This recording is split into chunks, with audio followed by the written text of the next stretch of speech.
Test, test.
Yeah, that works.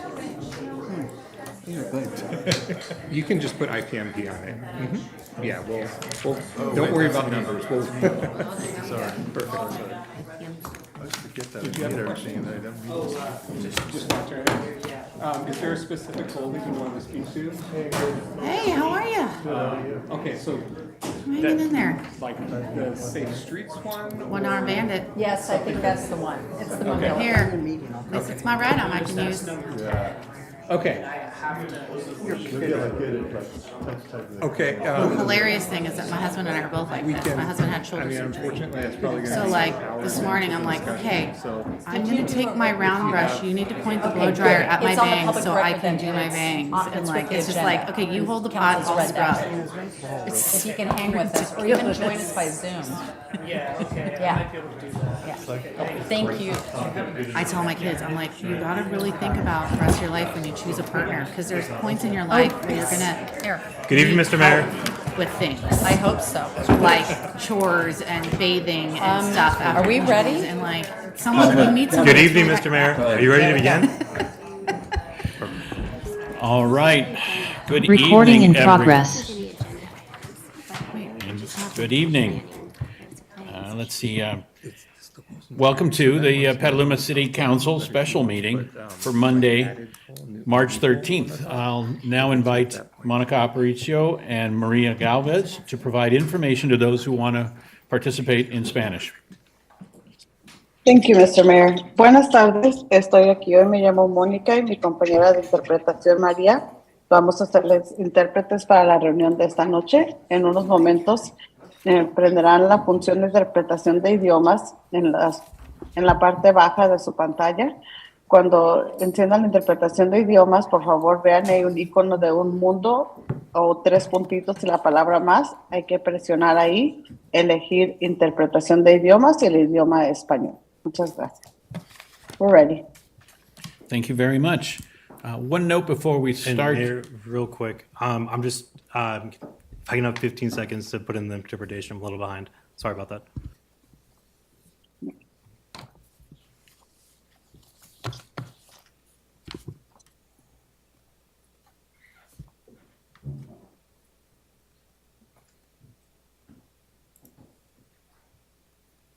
Interpretation has not started. Thank you very much. One note before we start this evening, we have speaker cards in the back, and if you wish to speak and have a speaker card, it would be helpful for you to mark the number of the council priority 1 through 10 that we have listed in the agenda on the card as you turn it in, as we'll be speaking in blocks about number 1 and then number 2 and then number 3. So to keep us organized, if you could put the number on your card, that would be helpful. Thank you. Let's start the meeting with a Pledge of Allegiance.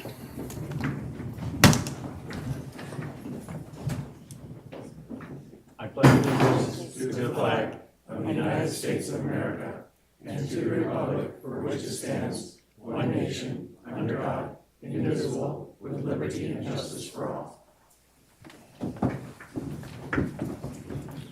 And a moment of silence.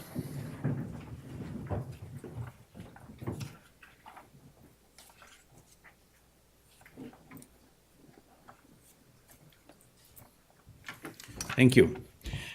Mayor, before we go too far, sorry, it's your city clerk. We have not done a roll call yet with all of the announcements that happened. This would be a great time to take our roll call. Thank you.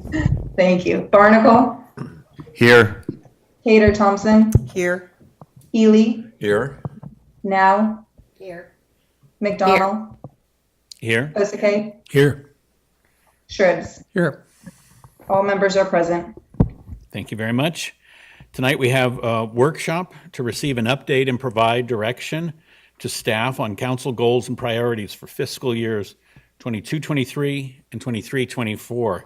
And now I'd like to turn it over to our city manager to present this item. Thank you, Mayor. Do we have the PowerPoint? All right.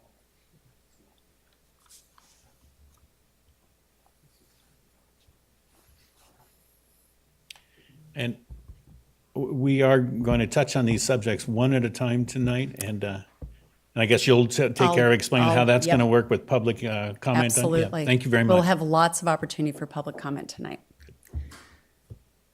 So good evening, Mayor, council members, community, and staff. We are thrilled to be here tonight to give you an update on our top 10 priorities and demystify a little bit of the work that we've been doing since last year. Last May, the council reviewed a list of top 10 goals, and these 10 goals are in no specific order, but these are what staff, in addition to all the non-discretionary work we do during the day, this has been our focus over the past year. So tonight you'll hear from each team that's working behind each one of the priorities, and you'll get an update. And after each update, we'll go to council questions, go to public comment, and then come back. So we'll do that for each priority. And then at the very end, if there's something that you would like to talk about that's not on our top 10, we would open up public comment again and bring it back to council for conversation, discussion. Does that sound good, Mayor? Great. So next slide. So tonight, staff will be providing updates, as I said, on each of the council top 10 priorities. The council will have an opportunity to ask questions after each priority is presented, and then we'll take public comment on each priority. Staff will highlight other initiatives to consider as we plan our work for the next fiscal year, and then we'll take public comment again for any priority requests for work plan items at that time, and then we'll bring it back to council for final comments. If you don't think we're moving fast enough during the year, consider what we've accomplished in 2 short years since receiving Measure U. We've brought in over $50 million in grant funding last year. We opened up Lafferty to guided hikes for our residents. We had a very swift COVID response, taking care of our unsheltered, creating the People's Village. We're nearing completion with our partners at Burbank on the 62-room permanent supportive housing studios at Montero. We and our partners at PPSC launched the amazingly successful and timely SAFE team, who are completing their second year. We are actively addressing our roads and will have invested $45 million in the next 5 years into not only paved and reconstructed roads, but safe streets. We jump-started the general plan update, and we'll be bringing the housing element to council at our next meeting. Affordable housing projects like River City and our partners at PEP that recently opened, and Mid-Penn's project on the Boulevard is on its way to completion. We passed legislation for tobacco retail licensing, safe storage for firearms, and the ban on new gas stations. We made it easier to build affordable housing through a reduction in our impact fees. And we were the first and only city in Sonoma County to do a gun buyback. We're also the first city in the U.S. to initiate a lottery-selected panel of our residents to round out the important public engagement we will continue to do regarding the city-owned fairgrounds property. And through this all, we responded to 5 declared emergencies in the last 4 years, opening up shelters, providing mutual aid, swiftly turning around ARPA funds to our city's most vulnerable. And I could list dozens of other accomplishments that together we realized over the last few years. But I'd be remiss in not recognizing the hundreds of community members who aid our efforts every day and who support us in this important, essential work we do for Petaluma. Recognizing the 7 council members that sit here today that are our faces in the community and our spokespeople. These volunteer efforts are in the form of our committees and commissions, our volunteers like Relief and Cool Petaluma, our tried and true nonprofit partners, our ad hoc committees like the AHCAC on DEI and police oversight, race relations in our community, and our general plan advisory committee. Your many hands make light work, your suggestions inspire and challenge us, and your support means everything. Finally, to our incredibly talented, humble, and unwavering city employees who turn on a dime when the resources are scarce, who celebrate when our community has a win and grieves when there is a loss. These are the individuals who work way beyond their paid time to ensure that permit is processed, that pothole is filled, that coworker's family is supported, that community member's life is saved.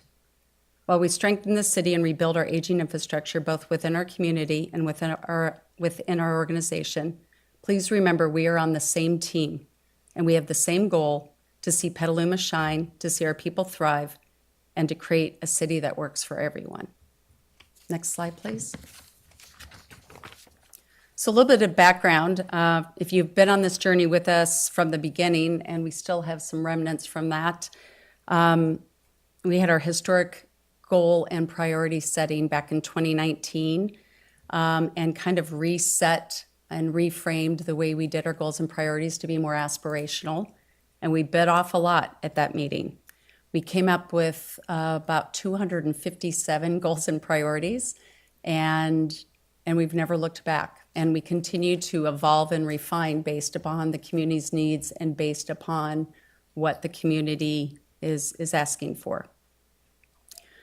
Because of the work we're undertaking to address the many deferred and future needs of this city, and because of most of the work is non-discretionary, meaning we're required either by law, regulatory requirements, immediate public health and safety, our discretionary time is pretty negligible.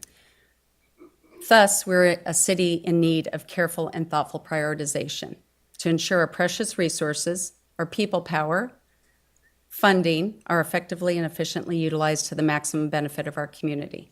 Our city has never been stronger and more fiscally and organizationally sound than it is now. And our focus should be on doing a few things really well and knocking it out of the park, rather than diluting our efforts and taking too long to achieve what needs to be done now.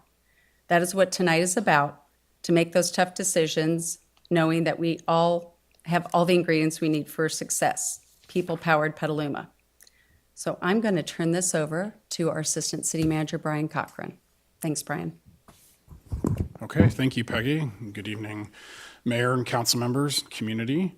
Wanted to talk through a few overarching themes and concepts to set up this goals discussion as Peggy kicked us off. When we were going back to our 2019 and our 2021 updates for our goals and priorities, the council formed these 5 overarching goals. So these really reflect a bit of the why behind we do the work that we do, the ultimate vision for what we would like Petaluma to look like in the future, and the ultimate results that we're trying to achieve.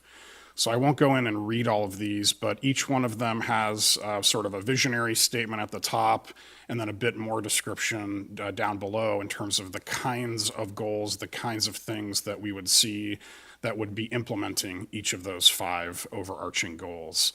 And so since Petaluma does not have a strategic plan specifically, these are really serving as our de facto strategic plan at this point, and they serve to guide the prioritization and the pathways to achieve the work that we're doing. And we consider a number of criteria when prioritizing these, such as the immediacy. So does it serve the immediate public health and safety for our people, for our environment, for our businesses, et cetera? Peggy mentioned fiscal impact. Do we have or can we secure the funding that we will need to actually implement these priorities? We also differentiate between one-time expenditures and ongoing expenditures. Are there ongoing implications, whether it's having to add staff, bringing on a new operations or maintenance obligation that we have to fund out into the future? Is there an economic benefit that may be realized by the city? And does the goal meet our number one goal to ensure that we are fiscally and organizationally sustainable in the long run for Petaluma? And then finally, there's community impact questions that we want to answer. Who does that particular initiative benefit? Who does it affect?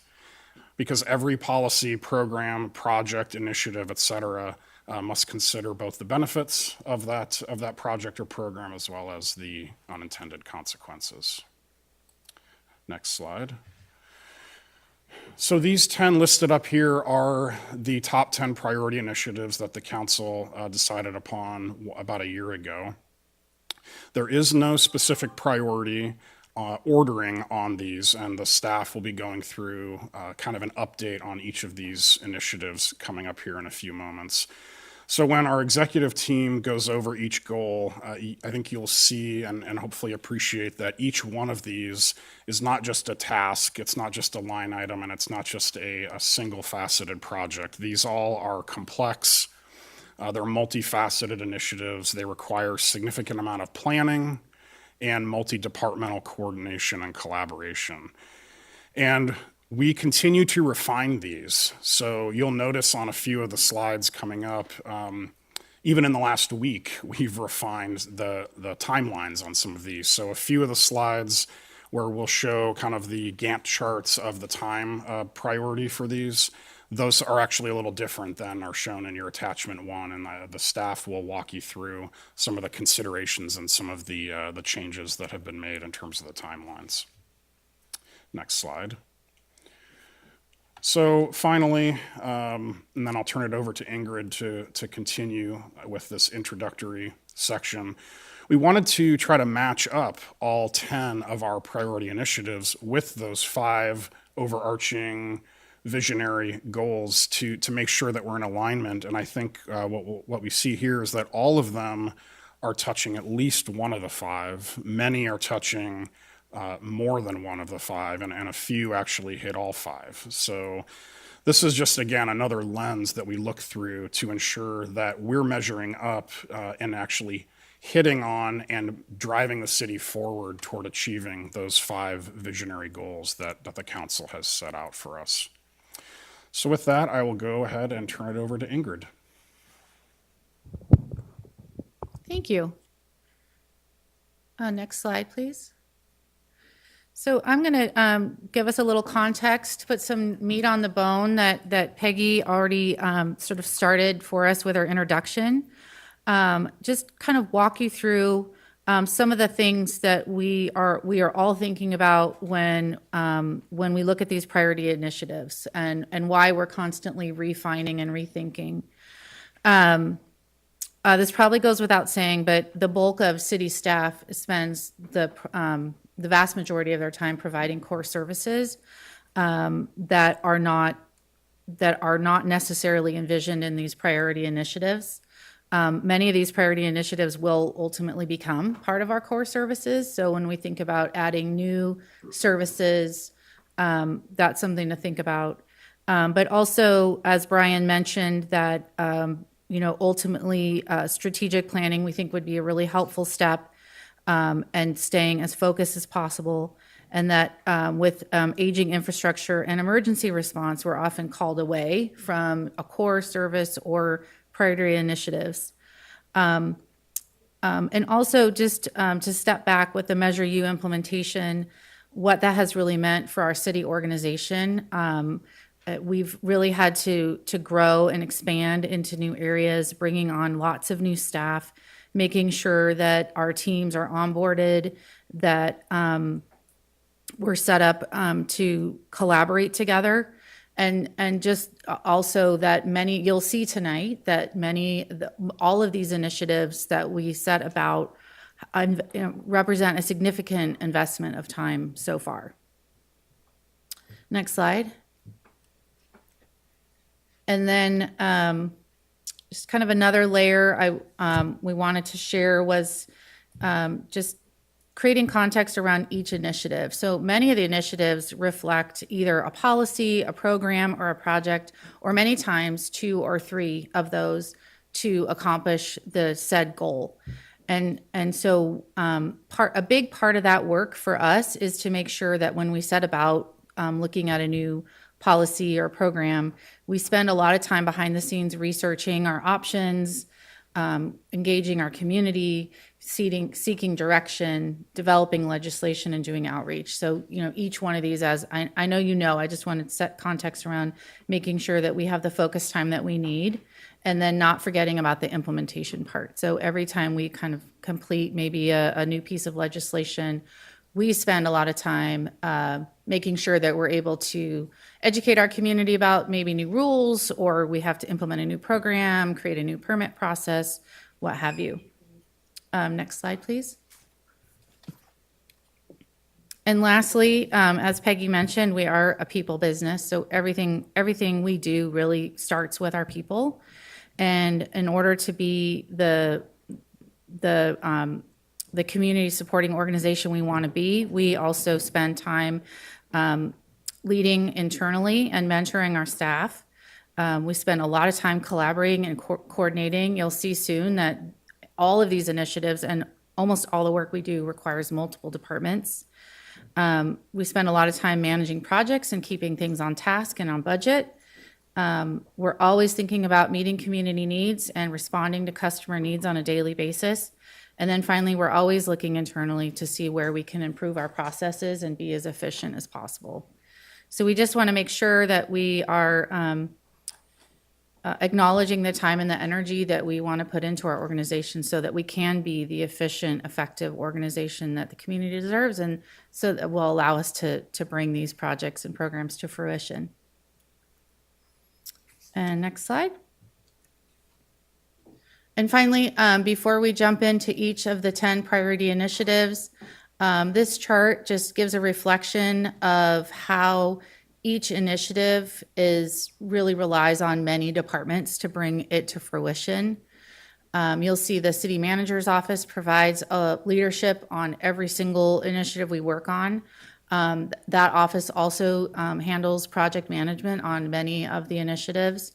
And then across the board, you can see some initiatives are more hands-on than others, but each one has at least 3 to 4 departments that are working interdepartmentally to make any one of these initiatives a reality. And with that, I'm going to hand it over to our police chief, who's going to start us off with the first initiative up here on your screen. Thank you, Ingrid.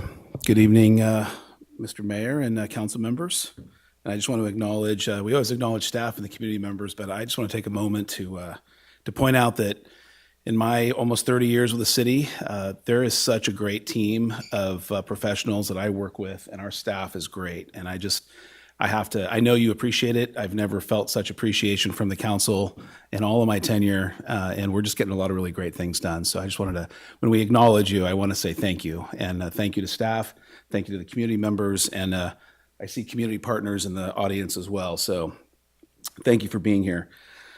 For the benefit of new community members and our new council members, this goal and priority, diversity, equity, and inclusion, and police oversight, was the result of a comprehensive and community-centric listening sessions and discussions that produced thoughtful recommendations by the Ad Hoc Community Advisory Committee that was seated to address police-community relations in the aftermath of the senseless death of George Floyd in Minneapolis. The 22-month process brought several key recommendations to the City Council, and in April of 2022, the Council gave staff direction to implement a hybrid police oversight model and to address citywide diversity, equity, and inclusion efforts throughout our city organization. The AHCAC recommendations became one of our top 10 priorities for the fiscal year 22-23 process that City Manager Flynn outlined earlier.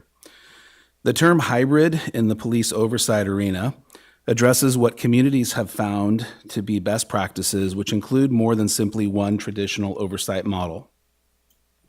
Instead, the hybrid model includes multiple strategies to achieve meaningful change and continuous improvement by the police agency, and which then in turn builds stronger levels of trust and confidence with the communities we serve. Our hybrid model includes an independent police auditor, community member seated public safety advisory group, an accreditation by an outside independent organization. In this case, the organization is the Commission on Accreditation for Law Enforcement Agencies, also known as CALEA. With respect to timing, we recognize the development and selection of the independent police auditor was our first and most important step. Once selected, and because the IPA will be working closely with the Public Safety Advisory Group, we plan to work with the IPA to develop and seat the Public Safety Advisory Group. While those milestones are being completed, our city team is researching the 3-year CALEA accreditation process and developing a strategic plan to achieve that. That plan for this important component of our hybrid oversight model has been greatly enhanced as our management analyst, Kate McCoy, applied for and was awarded a 2-year grant from the Department of Justice for a total of $160,000 for a CALEA coordinator from the Department of Justice. While this goal and priority is purposely being coordinated and managed out of the city manager's office, our city team is collaborating on this important initiative. I will now turn it over to Senior Management Analyst Aaron Zavala from the City Manager's Office to introduce our work on the citywide DEI efforts and to provide a report on our progress for this important priority. And I'll be here for questions after. Thank you. Thank you, Chief Savano. Good evening, Mayor, City Council, community, and city staff. As the Chief mentioned, this priority was a result of a comprehensive community process. The Ad Hoc Community Advisory Committee was charged with looking at community policing and race relations. The recommendation from the AHCAC was then formulated into the priority you see today on diversity, equity, inclusion, and the hybrid police oversight model. I particularly am thrilled to be the project manager for the city's diversity, equity, inclusion efforts. As you will see in some other priorities later on tonight, as mentioned by Brian earlier, staff has refined milestones since the original top 10 priorities milestones adoption in June 2022. This includes our DEI efforts. Originally, we had 2 milestones that reflected the usage of a third-party DEI consultant. One milestone was to draft and issue the request for proposal, with the second milestone to select the consultant to do a deep dive into DEI in the city organization.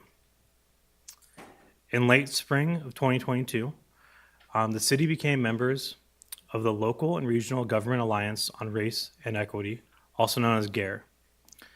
As members, we saw the importance of building diversity, equity, and inclusion infrastructure into city operations. We added a milestone for the creation of a citywide diversity, equity, and inclusion core team based off of the GARE model. The core team will consist of city staff members that either applied or were nominated, serving as an engine for change, keeping initiatives on track, moving a diverse community of people in a common direction, and building the movement and momentum to arrive at the destination of equitable outcomes. The team's first priority will be to assist in the creation of the DEI consultant RFP. I now wanted to give a quick overview on what has been completed, what we're working on, and what's on the horizon. From July through September 2022, we developed and issued the police auditor RFP, taking into consideration public comment and suggestions in September. We are currently working on both the auditor selection and the city DEI core team milestones. For the auditor selection process, we have completed the review of RFP applications, conducted interviews, selected an IPA, and are currently working with labor groups to finalize the scope of work so that a contract can be presented to City Council for final approval in April. For the city DEI core team, we have the framework completed and recently closed the application nomination period. The period was open for over 3 weeks to generate interest and have candidates that were diverse across race, ethnicity, gender, ability, and sexual orientation, diverse across departments, diverse in leadership, both emerging and experienced, and diverse across work levels, functions, and authority. This team is tentatively scheduled to be appointed by the end of March. Personally, I'm pleased with the amount of interest spanning all of our departments. So on the horizon, the next items we have are the city DEI consultant RFP and selection of the DEI consultant. And so this will be begin to be worked on shortly after our DEI core team is appointed, as this team will be assisting in drafting, providing input in the RFP process. The next milestone, the Public Safety Advisory Committee will be seated by September 2023. And our independent police auditor will be assisting with the creation of the advisory committee and seating of the members. So we're awaiting their council approval. From April to June, the police department will be working on a CALIA accreditation strategic plan, as the chief mentioned earlier. Additionally, we're in the process of hiring a staff member to assist with the accreditation process over the 3-year cycle. The following milestones will be a year-end check-ins with the independent police auditor, so an annual report. It's not mentioned there, but it's not just one initial annual report. This is going to be every year. And then the CALIA accreditation process. So it'll be a check-in after year 1, and then check-in after year 2 and year 3 as well. And thank you for your time and consideration. Our team is now available for any questions. Thank you very much. So the process tonight, to reiterate, will be to ask council, and if they have any questions, and then we'll come back for comments later.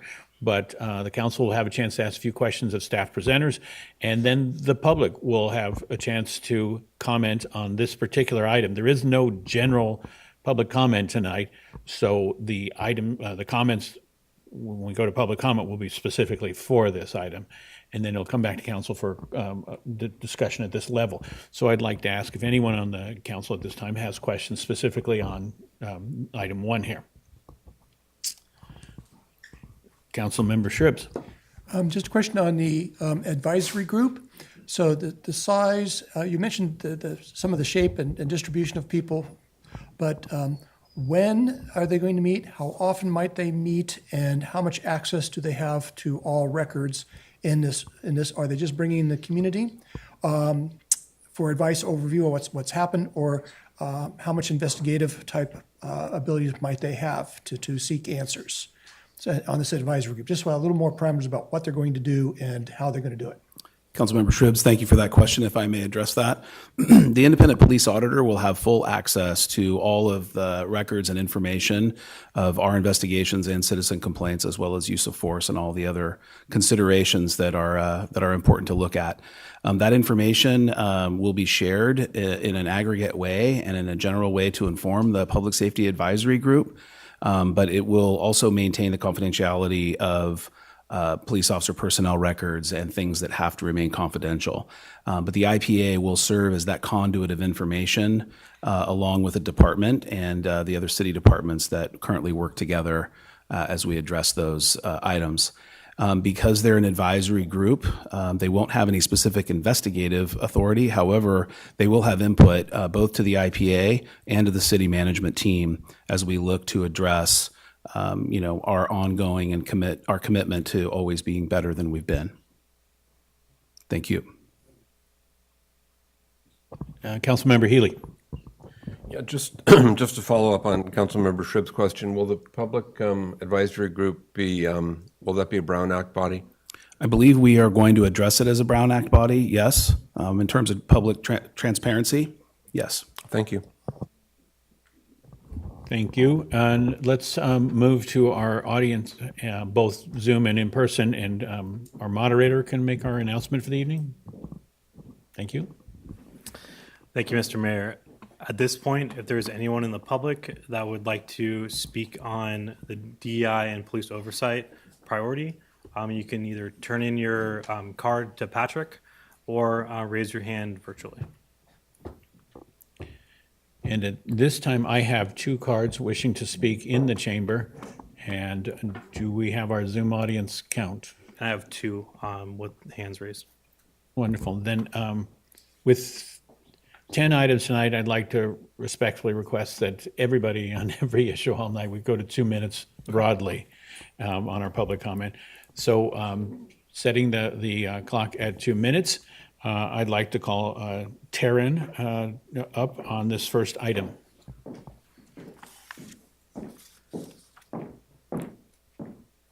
Thank you. I just want to say I don't think 2 minutes is long enough. Can you give me 1 second to set the timer for 2 minutes? Sure. Thank you. Just readjusting it. Be great if we could have more than 2 minutes. Thank you.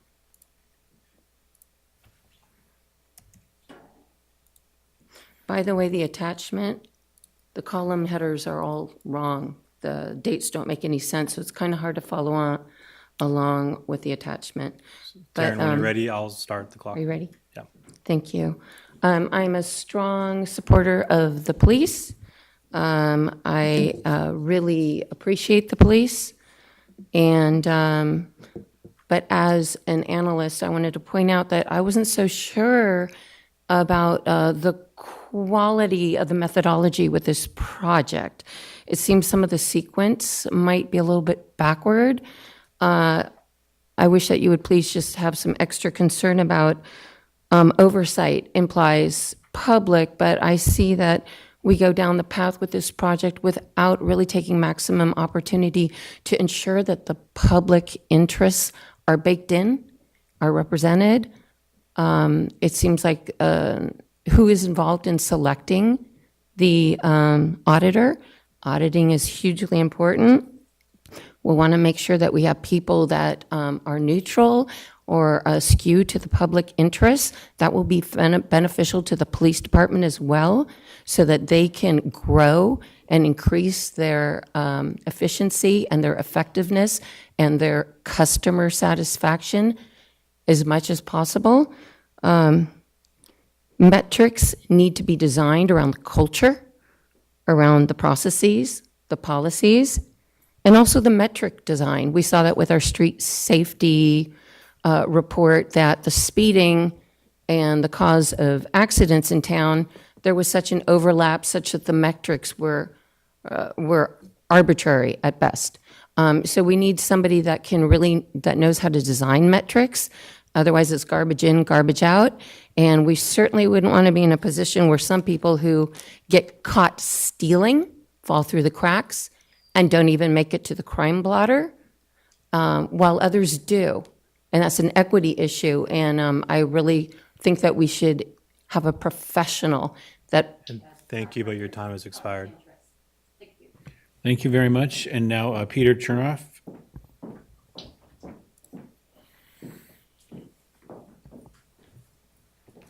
Good evening. 20 minutes, Use 20 minutes?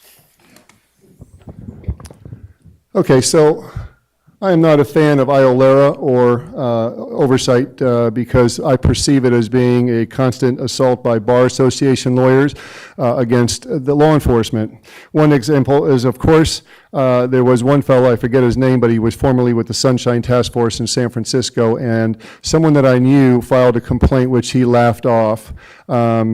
She was later murdered because of the information after she filed a $500 million lawsuit in this particular topic and was accepted by the first judge. And later it was dismissed by national security issues. But the fact is it's a Bar Association assault. So today is the 13th. And so I got you, and you're going to be getting it tomorrow in the email regarding the missing 13th Amendment, which, you all and law enforcement took an oath to the Constitution, and this verifies that Bar Association liars were not to be permitted in public office in this country, from the White House to City Council, and most certainly not judges. And this is very true information. Peter, is this another reminder, or this is a reminder that to be talking on DEI and police oversight on specifically this goal and priority? Throwing off my concentration, and so I'll take another 2 minutes. So what I would humbly suggest, since you were so famously involved in bringing out-of-towners in to tell people how to think and what to do, I humbly suggest and seriously suggest you consider bringing in Sheriff Richard Mack, the president of the CSPOA, which is the Constitutional Sheriff's Peace Officers Association. And you would have every good reason to do this, and it would be a very positive thing for everyone involved, especially people in politics that feel that they can't really do what they would like to do for the public because of other pressures that are not beknownst to the general public. And so I am Peter, and this is what I have to say and what I've had to share, and I hope it's taken rather seriously. Thank you for your time. Thank you. And let's go to our Zoom audience participants. Thank you. The first speaker that we have is Paul G., followed by Ellen. Paul, I'll now allow you to speak. You can unmute yourself and begin. Thank you, Council. First time I've addressed you this year, so welcome all the new people that are taking a seat this year. You'll all look great. This is a very important item, and I really do appreciate that we're going to have a good relationship between the police and the community, and that's really the goal here, is to try to figure out how is it that we build that best relationship. It's going to be even more important as we then go through the next 7 years. We're 2023, we're going to be approaching 2030. There are some significant goals in place for 2030. They are all well laid out in plans, and they are all happening at the federal level. They could very easily pit the police against the people if we're not careful about what we do now. So what we should do now is make sure that anything that we do in the way of oversight is one that will never violate our constitutional rights. That's got to be right in there. Even though politically that's what's going to be pushed here, and they're going to try to change our movement and restrict things, we should allow our local police to stay and make sure that our constitutional rights are never violated no matter what happens above us. And so above us, there's a lot of bad things happening, and you can take a look yourself when you look around. And all I'm saying to you is that we need to make sure that we as a community protect ourselves and protect exactly our own property and our own lives and our own freedom, separate from whatever the goals are at the federal level or the state level. Everybody did take an oath to protect the Constitution no matter what. There are a lot of state laws that are not doing that. And so we have to judge those, and we have to decide exactly which ones we're going to go along with and which ones we're not. You don't have to go along with ones that are unconstitutional. And that is an extremely important distinction we need to address and make sure that the police department is on board with. Thank you. The next speaker that we have is Ellen, followed by Zaira. Ellen, I will now allow you to speak. You can unmute yourself and begin. Hi there, can you hear me? Yes, we can. Perfect. I just want to echo what Taryn talked about. I think about the process for the selecting of the auditor. If it's a done deal now, for some reason, I didn't read anything about it as the process was unfolding. And it would be great to find out how you selected this auditor and who that person is, et cetera. Secondly, about the Public Safety Advisory Group, I remember when the ad hoc committee was meeting and coming up with this recommendation that you're talking about right now about implementing. I hope that you're going to give preference to those people who did serve on that ad hoc group, and especially I think it's really super important that it'll be a majority of either Black or Brown people or LGBTQ people, that it's not just, we need to have that, all of the diversity of the city really reflected in who's looking out for everybody to make sure that the police are held accountable. All right, thank you so much. I yield my time.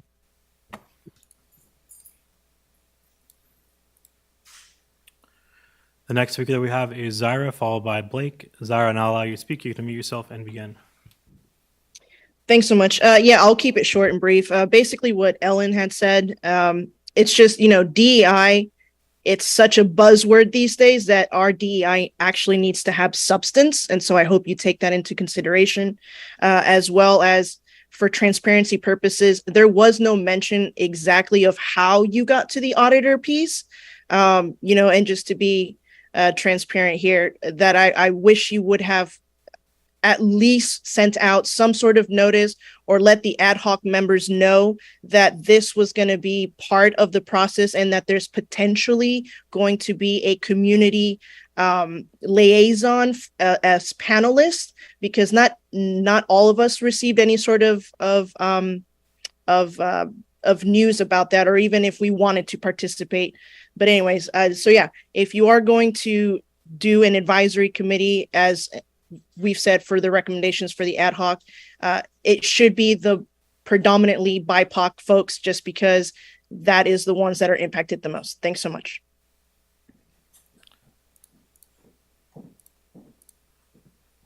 The next speaker that we have is Blake. Blake, I'll now allow you to speak. You can unmute yourself and begin. Thank you very much. I also want to support what both Ellen and Zaira have just said. The only thing I would like to add is that for the advisory group, if it is going to be a Brown Act body, please have a regular process in place so that not only the members of the group can know what documentation they're going to receive on a regular basis, but the public can as well. So it looks as though the process is as transparent as intended, and so that there's a clear set of procedures in place when the advisory group wants to collect more information. Thank you. Thank you. And Mr. Mayor, that is the last person with their hand raised. Thank you very much. I'd like to bring it back up to council for what I guess is a bit of dialogue and feedback and direction and comment. Councilmember Healy. I can keep this very brief. I was very impressed with the staff presentation and the plan going forward, and I look forward to seeing the various pieces roll out over the next few months. And I just wanted to respond to Paul McGavin that, yes, it is true we all took an oath to support the Constitution of the United States, but that oath also includes obeying the laws of the state of California. So no, Paul, you don't get to choose and pick. Thank you. And I would like to ask staff if there's an opportunity to maybe mention, repeat when our next milestones for seeing the IPA selection information. Is there any comment we can make about timeline again? Thank you. So, Mr. Mayor, the timeline for that is it'll come in April. At this point, we're not sure if it's going to come the first meeting in April or the second meeting in April, but it'll be this April. Thank you. A lot of what we talk about tonight is what's discretionary for staff and what's within the bandwidth and whatnot. And, you know, in a sense, it's a fine line, but I definitely consider that this is it's not a requirement, but it's not discretionary. It's something we absolutely need to do, and I think we're achieving really well on making a sea change in how the city views the world. And now, Councilmember Pozike. Thanks, thanks, Mayor, and thanks for these staff reports. I think the work being done on this is very good. I just wanted, in terms of council direction, to state my feeling that this is my most important issue of the 10, and I can't help worrying a little about whether we're going to get it done before at least my first term in the council is over, and it's number one on my list, and I'll leave it at that. Thank you. Thank you. Councilmember Shribs. Okay, I think I'd just also like to repeat what was asked by a couple of the folks who were came in on Zoom, and that in the advisory, when that is recommended as to who's going to be on it, how that's going to be on it, that should be a little bit more on the public, should have access to how that's being done, who can apply for it, and being a Brown Act, I think we'll do a good job of it, but it needs to be transparent how we do it, with maybe some heavy evidence and recommendations by the folks who originally set up on the work groups before and who may be highly engaged on this. So I think we'll have a really excellent advisory on this, but we'd like to see a little more selection, how many people might be on it, whether it's going to be totally open. So a little bit more transparency on the process as that evolves and how we actually bring the folks in. So I'd like to see a little bit more about how that's going to happen in process so that everyone is included. And the second questions, which I was not still clear on, is how the auditor is the process of the actual selection, who is actually doing selection, who recruited, how many folks actually came to it to apply, and if we are, how close are we to an actual selection? It sounds like we're very close or have selected, we're in the process of something. So can we actually announce who at this point, or is the process over and done with? So a little bit more details on really what's happening in that auditor, because I think it's pretty clear we need to know how and who on that in the selection process. So yeah, of course. I can answer the second part, and I'll defer to Chief Savano for the PSAC piece of it. For our request for proposal process, it's kind of, it was a part of our milestones that were finalized back in June 2022. And we originally initiated that it was going to be conducted in the first quarter of this fiscal year. So it's September 12th, we brought an item to council to get feedback on the request for proposal itself, on the makeup of it, as well as got feedback and incorporated feedback from community members that spoke publicly, and also that provided written public comment. From there, the following week, we compiled everything that we got from both the public as well as from council and issued our request for proposal. That process that it was open for was about a month. And we looked at other agencies that had recently conducted requests for proposals for an independent police auditor and contacted those auditors that had responded. So the mix of folks that we got to apply for ours, were some of them were from referrals from other agencies, and others naturally came to our website and did find them that posting. And then in terms of the process, we went through an initial interview process, went through a second interview process, and have a finalist. At this point, we're not able to release who our finalist is. Madam City Manager. I was just going to add that, so in addition to having a publicly vetted RFP that actually had the scope of the independent police auditor, we also invited 3 community members to sit on the first set of interviews that represented 3 nonprofits in our community, and also happened to sit on the ad hoc. So we did that first vetting, and then of course staff we actually came out agreeing with the community members. We were in full agreement with who the top selection was on that, and so we're negotiating the contract now. So can't mention the name until we bring it to council, but we're feeling very good that they're meeting all of our needs. And Chief, is anything to add? There we go. Thank you. Just to add that there will be further conversation with the entire city council on the selection criteria and the seating of the Public Safety Advisory Group. We want to select and put in place the independent police auditor and then work collaboratively with them because of their involvement that will be so direct with the PSAG, so that we're working together with the independent police auditor to work through those ground rules and how that will be seated. So there'll be more coming back to the council on that. Thank you. I just want to be make it clear so that the public understands.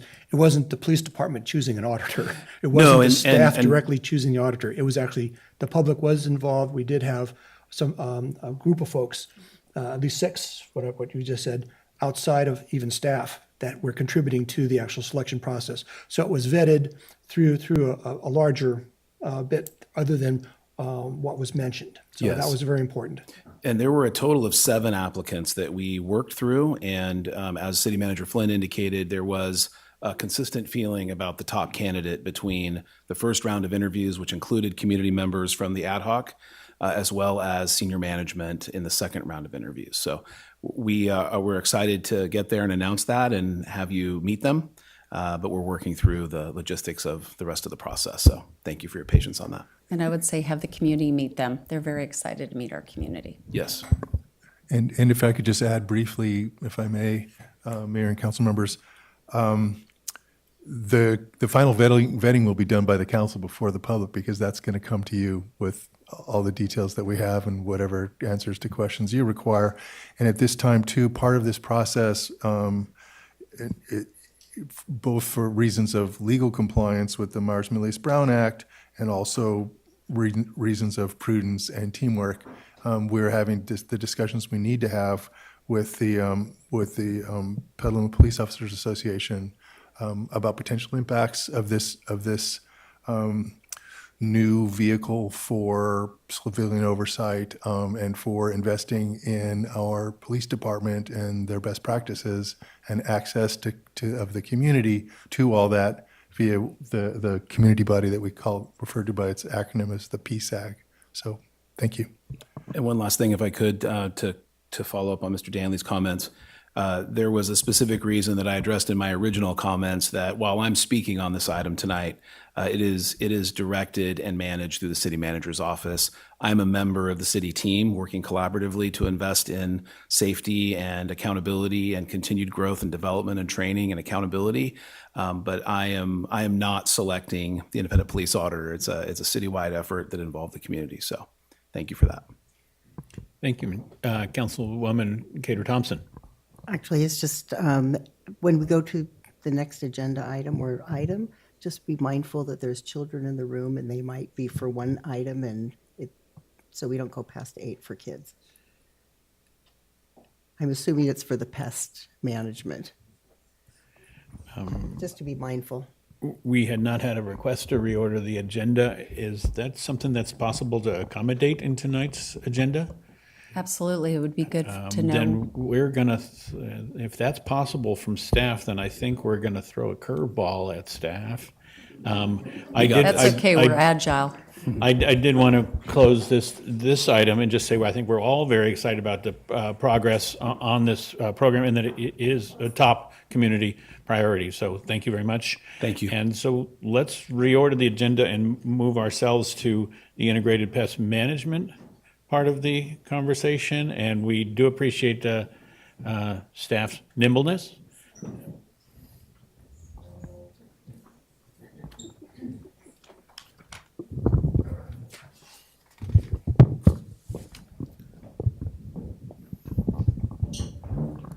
Good evening, Mayor. Thank you. Members of the City Council, City Management, community. My name is Drew Halter, your Director of Parks and Recreation. It's my pleasure and honor to be up in front of you introducing this item and discussing our integrated pest management updates and plan with you a little bit further. Patrick Carter will also be assisting me as an assistant to the city manager. This really represents, as we'll talk about in a moment, this is a coordinated effort that involves nearly every department, a similar theme that you'll have presented to you tonight. So I'm going to start with a real high level, and then I'm going to allow Patrick to get a little bit further into the weeds, pun intended. The Integrated Pest Management Plan is eventually going to be a document that we consider a program.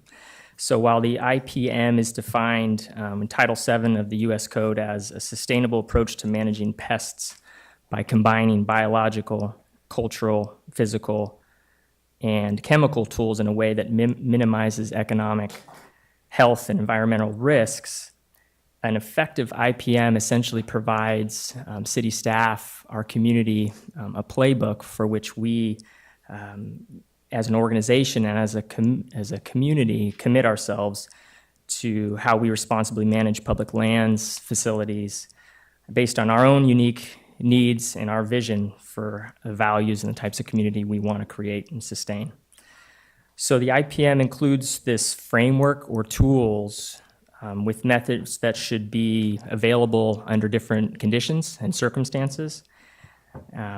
It also lays out a process of accountability and transparency, which is key in addressing known and unknown pests which have undesirable impacts on the community. So again, it's important to reiterate that this is a citywide integrated pest management plan or program. While Parks and Recreation has undoubtedly a vested interest in taking it forward with you tonight and bringing it out to our community through our Recreation Music Parks Commission, et cetera, there are many departments here with vested interests as we manage as a full service city a variety of different challenges. Those includes our streets department, our wastewater treatment facilities, our marina, our airport, public works and utilities operations, et cetera.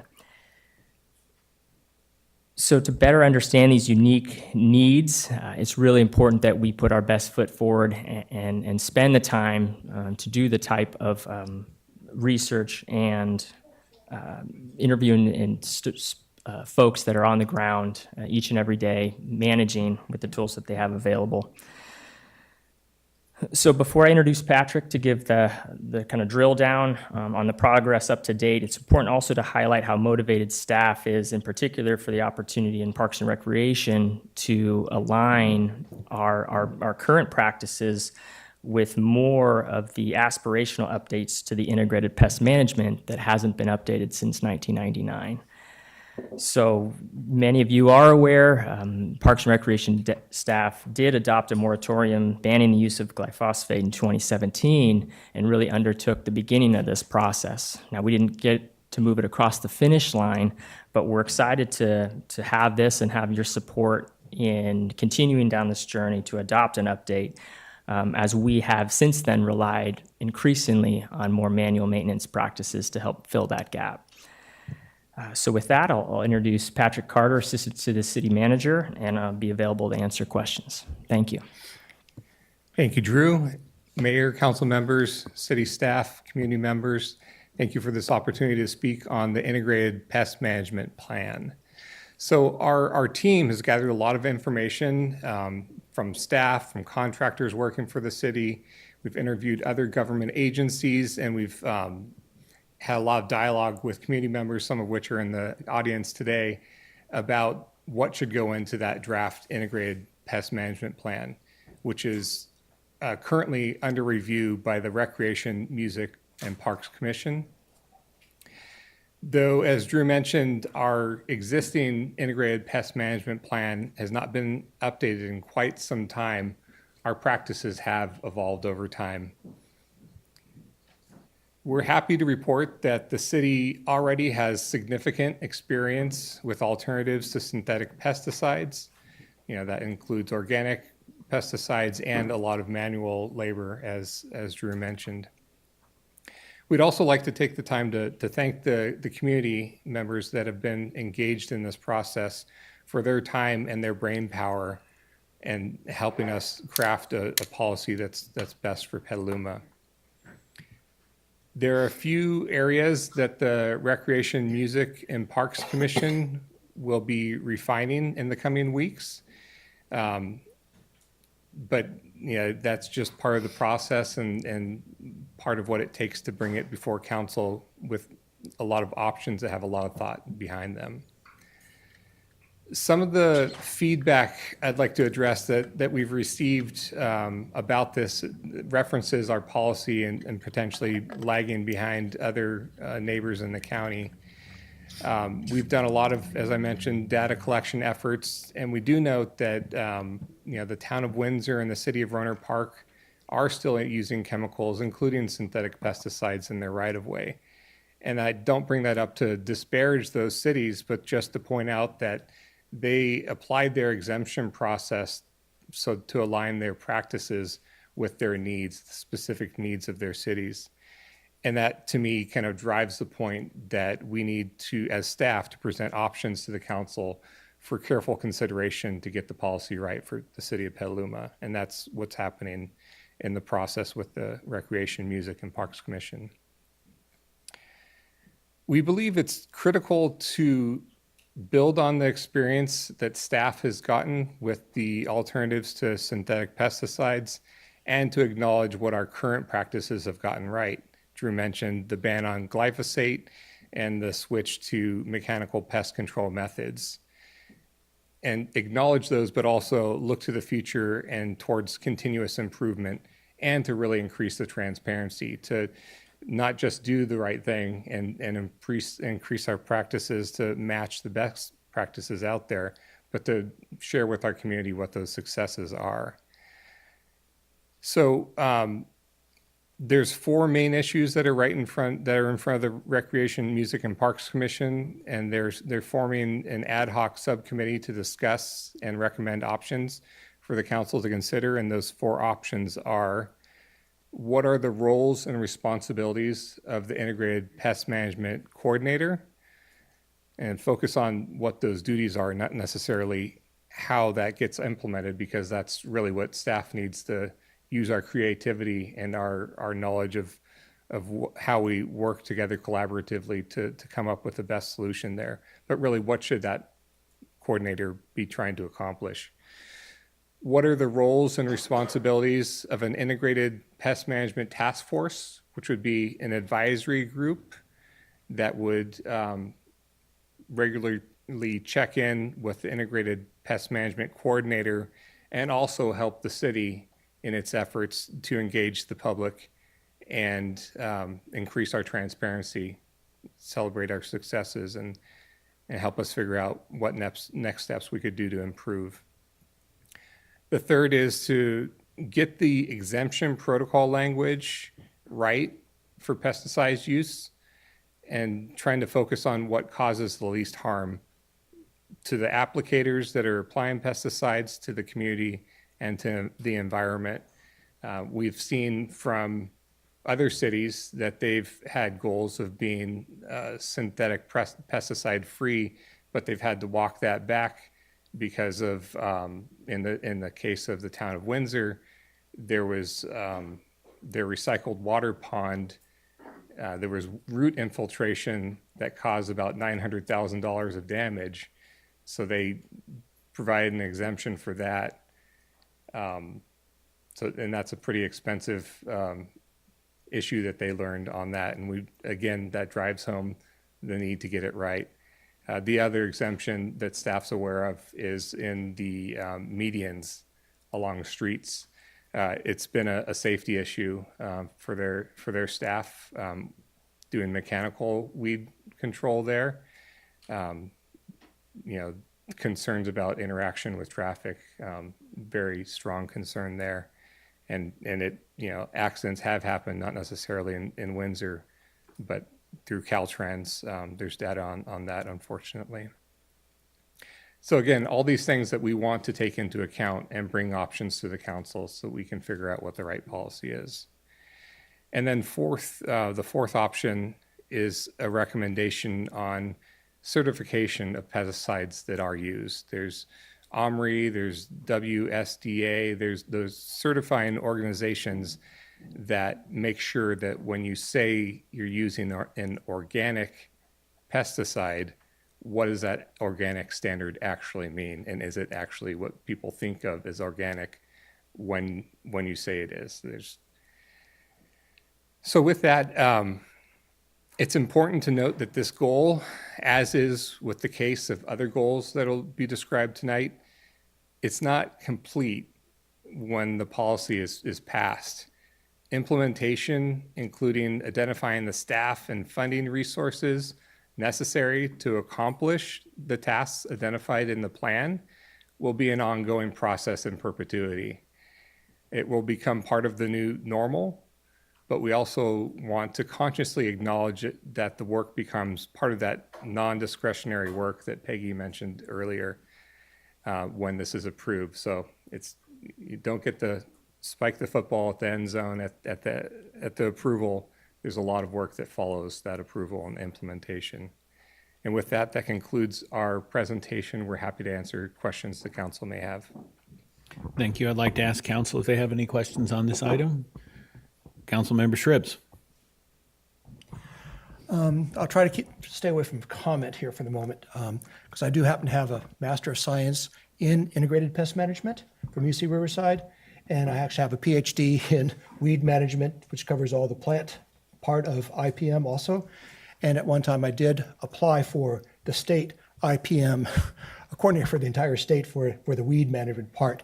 So and I spent 25 years in the industry, so I have a little bit of expertise. So I have a lot to say about this and a lot about some of the process and some of the confusion and some of the conflict that has been evolved. Anyway, since it's questions, let me just go to the question first. Because in integrated pest management, integration has a meaning, pest has a meaning, management has a meaning. And the very first step in any IPM, which should have been done as part of this program, was evaluation and analysis of the pests and evaluation of the possible damage occurring from those pests as the first thing observation, data collection is first, and should have been part of this whole process first. Before you can analyze philosophically what I'm going to do, you have to realize, well, what is the problem? Because the city here has a very different set of problems than the Mosquito Abatement District, which is a county organization. They have a very different thing than the farmers who are working both inside of town and outside of town. It's a whole different game here in the city. And having been in the industry for many years, it is not clear to most people what are the pests, what is a pest, and what type of damage are they really occurring, and what's the hazards to do nothing and things. So there's a lot of missing data right now. And so my question is, do we have an actual list of the actual pests we're currently dealing with, the management practices we are currently using on those pests, the potential pests that we might be running into in the future, so that we have an idea how we're going to do that? And so I'll just leave that as the question as to, do we have that information, and can we make that information public about what are the actual practices and policies currently being used on the actual current pests that we are dealing with, and how extensive is this list? Because I bet I could sure expand that list out quite a bit. Yeah, thank you, Council Member. I'll take the first stab at it. And I think it really just goes back to the point that we have a wide array of facilities, a wide array of public lands, and all have kind of unique differences. With that said, early on in this partnership with our IPM consultants, Blankenship, the vast majority of the time up until this point of the process was collecting that data, and largely through surveying operational staff from the various departments, doing site reconnaissance and interviews. And so the majority of the information we have does exist in a summary of findings that's going to follow this item. Now, a lot of it, unfortunately, is that the short answer is the city doesn't spray much. And so a lot of it is really defining the practices that are currently in place. But again, I think, like you are uniquely aware, those species that exist out in the wetlands, those species that exist in facilities vary very slightly. So having all of that data, I think, is a critical first step. We have a lot of it, but we're trying to fine tune that data and make sense of it before bringing it back. Yeah, because I believe once a list of actual what is practiced and what we're dealing with and how much damage it's actually being caused would put a different light on what the city needs to do for the safety of the people, as well as the workers that have been applied to, and some of those practices and some of the benefits and risks involved in the current practices or potential practices that we may talk about. Because what's happened is we veered into a philosophy about what's in our pharmacy, rather than talking about, anyway, the IPM is actually modeled after, because I was one of the first folks here in California that was certified for both advising and operating back in the 70s. So it was modeled after the hospital and medical system. So there's direct applications there. Nurses, doctors, pharmacy, there's three separate things going on in this industry also.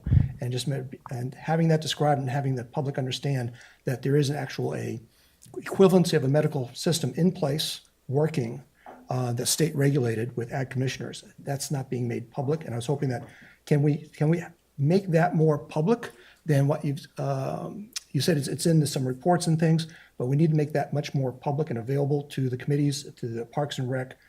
And so the other question is, why are we picking? Because I imagined a lot of the pests we need to deal with. It's, well, you're talking about dandelions and lawns, use aspirin or whatever equivalent.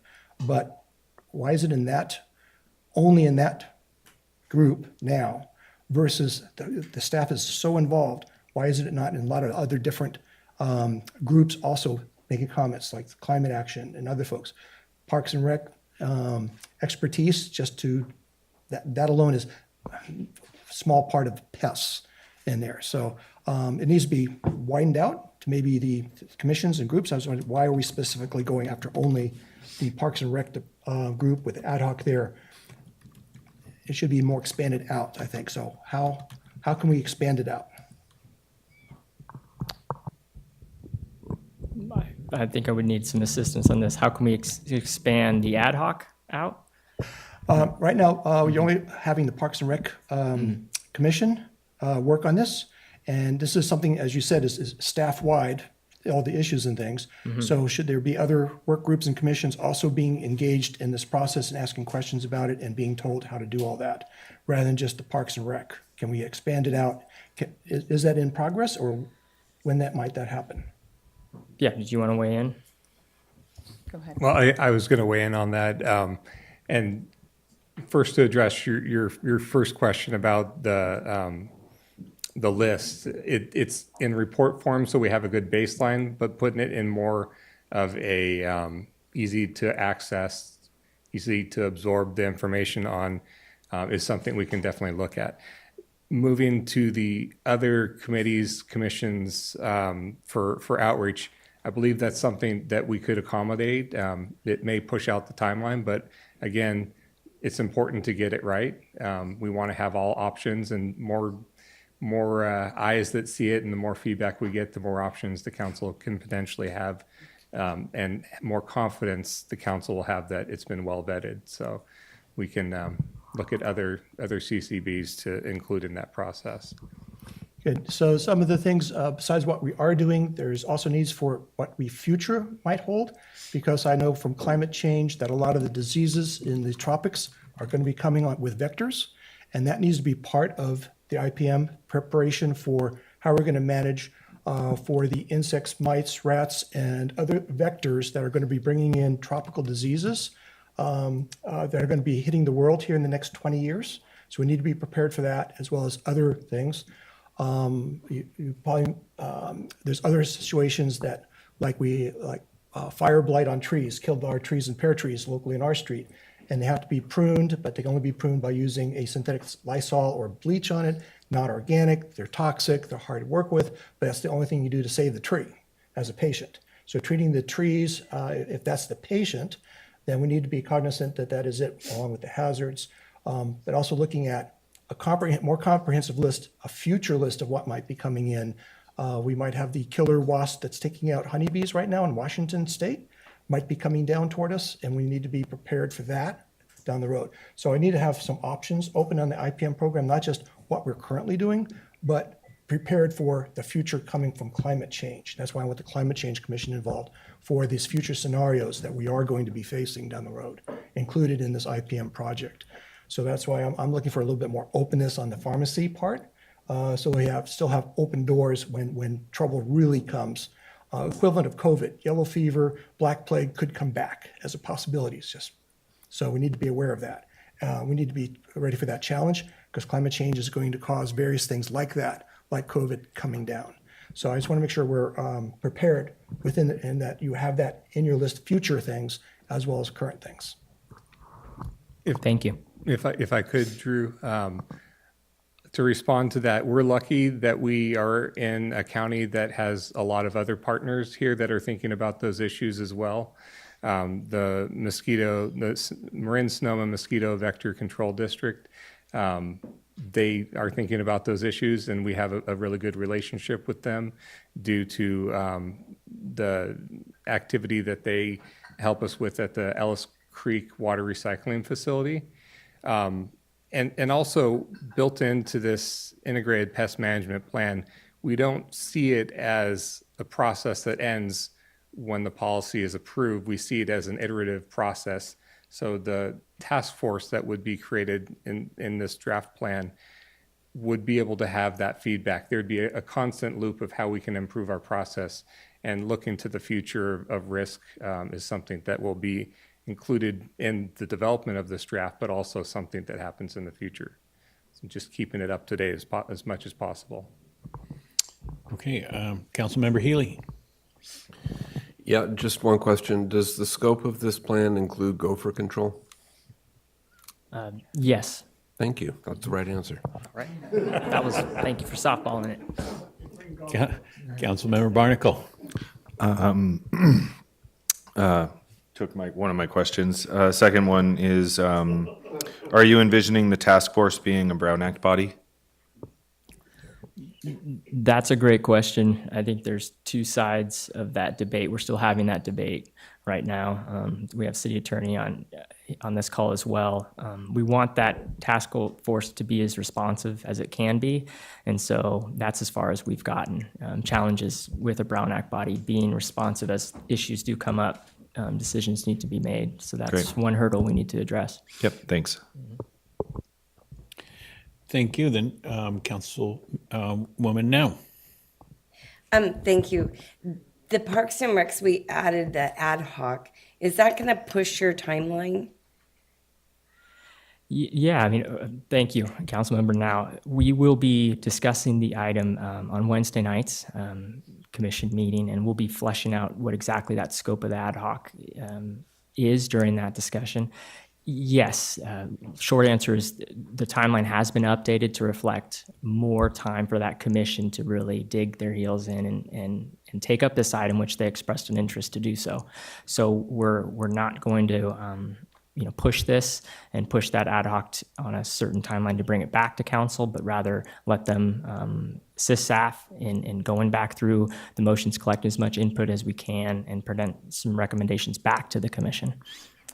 So the timeline that we're looking at this evening that's up, it's going to be changed. So do we need to redraw this out? And also the hiring or creating that staff position?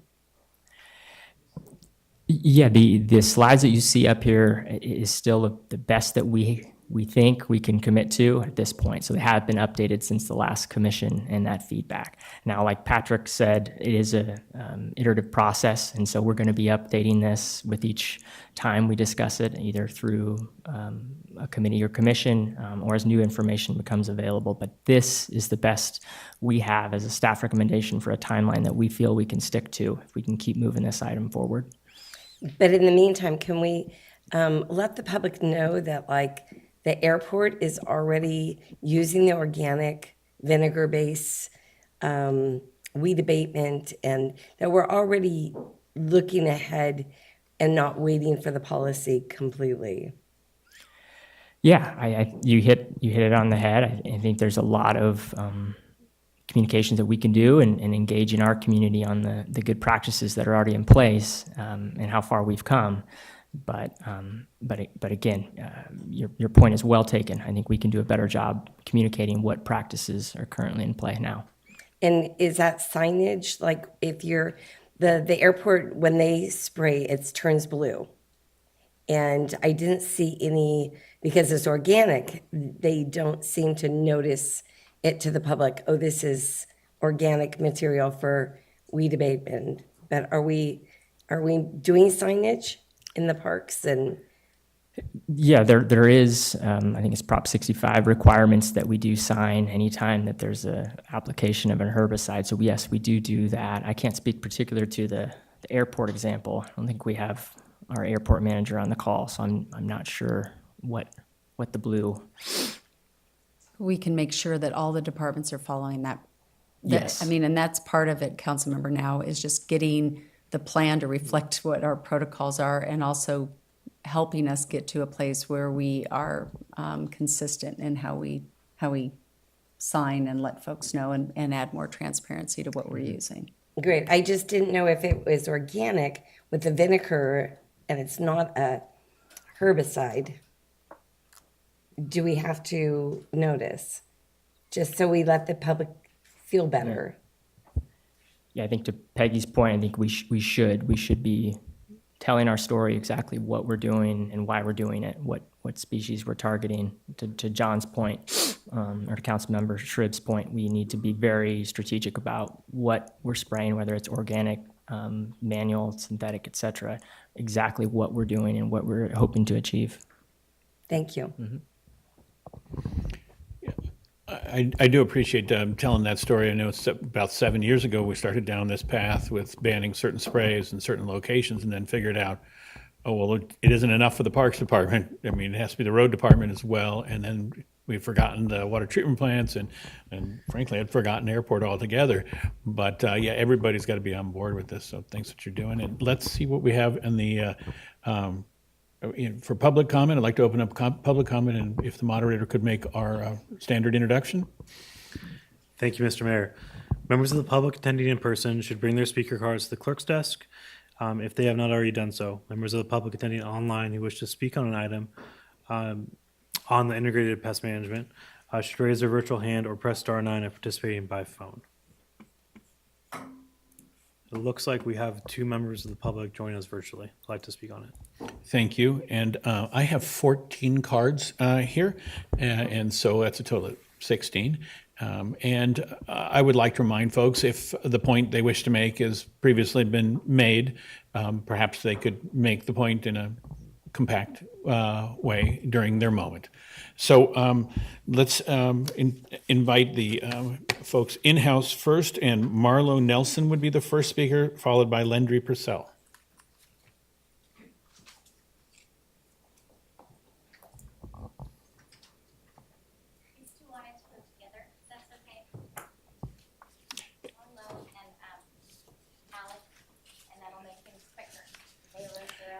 Excuse me, do we have a card for Alex?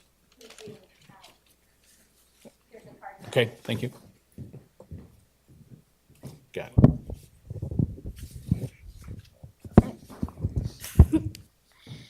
Hello, my name is Marlo Nelson. I'm in 3rd grade and I go to McKinley Elementary School.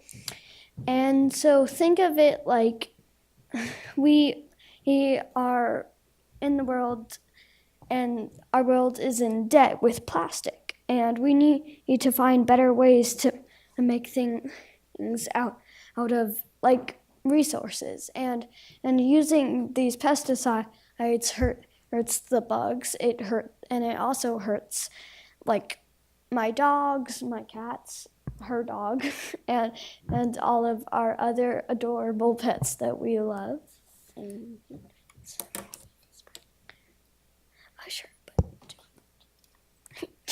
Hi, my name is Alexandra Cho, and I am in 3rd grade, and I go to McKinley Elementary. And we need to help the animals' environment instead of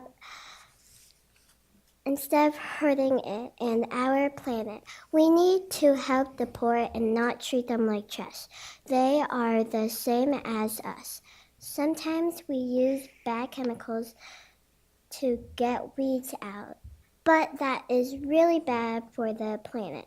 It also kills worms and other insects you kill with what you use.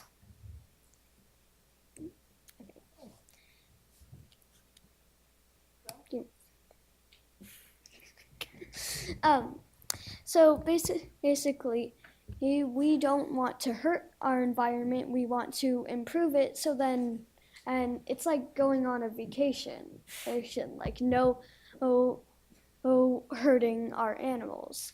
So like, if you get out of debt, you can go on a vacation. If you get out of debt in plastic, you can have a worry-free. You can not worry about that. Like, my mom has a little garden, and she doesn't use pesticides on our food, and it's still great. So, thank you.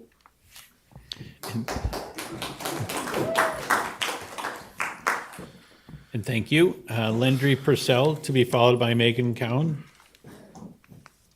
Hi, Lendry Purcell with FACTS, Families Advocating for Chemical and Toxic Safety. I just really want to thank, I want to thank the park staff. I want to thank, I've looked at the last 10 years or so of pesticide applications, which is different documents, and there's so much less synthetics being used now.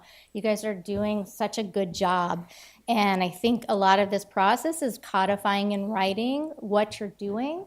Staff can leave, people can change, and we want to like capture this moment, this great moment where we are in what the parks has been doing. So there's that. I'm just here to say that the community does really want a strong integrated pest management plan, not organic. I think there was a miscommunication that it had to be organic and that the community was going to be a pain in the neck. I think that this is a savvy community. We understand that there's going to be exemptions, and of course, and that's why we want a really strong exemption process with a task force that has some community voice, but community intelligent expertise voice. We've got John, we've got this group Non-Toxic Neighborhoods that offered to do the IPMP for free. We've got Windsor's great plan. We have so many resources and so many experts that can guide us to the least toxic alternatives. And so isn't that great that we're able to put this task force together that's going to have lots of expertise. So I'm excited about that. It sounds like it could take more work, honestly. When you use less chemicals, there's more work involved. And I have to say, I took a tour. I was lucky enough to take a tour of the police department with the Boy Scouts recently, and I learned that we have over 70, I think, police officers in Petaluma. And it made me wonder how many park staff are there, and I think they're like less than 10 or something crazy. I don't know the number, but it made me wonder if the parks maybe needs a little boost in staff. Thank you, but your time has expired. Thank you. And let's see, we now have Megan Cowan, followed by Neela.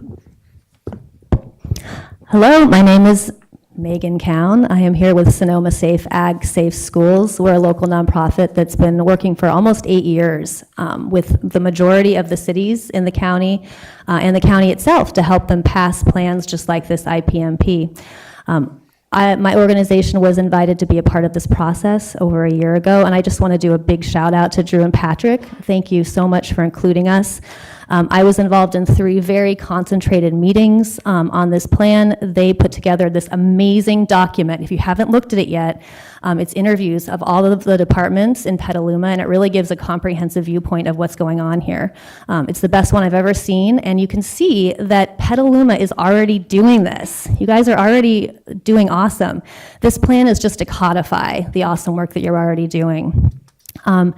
The current IPMP draft is missing the mark a bit, and those 4 points that Drew mentioned are, the ones I think that are the most relevant. In particular, the exemption process in the current document, it's super confusing. And, we all know what the intention is of it right now, but in 10 years, because this document may be around for another 20 years, it might be really confusing to people, and it might lead to some issues. It could potentially lead to backstepping on pesticide use. And I've seen it happen. Staff leaves, people leave, and then the good intentions of a community effort are kind of down the drain. Drew did mention Windsor, and they do have an excellent plan with excellent language around exemptions. And the exemptions that they're doing right now on medians are temporary exemptions. They're doing a lot of experimentation, and I think that's great. And part of the experimentation they're doing is a little bit with some synthetic pesticides. That's part of the exemption process. It's part of the emergency use that they're doing. They're very transparent with regards to telling the public what they're doing. They post everything online, and I think it's a great program. And thank you, but your time has expired. Thank you.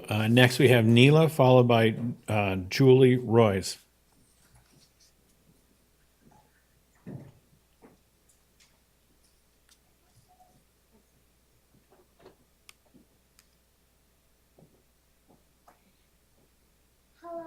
My name is Neela Roy, and I am a second grader who lives in Petaluma and goes to the Spring Hill School. I am here to talk to you about two topics that are important to me and everyone who cares about the kids of Petaluma and nature.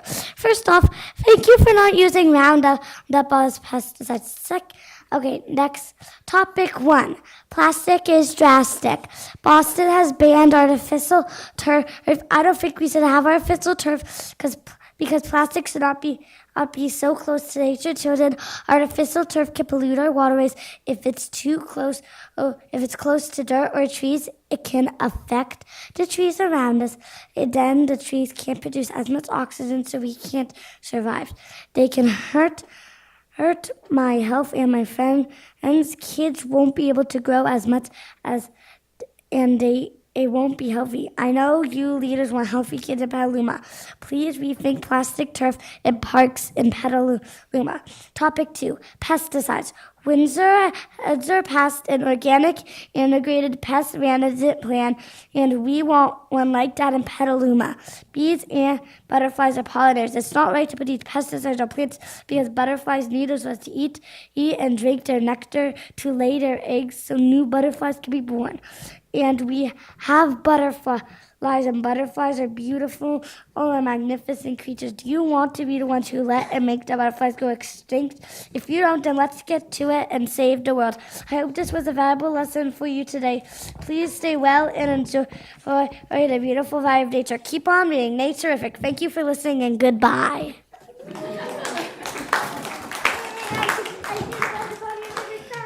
And thank you, Julia Royce, and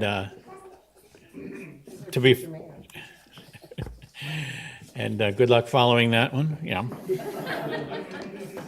To be followed by John Hanania. I don't have to change the mic much.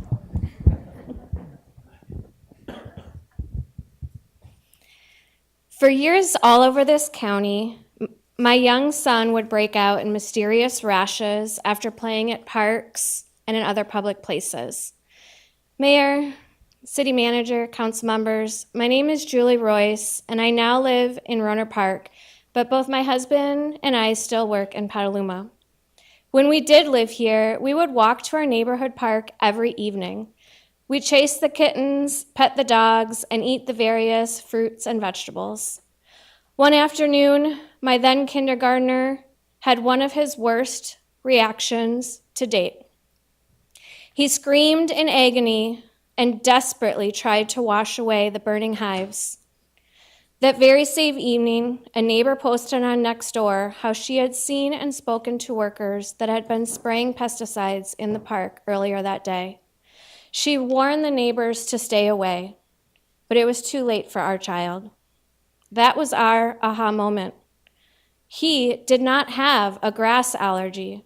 He was reacting to weed killers.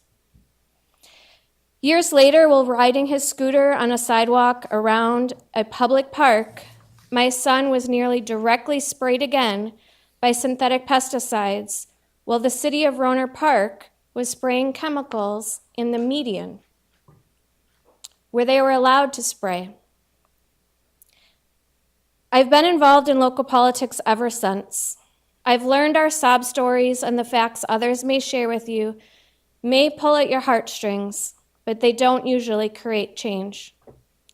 You're likely focused on two questions. Can the staff handle this new IPMP, and can they do it within budget? My 2-minute comment answer is yes, and you're well on your way. Congratulations. There are a few loopholes and things that need to be tightened up. Thank you, but your time has expired. Thank you very much. John Hanania, I have a note, you're ceding your time to Taryn. So thank you, and we will now move to Taryn.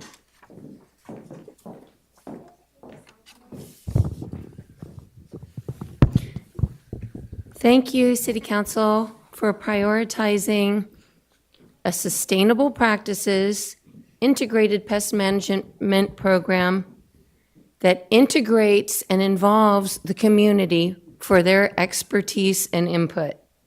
Thank you. I'm happy to have the opportunity to comment on this tonight following the great work that the community has done with staff. The community that is engaged on this, they are pragmatists, they are realists, and they understand that this is not a 100% organic only program. They're asking for three things. Number one, a codified IPMP, a rules-based program to serve as a clear guide to workers for integrated workforce safety and to boost efficiency of the Parks Department. They want codified noticing and signs, a pesticide application for the safety of our playing children, such as Julie's son, and for our pets' safety. The community asks, please, for a sustainable practices IPMP. By sustainable, they mean realistic so that it will survive and thrive through the test of time. They're asking for a sustainable IPMP over time that inherently requires progressiveness, a progressive IPMP. What do I mean by that? Well, the best practice is a task force. That's one thing that I understand the Windsor IPMP is missing. So that's why we're advocating for the task force tonight. It's something that is required. A task force serves as the mechanism that will make this work. It is the mechanism that will ensure sustainability over time and ensure progressive solutioning, ongoing regular assessments to be able to identify and use new, innovative solutions for unique problems as they arise, as well as exemptions.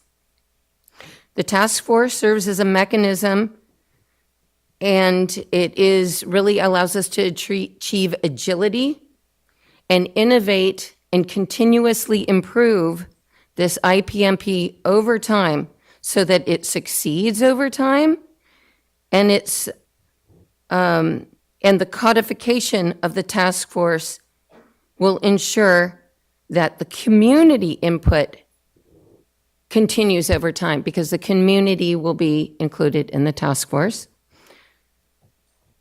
And I want to make a final note about money. In the Parks Commission meeting, all of the commissioners have been commenting about more revenue can be brought to them to help with staffing because rentals on like natural fields, those rental fees go to the general fund, unlike the rental fees for synthetic turf. So there is an opportunity here to build more staff and support you guys being able to do this more easily. Thank you. Thank you. And now Peter Cherneff.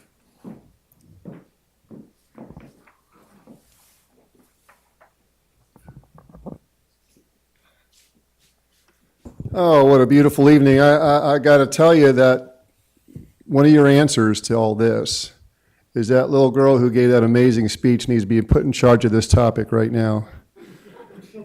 Gave a better speech than I ever did.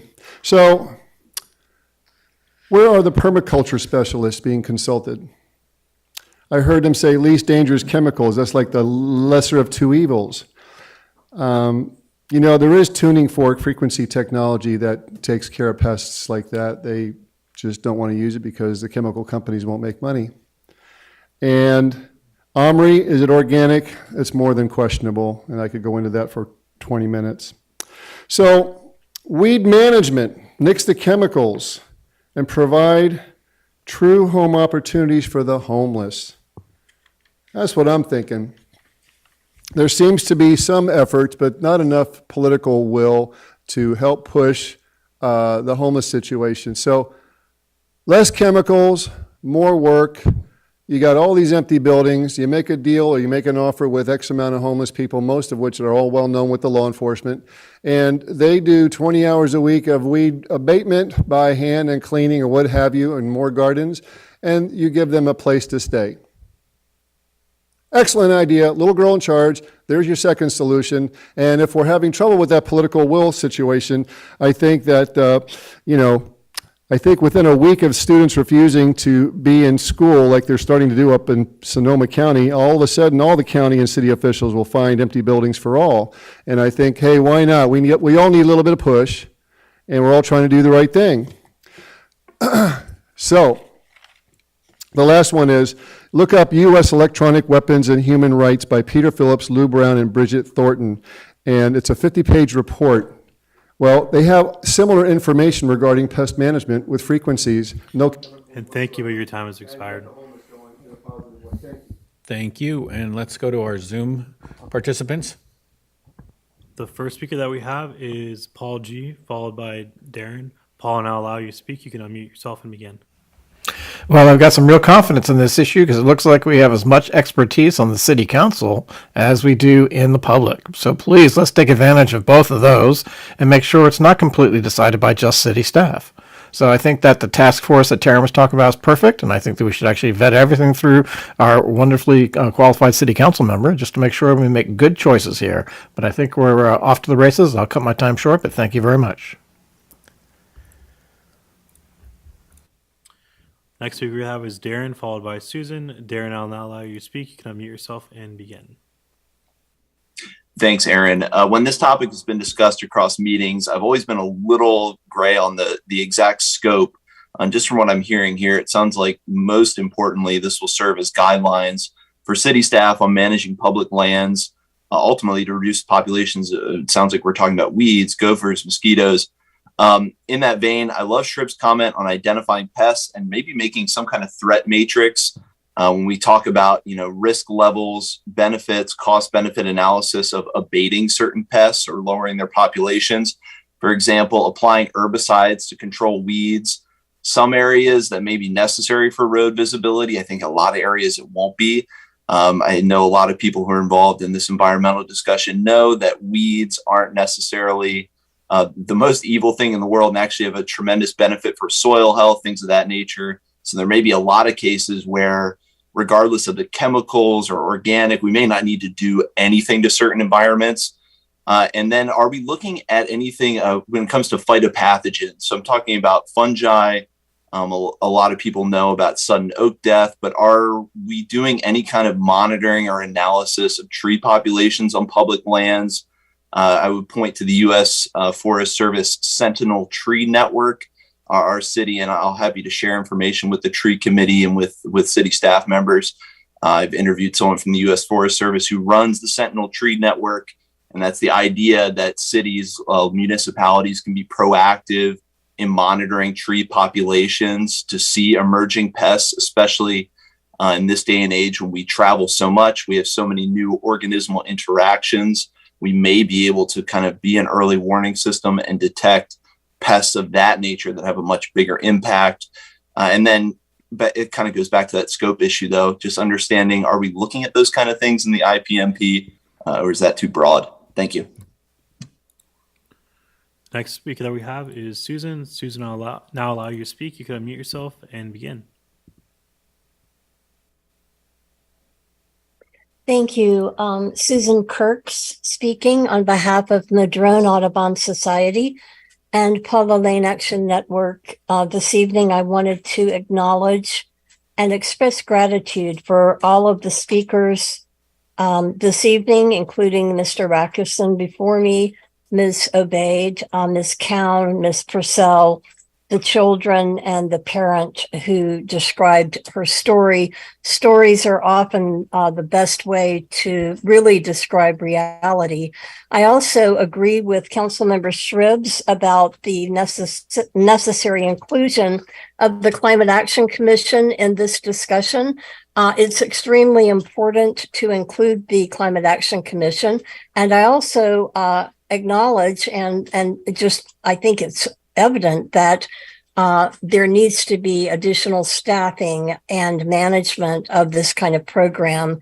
And that would likely be through Parks and Rec, which is very understaffed. And probably this is a little bit overwhelming if you think about current staffing. So some of the overage of Measure U funds probably could be used to support that. And lastly, I'd just like to briefly say, if you're going to be bringing in gophers and other entities like that with rodenticide discussion, that's a whole new layer of this.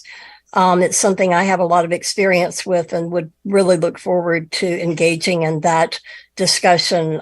It's a complex issue. It's not just about getting rid of gophers.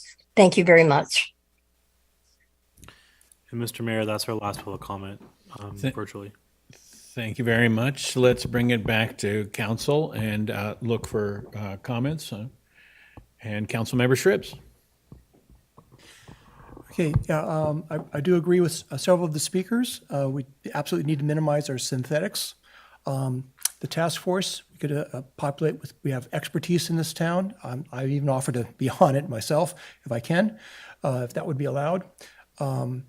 And the reason why we need an expert task force is because the dealing with the pests, knowing the biology and knowing the treatments that are possible and also the toxicities and evaluating the costs, benefits, and risks involved from a liability points of view, from worker safety and the like. It's a very complex, detailed, and we need expertise, which we don't have that's not a strength within the city.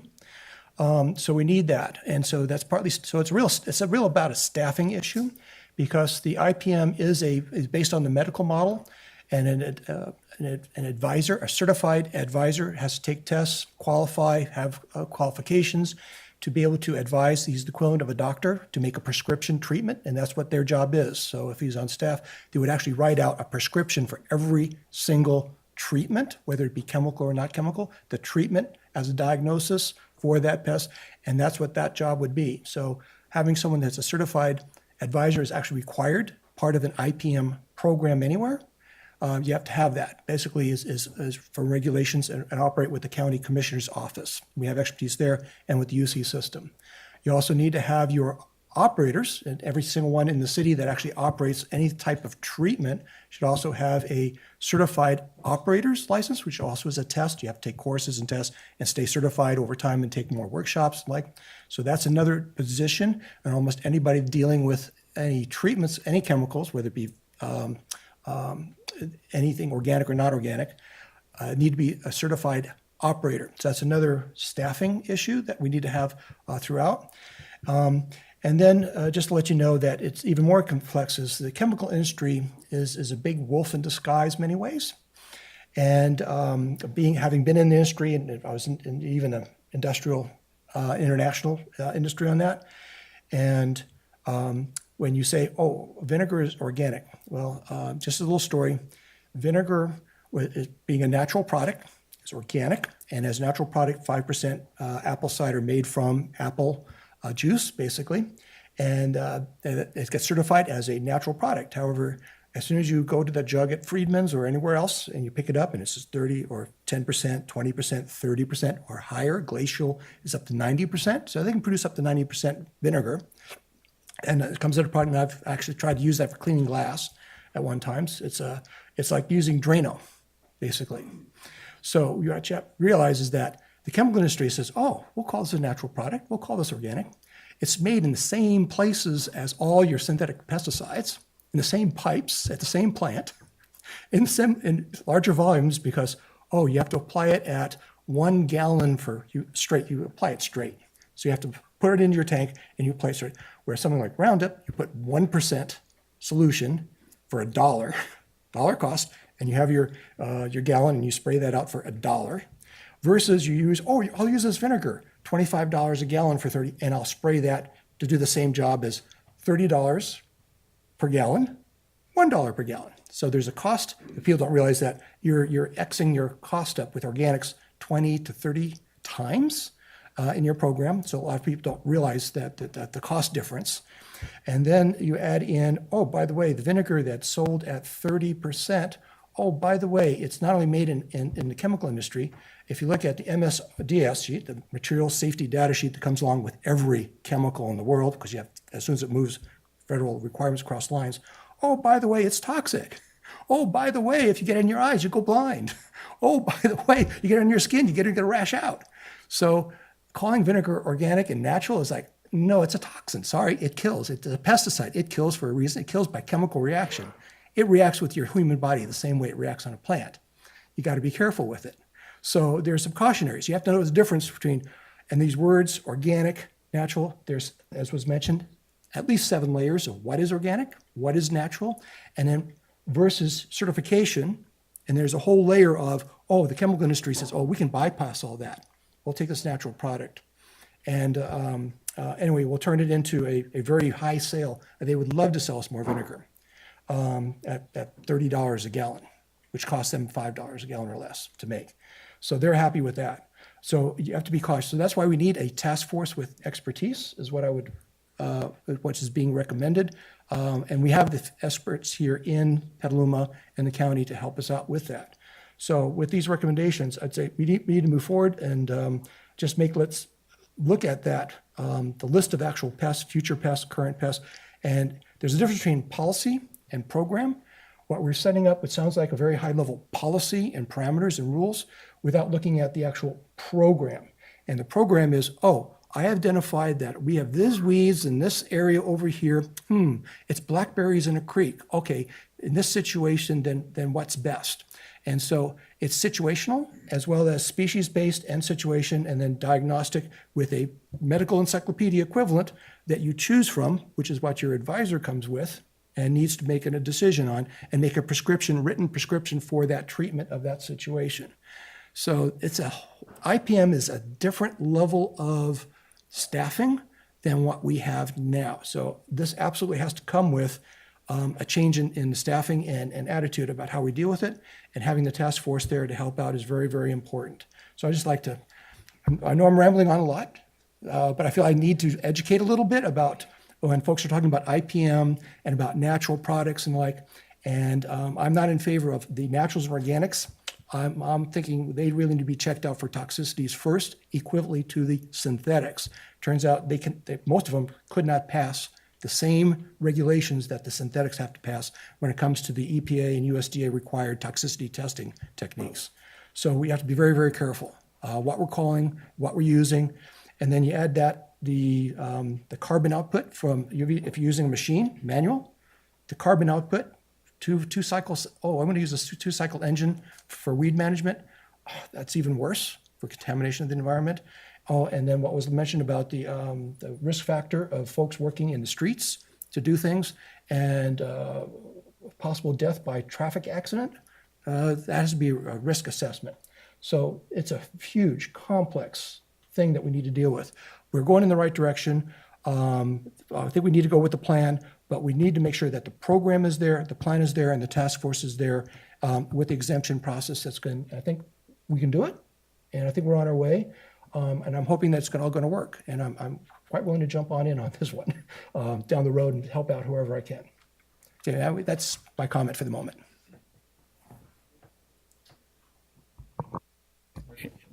Councilmember Barnacle.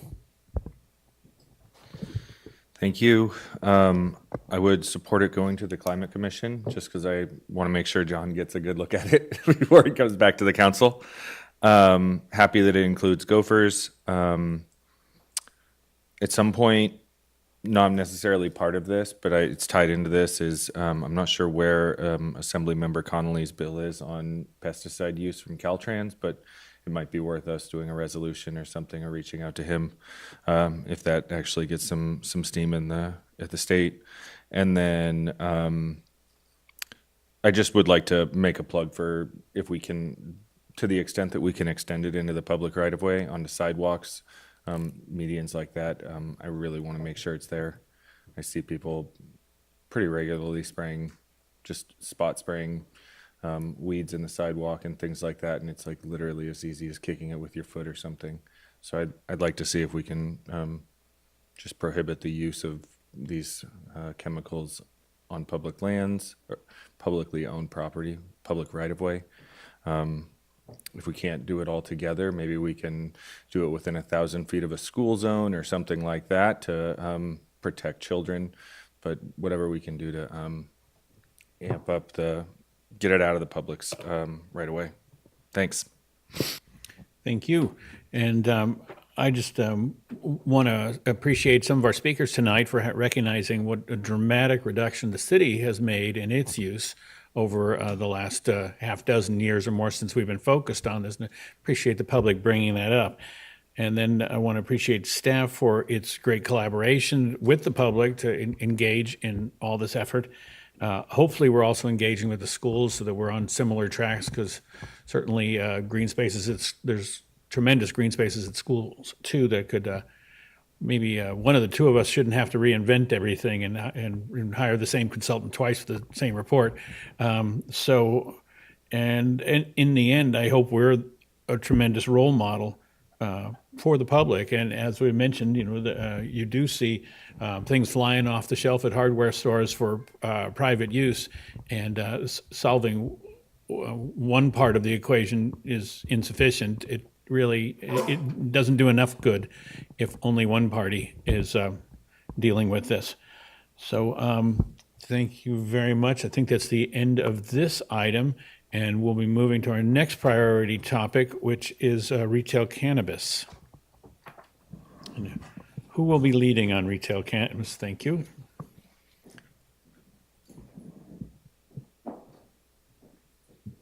Good evening, Council, members of the public, staff. My name is Eric Danley. I'm the city attorney, and I have the pleasure of leading the discussion, or starting the discussion on this item, which is retail cannabis regulations that would permit storefront retail cannabis commercial activity in the city.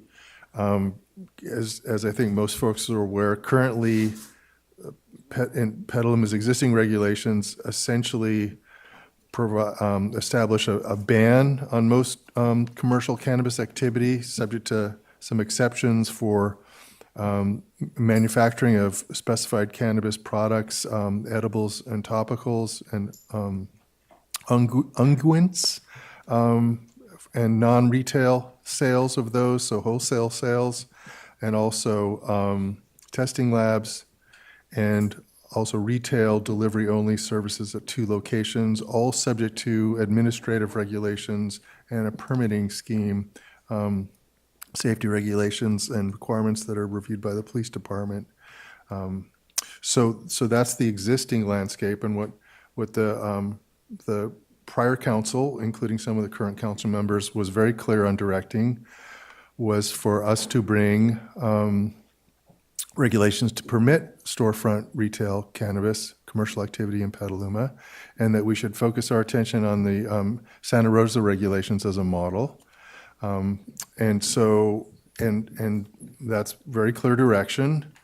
And we, in terms of the timeline you see tonight, it's adjusted and it's moved out in time, further out in time. And that's, you'll see, I think, when we talk about the tenant protections activity, that we're adjusting the retail cannabis to reflect where we are with the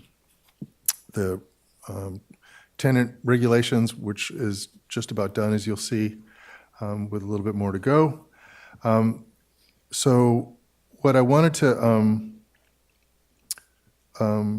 sort of raise with the new council tonight, and with the help of my colleagues Peggy and in particular, is to not to be what's been described by some as foot dragging or resistant of the council direction, but rather to be looking at this item in view of the recent experience we've had with the tenant regulations, which has sort of, reminded us of what tends to be involved in successful major legislative activity, but also the rubric our assistant city manager mentioned, which was on slide 4 in the presentation, and that is looking at, with respect to these major initiatives, the immediacy and the needs they address, the fiscal impact in terms of both cost and revenue implications, and is it sustaining financially, or is it actually improving the city's financials, community impacts, stakeholder impacts, also unintended consequences, and what's the effect on the landscape. So ideally, this activity, if it's gonna utilize some of the approach that we ultimately ended up applying to the tenant regulations, but didn't start with because of some time urgency initially, I think that would include outreach, stakeholder outreach. It would include a workshop before the council to focus not on legislation, but on features, regulatory features. So that's what's reflected for you in the timeline on this slide. I think the council's direction, the prior council's direction, is excellent. We've reviewed the Santa Rosa regulations. They're a great model. They're very clearly drafted. They're well organized. But there's a number of things that they cover that the council's direction so far hasn't touched on, including commercial cultivation, including cannabis special events. We've talked, I've mentioned, and it's reflected in the Santa Rosa regulations. Most of them are in the, or a good portion of them are in the zoning code, and they address where the commercial cannabis establishments can be located. The retail is subject to CUP, a conditional use permit being granted, and there are administrative permit requirements that apply to those. And we have those regulations I referred to that we already have on the books concerning the limited commercial cannabis activity that's permitted in Petaluma. I think those are good regulations, and it's a good process, and it's been working. So that can be adapted more broadly. So that's a good thing. The other thing I want to mention, and again, this relates back to the goals and priorities rubric considerations and sustainability considerations. And the Santa Rosa exemplar, they brought to the voters and got approved a general excise tax. And I don't know what, and I think it's 8% of gross receipts, both for cultivation and retail sales. And I don't know what that's doing revenue-wise, or how it's relating, how the revenue being generated relates to the costs, and whether it's revenue neutral or even revenue positive. But in conversation with the city manager and in view of those considerations for the priorities, wanted to at least mention those as potential council considerations. So you can see on the timeline chart, we've already done, I think, a bunch of research, and frankly, I'll tell the council, in projects like these, we start doing rough drafting, annotated drafts, like really early, just because it helps us visualize what we're doing, and not to sort of galvanize us in policy decisions, because that's not our role anyway, but it helps us see the mechanics. And so we work on that along with the research and looking at exemplars in other jurisdictions and look at how the case law has evolved, if it has. There's a nice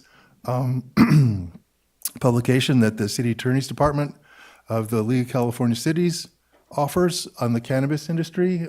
So that's a nice reference that we have to assist in looking at issues like financing for the regulations and how they interact with the state and federal law. So we've got all that. We have not, the prior council direction was to not really focus on revenue considerations or even cost recovery considerations. So that has not occurred, but if that were to occur, it would need to get started shortly. We added a line for outreach that we would see following that, so that the outreach addressed those different options that were identified regarding revenue and or cost recovery. And you can see we placed the drafting that incorporates that feedback, and also providing for a workshop before the council to get direction, and then bring that regulation. We put that in the same time period. So that's what I had to offer on that. And I think, one other thing I should add is that this process would need to address CEQA.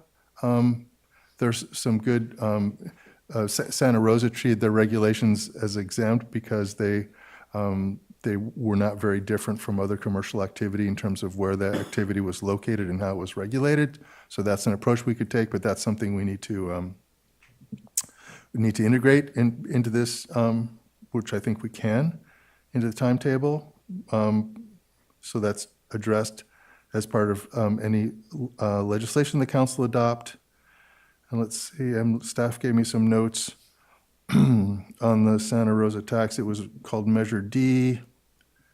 It was, let's see, 25. That's the other thing we haven't talked about, and I don't know that there's a desire to necessarily permit or regulate commercial cultivation, but as I think I mentioned, that's a feature of the Santa Rosa scheme.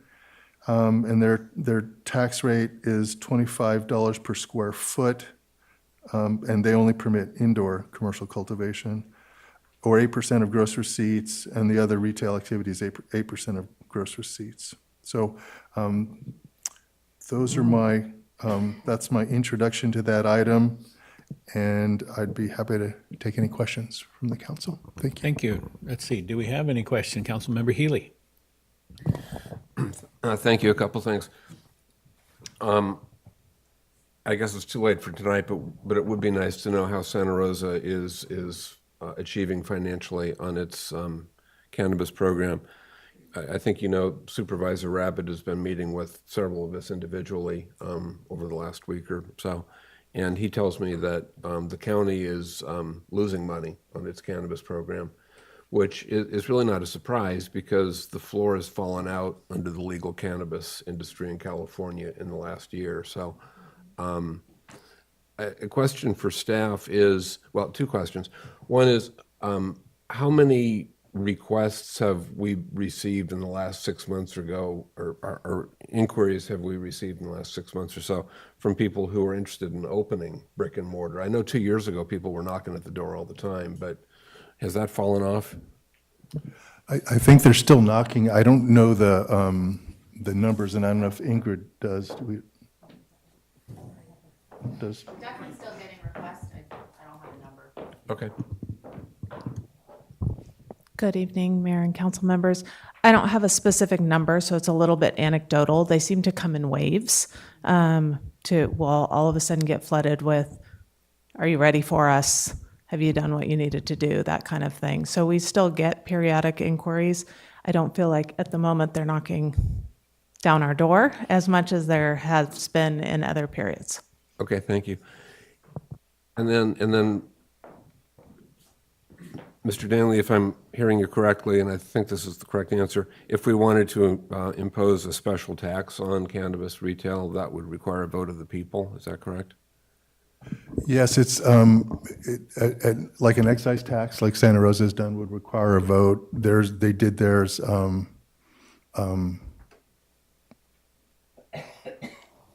I think they refer to it as a general tax, so I'd have to look at how they offered it, but that would require a vote. So kind of two subparts to that. The general versus special is the majority versus 2/3. But now, of course, we have the California Business Roundtable measure on the ballot for November 2024, which would make everything a 2/3 threshold. That's one. And then have you factored in the cost of putting an item on the ballot citywide?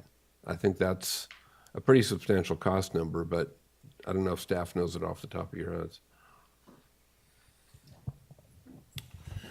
I can respond briefly. I don't think we have off the top of our heads the cost to put the measure on. Our city clerk, I don't know if I don't see her hand up, but she may have at least a vague estimation from the Registrar of Voters about what that would actually cost. Wanted to chime in on some of the taxes that have been adopted so far, and they feature an interesting scheme where, as Eric mentioned, the rates are capped at like the 8% of gross receipts, but the measures do offer the council or the board of supervisors, the legislative body, the flexibility to flex that tax up and down as they see fit. So right now, just for example, retail use in Santa Rosa is only at 3% instead of the full 8%. That's the cap.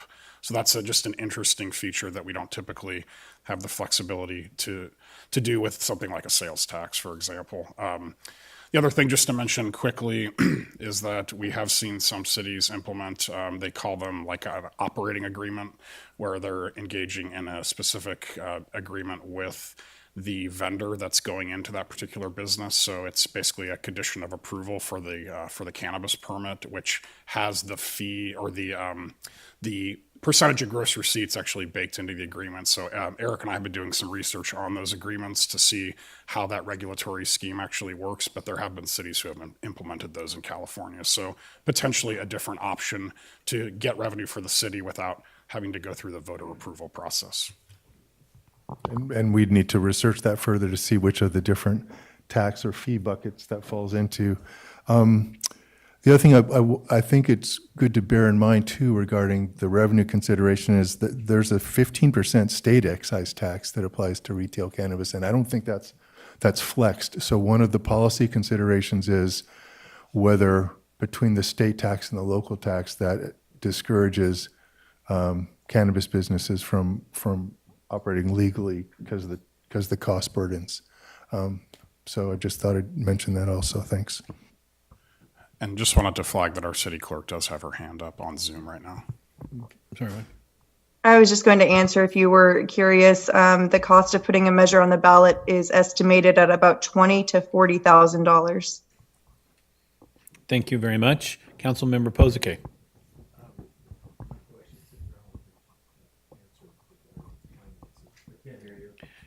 Microphone. My questions have already been answered. Okay, great. Councilmember Shribs.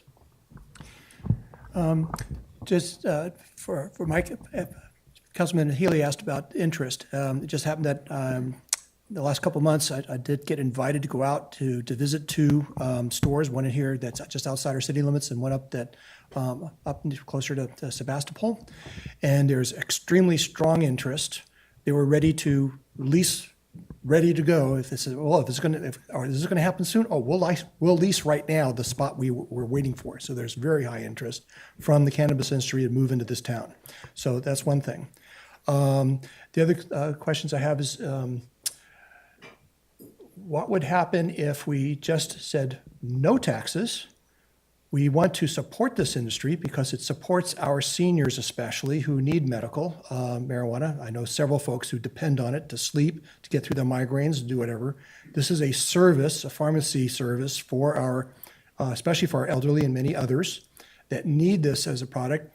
Our taxation has killed this industry for the most part and turned illegal stuff very competitive now because the legal stuff way too expensive for taxes. Could we actually say, no measure, no taxes. We want to support you like any other store in town. We'll have to do so a little bit more. Can we do that and still get them in without having all these inordinate ordinances? And the ordinances that we do create that we want in here, besides the tax end, I know there's a lot of expertise that the cannabis folks has, but they've got their lawyers and political advisors and lobbyists and the like. They probably could come up and write this ordinance for us instead of us writing it ourselves. And we may have to evaluate it and tweak it here and there, but I would be willing to bet that they could come up with a first draft that they say, this is what works. They've worked in lots of other cities and here in California, and they could probably come to us and say, oh, this is what's going to work for us. Because at the bottom, we're talking about a brick and mortar store, and will they want to come here if we do what we're going to do? Will they want to even have a store here if we do this, if we're going to tax them and do all this? And they are concerned about that. So if we're going to overburden the industry, then there's no point in even getting this done.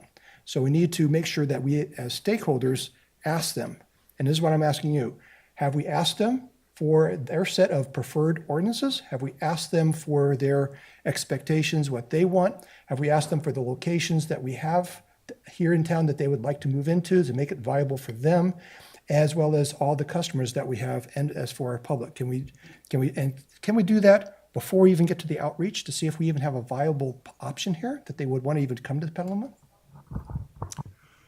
So that's, I think, a series of questions, but see if I'll do my best to hit them.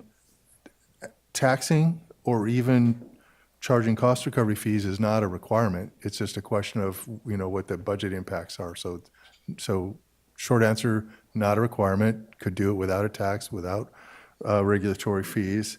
I have gotten several, probably, I don't think as many as a dozen, but probably half a dozen offers from legal counsel representing different cannabis interests to draft us regulations. And as part of a stakeholder outreach process, which I recommend, we would certainly get submissions with those so that we could look at those in relation to exemplars from other jurisdictions like Santa Rosa's, which the prior council directed us to focus on. I would say, and this is just me responding to that thought, the kinds of stakeholder conversations that I think you're describing, Councilmember Shribs, I view as under the category of stakeholder outreach.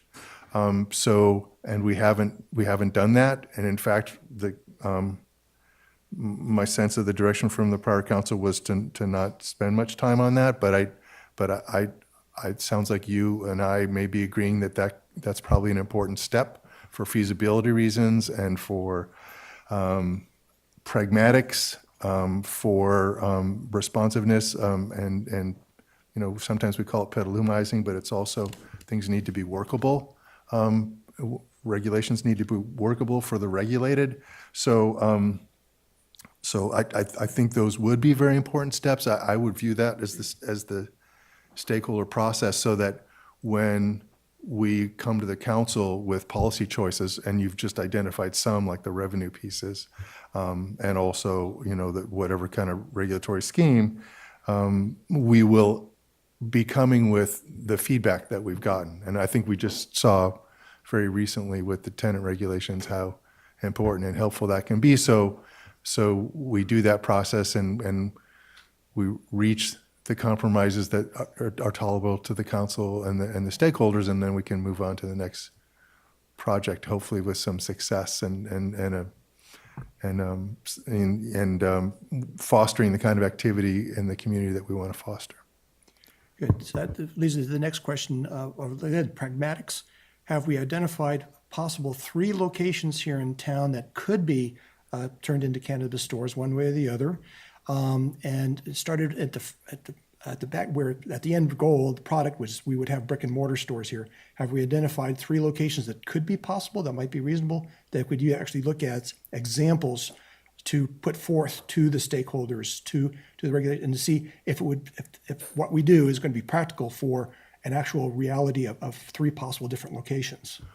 Well, I would just weigh in, and I've got our community development director, but I would just say, I guess that would be a policy option too, of where we locate them, right? So I don't know that Santa Rosa had very specific. I think it was kind of open. Right. Usually, I mean, our economic development and open government director can talk about things that she does in business attraction about identifying, working with businesses that want to come to Petaluma and identifying sites. But typically, what we do is look at those policy choices about, that are zoning ones, about what activities are permitted where. The only setbacks I saw in the Santa Rosa regulations were from schools in terms of the cannabis uses, at least the retail, and then there were security requirements about cannabis that could be accessed from schools or near the schools. So typically we look at like, I mean, one of the things they did in Santa Rosa was they permitted that business activity in areas that were already commercially zoned. So that was another thing that limited the impacts from a CEQA standpoint, and also in terms of compatible uses. So those are policy choices. And typically, what I think we see is when we do that, then the market, then the industry, they do their research and they look at what sites are attractive to them. But it sounds like Heather has some. Brian has some thoughts. Thanks. Thank you, City Attorney, mayors, and council members. I think part of what our city attorney has outlined through the outreach and engagement process would suss out a lot of that. I think, as we're working with the stakeholders, whether it's potential business interests that want to do business in Petaluma within this economy, whether it's draft ordinances or specific locations, I think that will get identified. We do want to have a thoughtful process and have a balanced discussion, around the potential impacts of a new use. But typically, we would expect commercial zoning. So that's all the things. Once this council here before us identifies a clear set of policies that you want staff to move forward on, part of the implementation would be to look at our zoning and where would be the most appropriate for retail. Good. Okay. Councilmember Barnacle? Thank you. The last time we heard this, we said we don't want revenue. So I'm just wondering why we're looking at revenue options again, when the last time it was pretty direct that we didn't want to look for revenue options. I think what I recall was that it wasn't so much that the council, for at least what I heard from the council, was that's not the priority, so don't delay the rest of the project for that.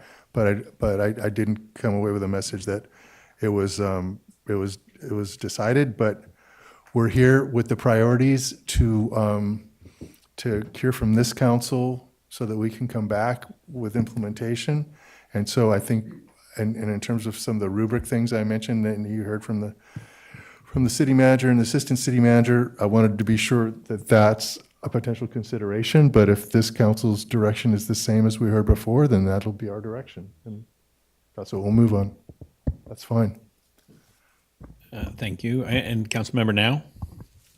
I was just wondering if we had gotten any input from our police department and what Santa Rosa's crime has been with the cannabis, and that would be a cost to the city versus the revenues that we'd be getting. So I don't know if it's the great question, Councilmember Now. So that is part of why we're going to be doing a cost benefit analysis, because there are considerations about coordinating closely with our law enforcement. There are some great cannabis businesses, but want to make sure what is the impact on our department, using current research, using current trends.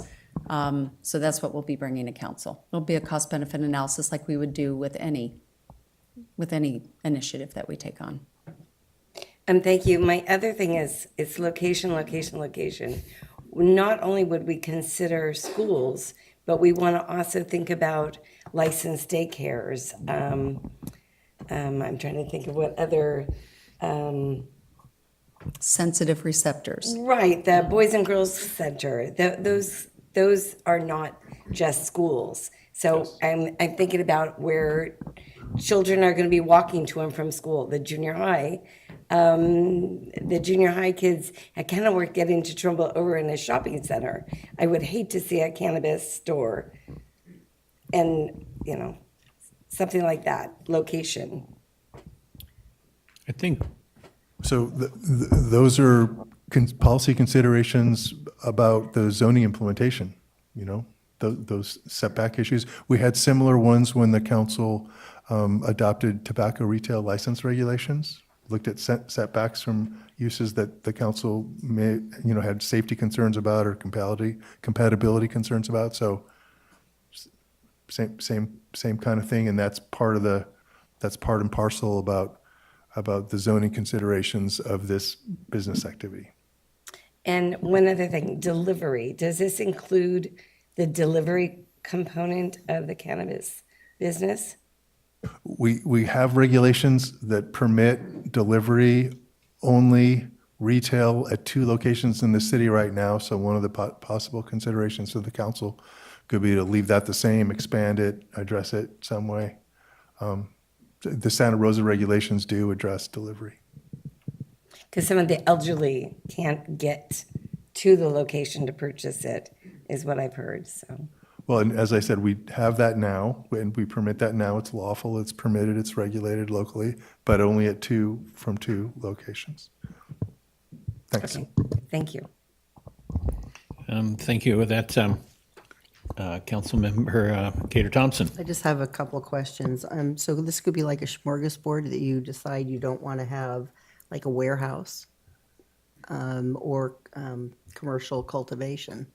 And what if we just want to have retail stores? So we could just. Then that's a policy choice you can make. And that's why I think it can be important so that you have a menu so that you give the focus you want to give. Because I'd like to see, you know, what the difference, you know, with basically crime with warehouses and cultivation. Would like to know more information on that. And how do we determine we're just going to have 3, or is it by population? How's the number of stores determined? We can certainly get that answer. I don't know what their metric was, or if there's a metric in terms of the limit.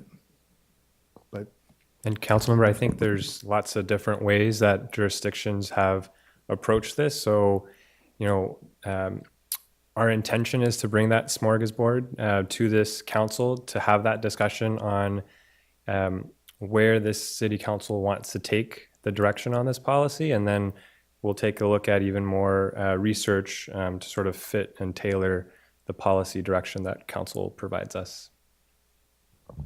Thank you.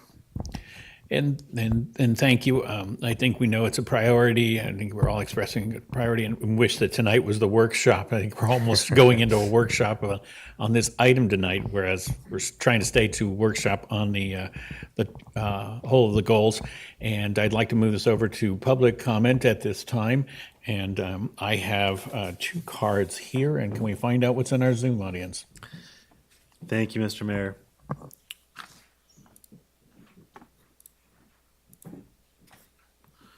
Members of the public attending in person should bring their speaker cards to the clerk's desk if they have not already done so. Members of the public attending online who wish to speak on an item on this item should raise their virtual hand if participating by phone. And we have 2 members of the public with their hands raised virtually at this point. Thank you. And let's see, I'd like to start with the in-house participants and Peter Cherneff, and followed by James Clark.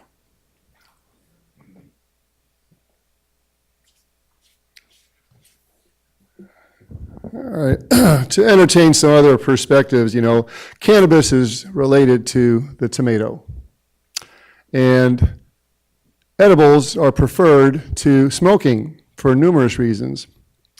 And so having crossed some really good cannabis with some wonderful THC tomatoes, I can tell you this is a whole new industry that I will not allow to be regulated.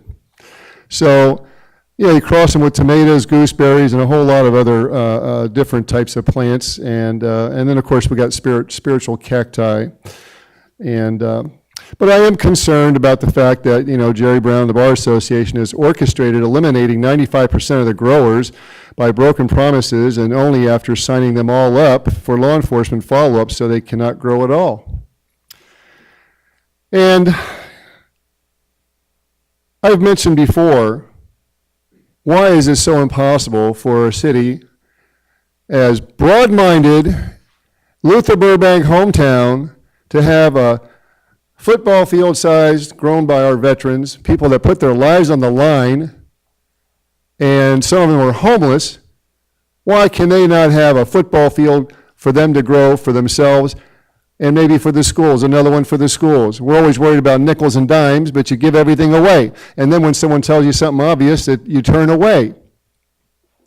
So it would benefit the schools, it would benefit everybody. And then we're talking about worried about children being in the vicinity of cannabis while we've allowed the injecting of them with all kinds of unknowns for the last few years. But there's also pests in the marijuana industry, so I want to say that a pest is commonly found as one who ignores common sense in favor of the status quo cash flow. And you didn't talk about the homeless with the weeds or medicinal weed, and I submit that that's what needs to be addressed. Thank you, but your time has expired. And thank you, James Clark and Claire Firestone, and to be followed by John Hanania. Thank you, Mr. Mayor, council members, and city staff. My name is James Clark, and my partner Claire Firestone is right back there in the audience. We are Petaluma residents, parents, and the founders of Farmhouse Artisan Market, Petaluma's only licensed cannabis retailer. We are a delivery-only operation. We actually serve Sonoma, Napa, and Marin counties at this time. And I'm happy to say we've been a great success in a tumultuous industry.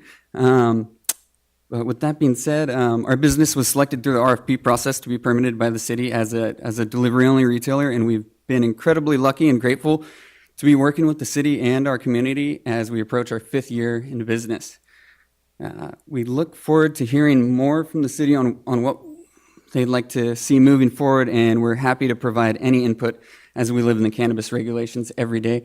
Another thing I'd like to add is that I urge you not to impose any additional taxes, not only because it will push regulated operators to the black market, but more importantly, it'll raise our prices and push consumers to the black market. That's the biggest issue, is that a lot of people shop with their buddies or some guy they know that happens to grow weed, and he might use pesticides, he might be poisoning, there's a lot to it, and safety is a big part of it, and taxes will hurt everyone, not just the operators.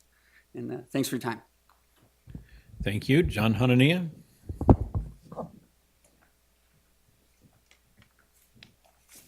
Good evening. The first thing I'd like to say is Petaluma Police Department better equipped than any other city, neighboring city, to deal with the crime rate from cannabis?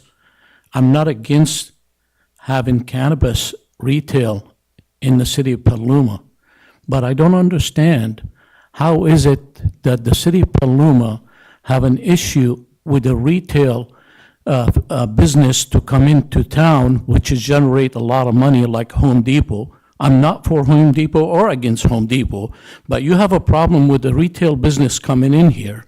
But now you make a top priority for a business that's going to generate a very big crime. I mean, are you guys watching the news? What I see in the news is something just, make believe, or this is something that's happening, that people are held up at gunpoint, for how much money in the cannabis business. So I think you need to look at the crime rate and what you are willing to do to prevent the crime to coming to Petaluma. We have enough crime as it is without adding more fuel to the fire. So until you come up with a plan to prevent the crime, I don't think you should make this as a top priority, top 10 priority. Thank you. Thank you. Let's go to our Zoom participants now. Thank you, Mr. Mayor. The first speaker that we have is Lauren, followed by Saya, Lauren, I'll now allow you to speak. You can unmute yourself and begin. Good evening, honorable council members and staff. My name is Lauren. I'm an attorney and I work with cannabis businesses and governments throughout the state of California. I've been engaging with the city of Petaluma about this issue for the past couple of years.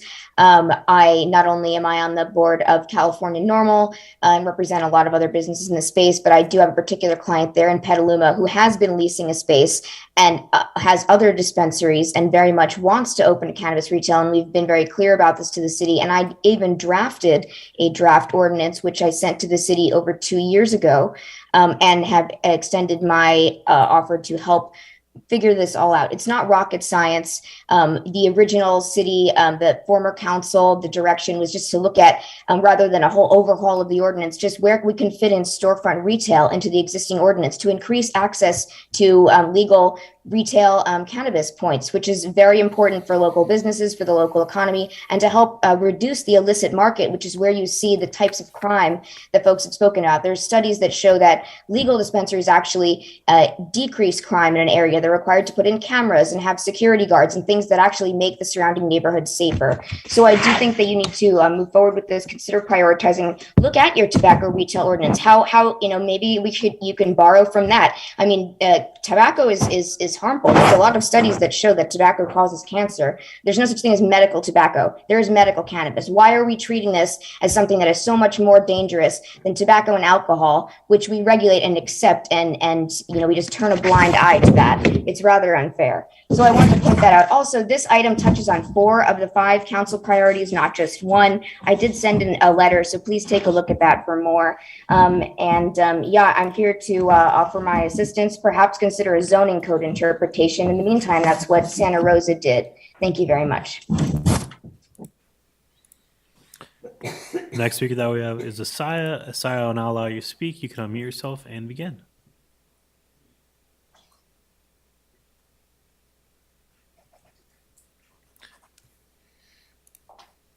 Good evening, everyone. Thank you so much. I am so excited that we're finally talking about this. I apologize in advance. It's going to be my daughter giggling in the background. I wanted to say thank you to Councilmember Thompson for prioritizing the earlier topic so that those girls, those young children could get their voice in. I think that was just so precious, and I'm so grateful you gave them the opportunity to do that. I also want to say thank you to Councilmember Shribs for taking this topic so seriously. I appreciate the council for prioritizing this.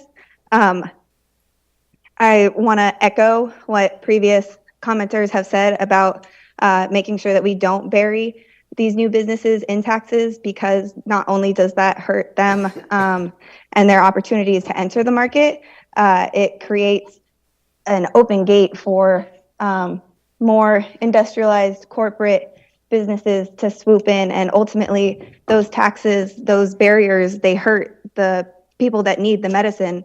Like Lauren just said, cannabis is of medicinal grade. Anyone seeking out the cannabis plant realistically is a patient. For anyone who's interested, I'd advise you to look up Dennis Perone and his works. And as far as the zoning and being close to schools, I am someone who would like to be a prospective business owner, and I've met people arguing at the Capitol that there needs to be access for pediatric patients, that some of the zoning rules that keep cannabis away from schools actually end up hurting the children and the patients who need access to the medicine the most. If we're gonna keep it out of eye line of children, can we also take down the Hen House Brewing billboard that's on the 101? Saya, thank you for your comments, but your time has expired. And Mr. Mayor, that is the last public commenter we do have. Thank you very much. Bringing it back to council, Councilmember Barnacle. Yeah, I was actually going to ask our police chief if he could weigh in on how many DUIs we've had in 2023.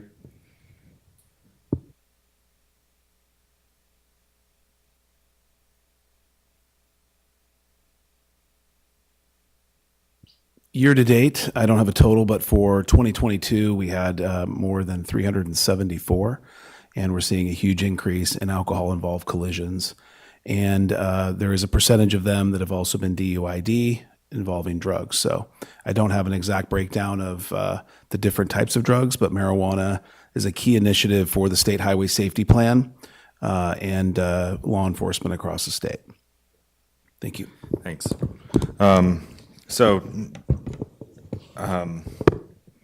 We're not talking about taxing our bars for the DUIs that we write, and I don't support taxing marijuana. I'm all for cost recovery because I don't want it to cost us things, but I don't want to burden this industry. We're demonizing this product that is legal, that is used for medicine, and we're pushing people out of, forcing them to drive out of the city. And we're overcomplicating this stuff. I mean, I hear the concerns about putting this next to school. I lived next to a school when I lived in Oregon, and there was a marijuana dispensary right next to it, like literally 1.5 blocks away. And it was not a problem. There wasn't kids hanging around there. This is like classic NIMBY behavior. Like, I don't want this next to me, and you're othering all these people that probably smoke marijuana recreationally or smoke it for medicinal purposes, and we can't be othering them. We have to normalize this and treat it like a normal thing. So please, please don't overcomplicate this. Don't overregulate it. Just let it happen because it's legal and it's medicine. Thank you. Councilmember Healy? So I'm going to suggest that this particular priority may be a solution in search of a problem. I have not heard from any member of the community that they're having trouble acquiring the marijuana they want between our one delivery service and then the brick and mortar that's immediately outside the city limits on Eli. And again, I think the whole world in legal cannabis has changed in the last 2 years. So I would suggest that, well, and I would also say of the other 9 priorities, I'd say they're all pretty much locked in stone. I don't think we're going to move any of those things off of this list. And if anyone has any hope for seeing anything new added, staff is telling us we need to take something out of the top 10. This is the only one that I think could possibly be moved out of the top 10 and made maybe priority 11 for a future date. But if you want to see RV parking in the neighborhoods addressed, if you want to see a downtown public bathroom addressed, that's not going to happen unless we take something off the list and pause it. And this is the one opportunity where we have to do that. Thank you. Councilmember Posake? Thank you. I think we probably have to go to the stakeholders, to find out, how many people are having difficulty getting it. That's one comment. I'm in agreement with folks on that. But beyond that, as a physician, I feel quite strongly that as long as alcohol is legal, then marijuana must be legal. And I know it is legal, but I mean, it must be available as well. I think that the health problems that it can be associated with are much smaller than those associated with alcohol. That's all I have. Councilmember Cater-Thompson? And, marijuana is legal. And so there's no reason why we have to have this big debate if we're going to have dispensaries in our town. I think the public already spoke. They voted on this. I like public outreach to find out where, people, if they have concerns, where they're located. With one of the general plan groups I'm on, we had a discussion of where locations could possibly be. I do not support an extra tax because it's already taxed way too high. And I agree with Councilmember Posake. I mean, alcohol, is legal. You can go right down the street and buy alcohol, but yet You want people to drive, miles away to pick up a product if you're not having it delivered. And I don't think that this needs to be taken off the list. I think we need to expedite this and move forward. It's been legal for years already. And I think I'd like this move quickly. Thank you. Thank you. Councilmember Shribs. Yeah, I would support what Member Cater Thompson said. And in the ordinances, the other thing I'd like to make sure we can do is I know some of the ordinances and zoning that was put in for other locations, other cities, very restrictive in space.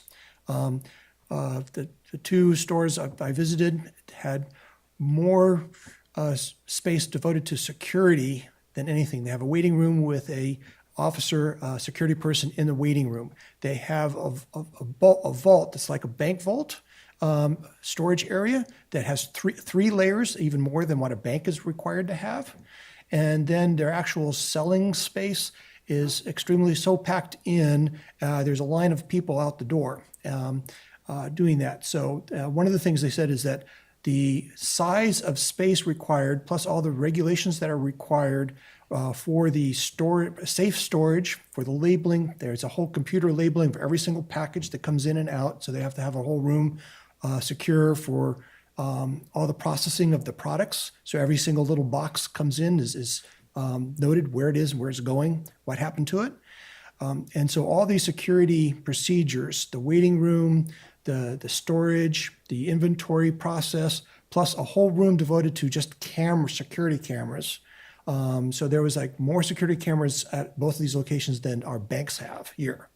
And the quality is probably even superior also to even what our banks have here.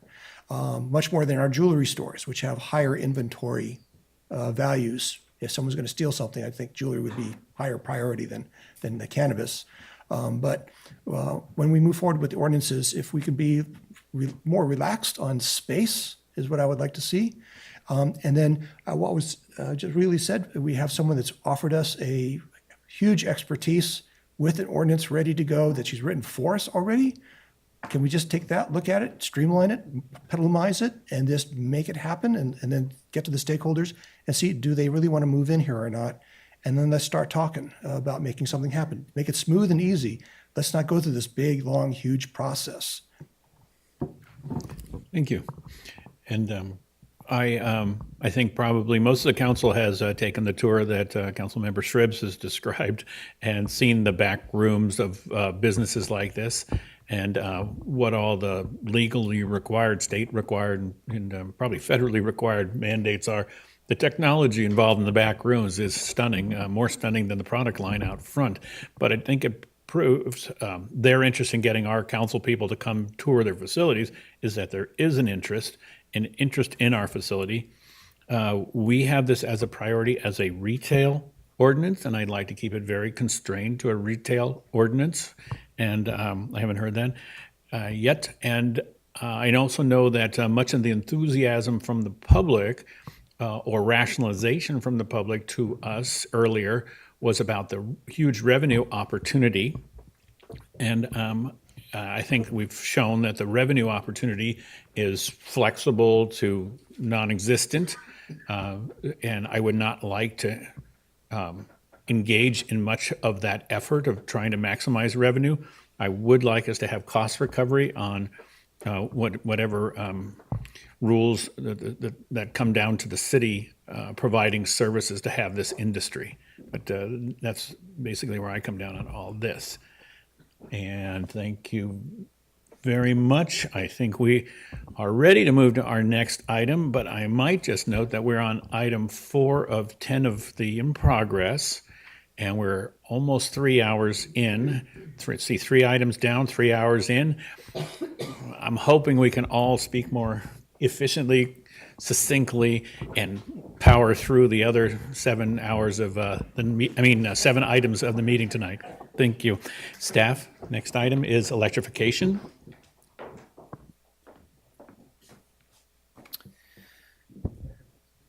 Yes, please. Good evening, Mayor and council members. I am going to do a brief presentation on this item, and Rihanna Frank is here as my support.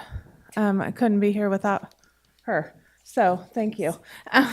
We're going to start our item a little differently, and this is somewhat to bring some context to the discussion of the electrification. So the slide before you, we have been working closely on our climate action and adaptation plan, and part of that effort, Ramey put together a community GHG emissions profile. And as you can see, about 91% of our community's emissions are from transportation and energy.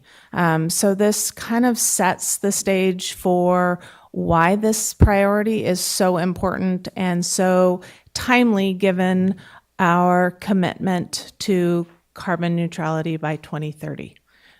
So next slide, please. When Ramey did that greenhouse gas inventory, this is a graphic that showed, okay, here we are, and here's where we want to be, which is that the most severe line down. The BAU is business as usual. The adjusted BAU is the adjusted business as usual. That is incorporating some of the state mandate. So that shows you how much of a decrease we would see with that. There's an acknowledgement under the current pace that Petaluma has done a lot on this topic. So we have put things in place, such as our gas station ban, new fossil fuel gas station ban, such as our all electric, such as adopting tier 1 with our building code. So some of those things, having Sonoma Clean Power, a lot of those things reduces the greenhouse gas emissions. So that current pace, if we kind of continued, that would be where we got. Ramey looked at another aggressive action plan, and it got us there. So really, we got to a scenario of what is it going to take to get to carbon neutrality by 2030? And even with that, we're not quite there, but we are close. So some of the things that are really important to get us to carbon neutrality, that what does it take scenario, are mandatory requirements for buildings, our existing buildings. We do a great job with our new buildings because of our all electric and because of the state code updates. Our new buildings, we're doing very well with those. But our existing buildings are really a big piece of this puzzle for us to solve. We also need to be looking at very high rate of EV adoption and shifting people out of their single occupancy vehicles. So that's why we're talking about this item. That's why the last time around staff was pushing so hard to get the electrification plan on the top 10, because we really believe that we're not going to get to carbon neutrality. We're not going to get to that what does it take scenario without this plan and this constant effort. Next slide, please. So another thing we have learned as we've been starting this effort is it's a rapidly changing environment, a context. It's also, when we started this, the first thing we thought is, okay, we need a burnout ordinance. Well, nobody so far has adopted a burnout ordinance. So it wasn't as easy as just finding a burnout ordinance and saying, okay, yes, we made it. We also recognize there's huge equity issues with a lot of the things we talk about when we talk about electrifying. So it's not just as easy as adopting an ordinance and saying, okay, we got it. We have to constantly be thinking about the equity piece. How do we make sure that what we pass does not overburden some of our most vulnerable populations?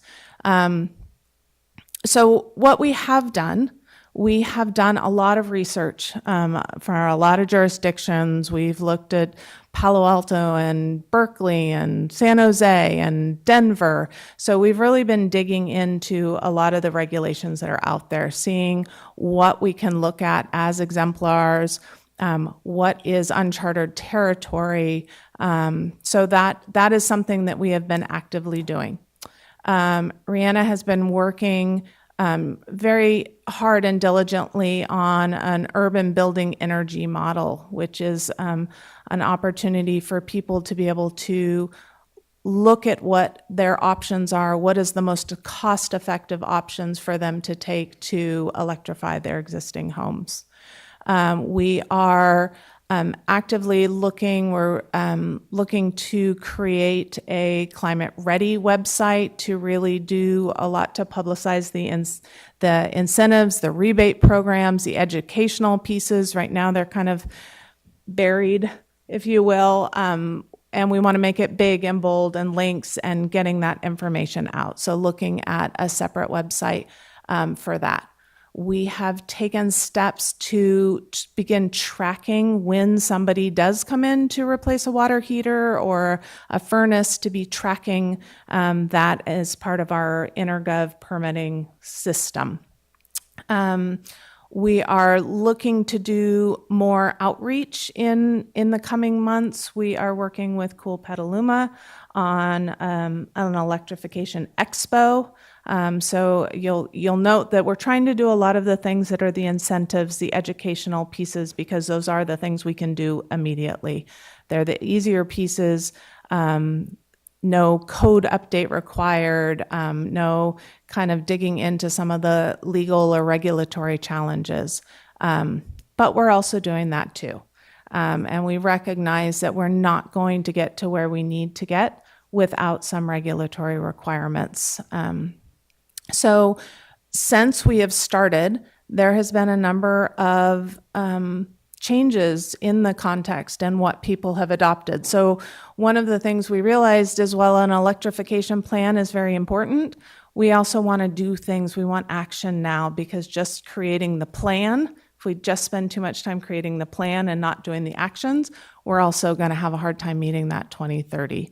Some of the things we're currently looking at: low carbon concrete, EV infrastructure reach code, all electric outdoor equipment codes, heat pump, water heater as part of larger remodels. So we're trying to take the steps that our other jurisdictions are taking, looking at those, talking with our cohort, which is Rihanna Planning, Building, and Fire, and we're meeting regularly. We also have met a number of times through both the climate action process and as part of this process with members of the Climate Action Commission. So we're trying to stay engaged, proactive, and flex and pivot as new information, new codes become available. Next slide. So like I mentioned, we're aware that we need to be looking at incentives, equity issues, funding opportunity. So we will be looking at those, and obviously all of this will be helping us facilitate ultimately an electrification plan. But one of the things that you will see that we've pushed that out a little bit in order to allow us to do some of the action items leading up to that, instead of creating a plan that says do this, this, and this. We are also working very closely with the action plans being created with the Climate Action Plan. So under individual topics, they're creating action plans, and we're coordinating closely with that. Obviously, we have a wealth of knowledge with our CCBs, and so they will continue to be a critical part of this effort as well. So that's our update. Tried to make it quick. So even though we've pushed the date out on the actual electrification plan, we feel confident that we're doing a lot of steps in the immediate to move this priority forward. And we're here for questions. I appreciate the brevity on everyone's part. And Councilmember Shribs. Okay, I think we're working on this pretty well. You were able to get a EV charge station plan, master plan to be created, with consultants working on that. That's a really good step. We've got the flat panels being produced on our ponds over there at Ellis Creek. So yeah, fantastic that you're progressing so much well. Looking at that chart with the transportation, what it is to try to get it reduced, so that's the biggest part, so all the appliances. So we need a change in our culture here to make that happen. So I know that's going to be the hardest thing to do, is change our actual culture, because we all like our big gas cars for the most part and not willing to give them up quite yet. But the other part of it is the other half. That is the usage here by the people and not the supply side. I know on the supply side, there's some projects maybe putting solar panels and lithium battery systems up there by PG&E substation, but that may or may not be enough. Working with geothermal as a supplier, they've produced a lot more in the past than they are now, even with all the advances, maybe more. So where in this program are we going to be working with PG&E to maximize and upgrade our entire electrical system? Because right now our wires and transformers aren't going to be able to handle what we've got. So where is that in this plan? I want to make sure that I'm not going to scream into this. So as part of the EV charging infrastructure master plan that you all passed last week, we're going to be working with PG&E to do energy grid analysis on up to 21 facilities. And that's really going to help inform us on what upgrades we need to make at each of those facilities. And that's just for, City of Petaluma electrification. And that will help us down the road when we are ready to do the construction and installation work for those EV chargers. Also, they will be interfacing with PG&E to get us applied and ready for the Fleet Ready program for several facilities. So that is on the transit side. And then for building electrification, the Zero Home project is actually a PG&E funded project. They are paying for that 100% for the next year. We are just waiting from the green light from Zero Home that they're ready to launch. And initially that was only going to be a program for single family residences. And now they've because it's taken a minute to get that program up and running, it's actually going to include multifamily units as well. So it's going to be able to help all residents within Petaluma learn how they can best electrify their homes. Okay, that's not quite what I'm asking. So I know that we as a city are going to do everything we can, which is great. What I'm talking about is to get for the transportation, we need over 50% of the people in the next 10 years to buy an EV car, put it in, which is using the PG&E grid. And the 21 facilities that we're talking about is nothing compared to the 20,000 chargers need to be put in our homes currently to cover the EV charging. And we add that in, if you add in the energy for all the gas that we're currently using, just the energy quantity, but just in kilowatts, however you want to do it, calories, however you want to measure current cost of energy just to transport around in our vehicles. That is a near impossible energy level for our current electrical system, our grid, our transformers, our wires underground. So how is PG&E going to meet, if we do all the transformation, especially if we get half the people to convert to EV charging, how are we going to get PG&E to supply that energy to all the people that are here? Because what I'm not hearing is that PG&E is, how cooperative are they to actually transform our entire city and be a leader in that? Can we use them as an example, be the first in line and have them spend the money here rather than other cities to completely change our whole infrastructure to have the capacity? So that's what we're missing, is capacity right now. So we are talking actively with PG&E. One of the things we asked for from PG&E was a map to kind of understand what the capacity was, what was already here, identify potentially specific areas that are really need that upgrade first, to be able to start talking about that. My understanding is they don't currently have that map, but they have indicated a willingness and commitment to work closely with the city of Petaluma to help us get that information and troubleshoot what we need to do to improve the grid, to make sure that what people need to put in that EV charger is already in the street so that it's reducing the barriers to doing that. So I don't have a, oh, go ahead, Patrick. I was just going to say, we had a meeting with the local PG&E local government representatives a week or two ago. And I posed that exact question to them, letting them know that there's this intention within our community to electrify, and not knowing on their part whether the grid would be able to handle that. And I think it kind of took them back and kind of looked at us differently, like that we were pretty serious about this issue. And they said that they were interested in working with us on that. I think if we could, maybe, I think there's a variety of people want to weigh in, council, on this exact point. So Councilmember Barnacle. Yeah, this is, like, you're really an expert on the IPM. I'm not a technical expert on grid stability, but it is like what I work in every day. So the CPUC is ultimately going to be the one who forces PG&E to up their game on this, and they are. They have to, because with transportation, electrification, and buildings, like, exactly your point, like, that has to be worked on 100%. So I think the simple answer is like, we don't know exactly. PG&E, a lot of their data can't be disclosed in terms of mapping things, knowing which sublaps, need to have distribution upgrades and things like that. It's a serious, complex web. But there are like a lot of really smart people working on it. That's like the best answer I can give. With respect to this, I'll make my comments brief. I don't know how much we can mine permit data, but with all the money that's coming out in the next, like, July, there's a big drop in California with water heaters. It's gonna be like $4,800 for a heat pump water heater and like $2,800 for panel upgrades.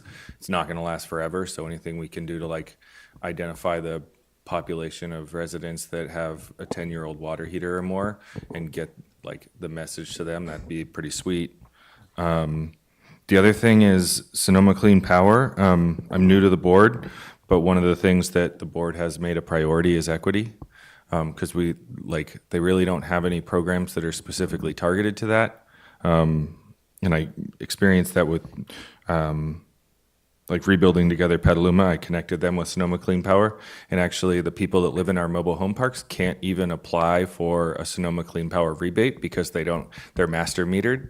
So they can't, now Sonoma Clean Power has to create a different process just so that they can even process an application, because like there might be 100 mobile homes, but only one water heater can get a rebate for it. So there's things that need to happen, and we have to keep advocating at Sonoma Clean Power. I'm committed to it, but like they need to up their equity game in their programs and really work with community-based organizations. So,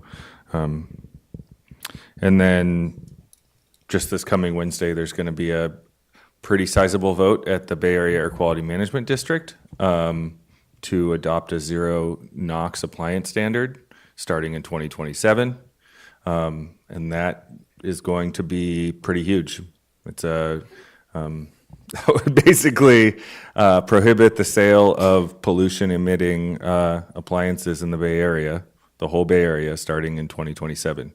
So when you think about what PG&E, PG&E is very aware of that process. They've been very active in that process, as have their unions. And if there's no bigger shot over the bow that electrification's coming, think about not being allowed to buy a gas water heater in 4 years. They've got a lot of planning to do, and more importantly, a lot of implementation to do to up their, increase the capacity of the grid. So that's my comment. Question round. Councilmember Healy? Yeah, so to stick with the question piece, I would concur with Councilmember Shribs that we need to do a lot more research on how quickly PG&E can reasonably be expected to ramp up their transmission and distribution capacity. And it's not just here, it's to meet goals all over the place. We're seeing a big push for offshore wind in places that don't have very strong transmission lines tying into the rest of the state.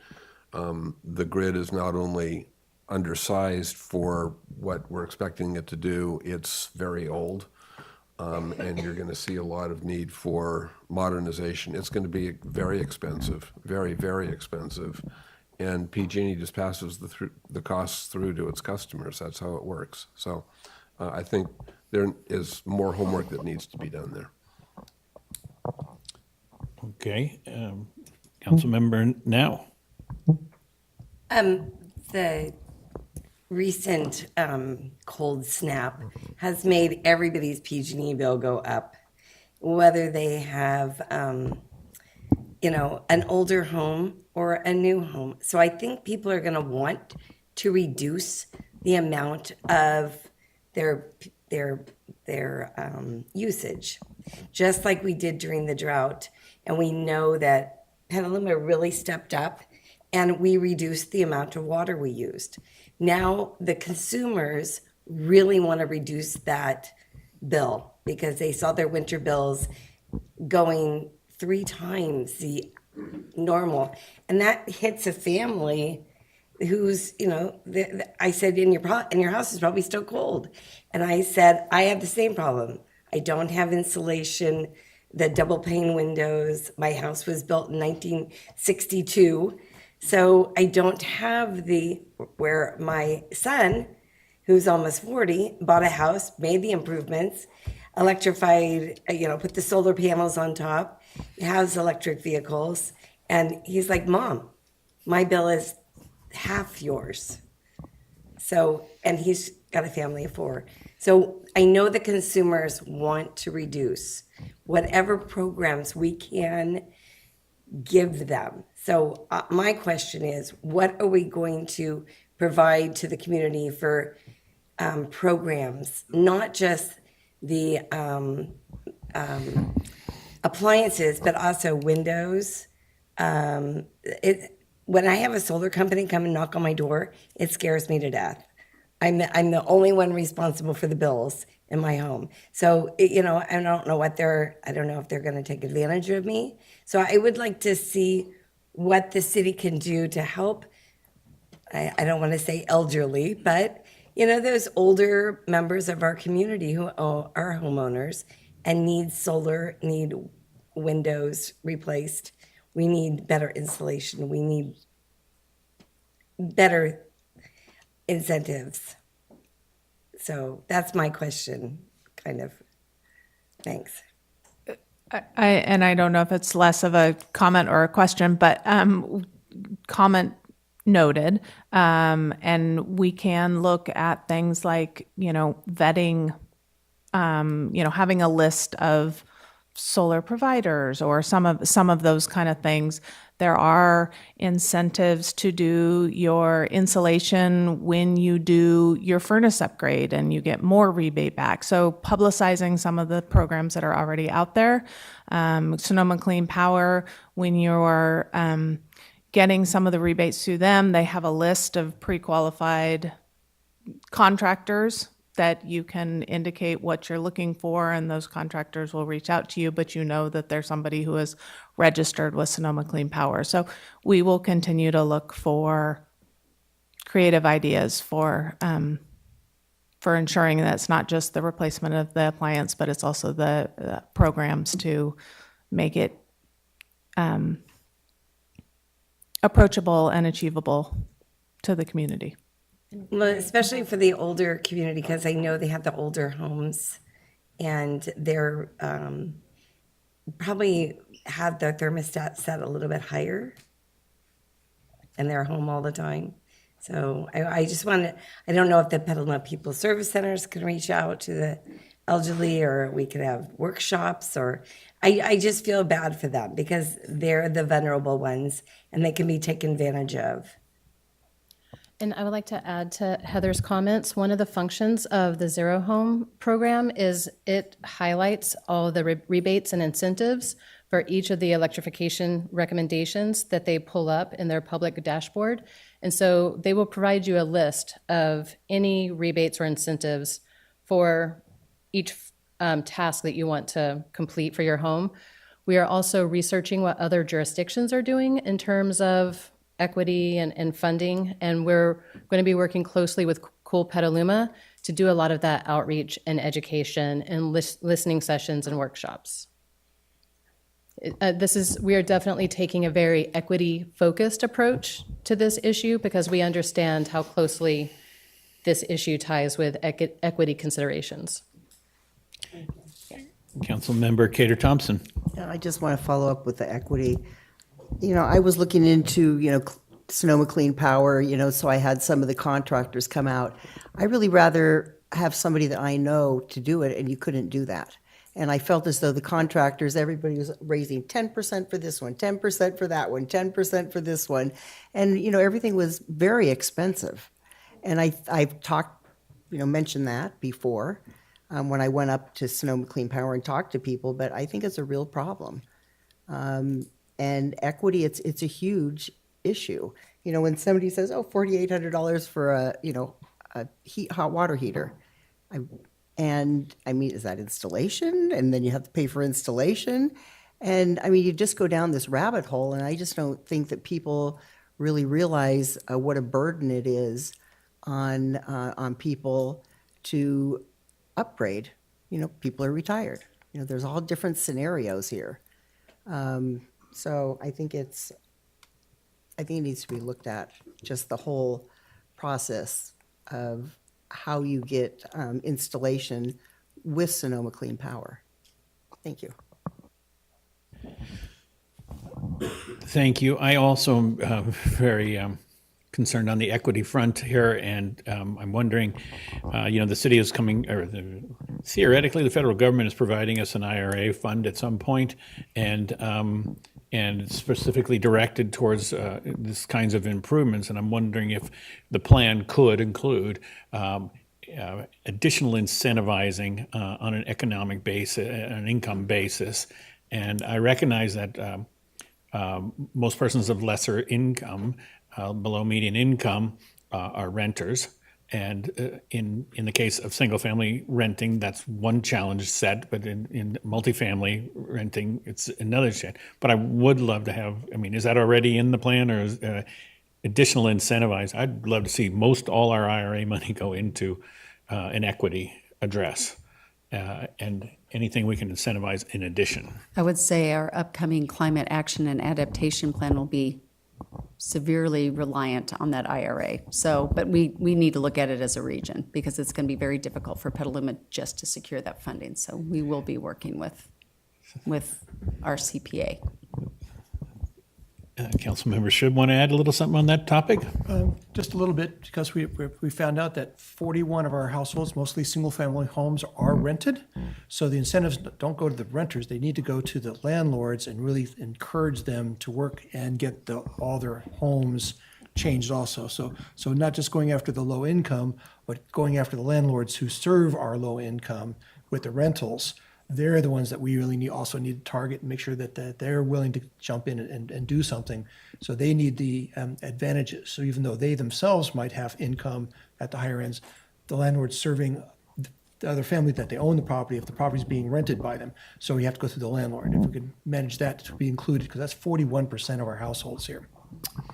Yeah, we have definitely been talking about that, and then also as part of that, making sure that we have things in place so that those costs don't just get then transferred to the rent. So I don't have the answer, but it's something that we're definitely thinking about and talking about as part of the equity considerations.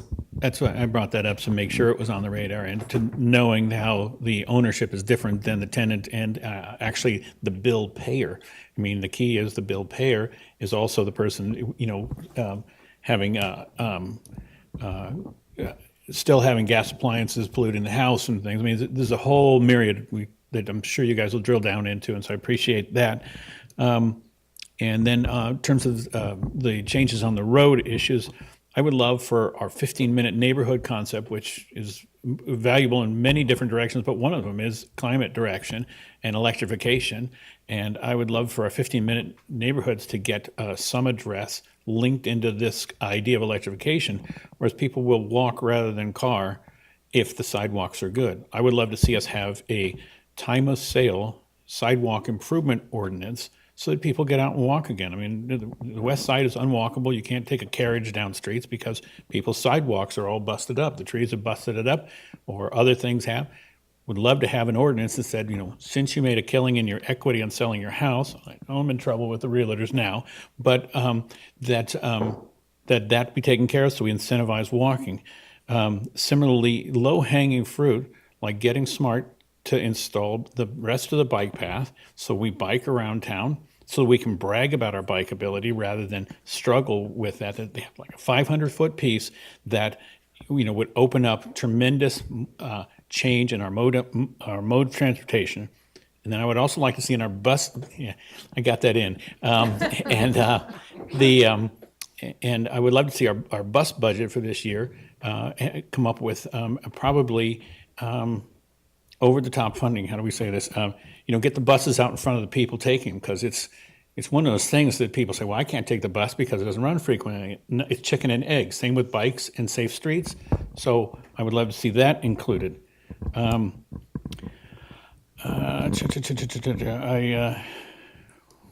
Mayor, can I tell you, wishes granted on transit. So we will be coming forward with a budget that makes transit free for all, but the chicken and egg is we've got to make it more usable and more accessible. So we'll be working on that as well.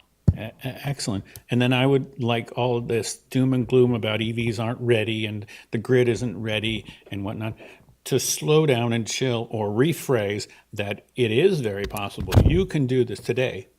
Everybody can't do it today, but you can do it. And so if you step up and make the change you want to see in others regarding EV, that works. You can put in the EV charge is rebated. So if you have a single family dwelling and a privilege like that, you can have that in. I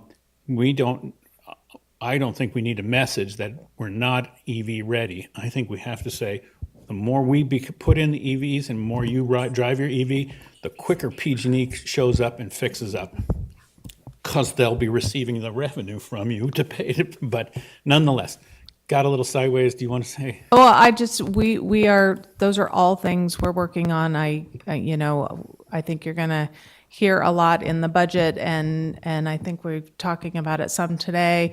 We're going to talk about trees, which is a part of making areas nicer to walk in, more shade, all of these things work together, and talking about EV neighborhoods. So we're trying to touch on all of these that we can. So look forward to bringing lots of additional items forward for adoption. It's a very exciting item. Thank you. Let's go to public comment, and could we have the moderator make the evening's announcement?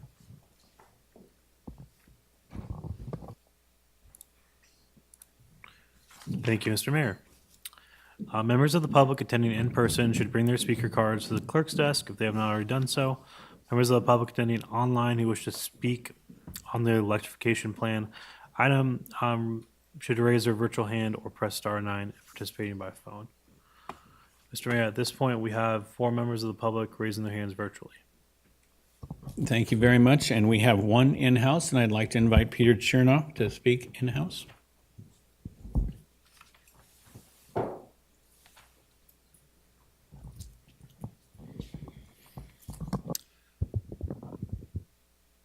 Thank you, Mayor.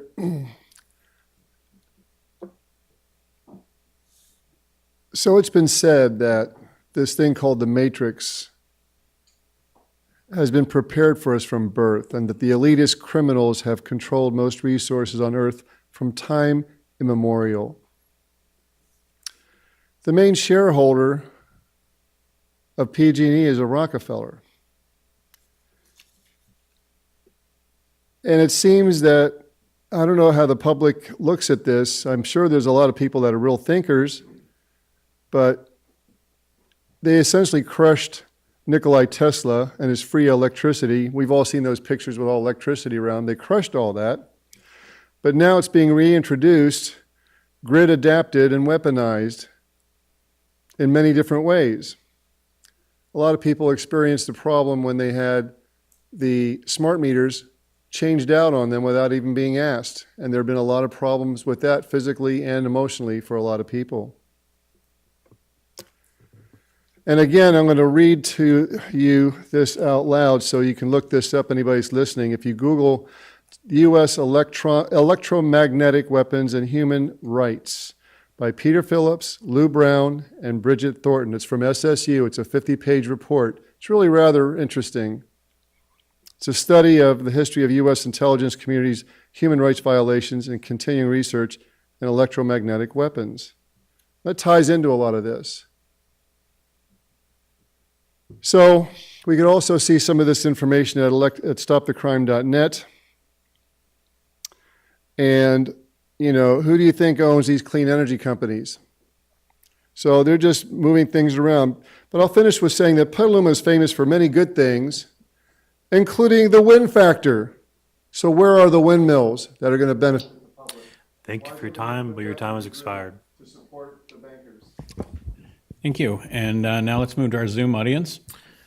The first speaker that we have is Paul G. Paul, now allow you to speak. You can unmute yourself and begin.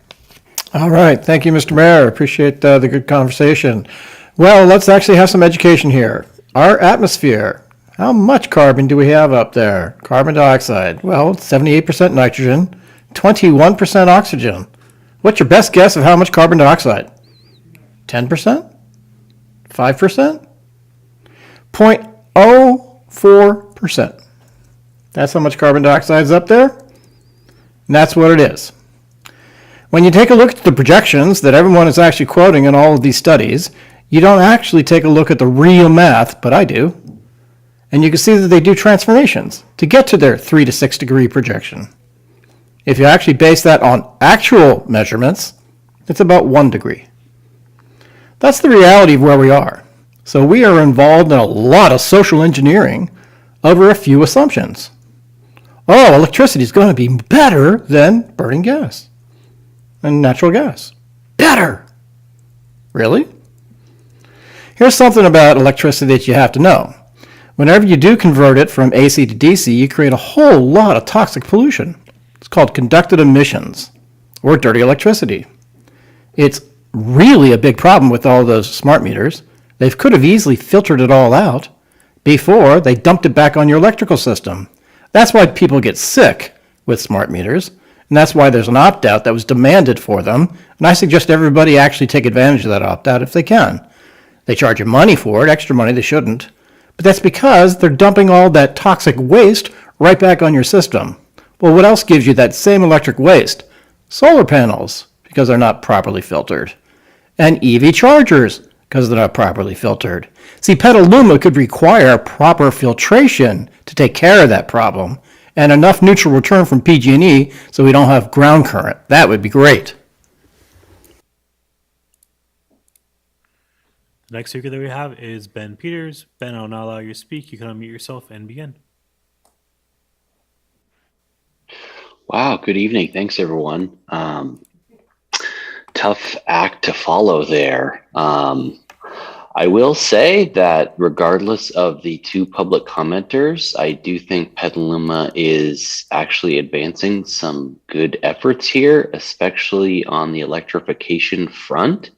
An observation I have from the council member questions is actually the scope of this priority is a little bit broader than what the staff report mentions. And so I would just say we should consider broadening this priority, that we're already doing it, just to capture all of the various efforts that the council asked questions about, right? The electrification study is one small component of our overall climate effort.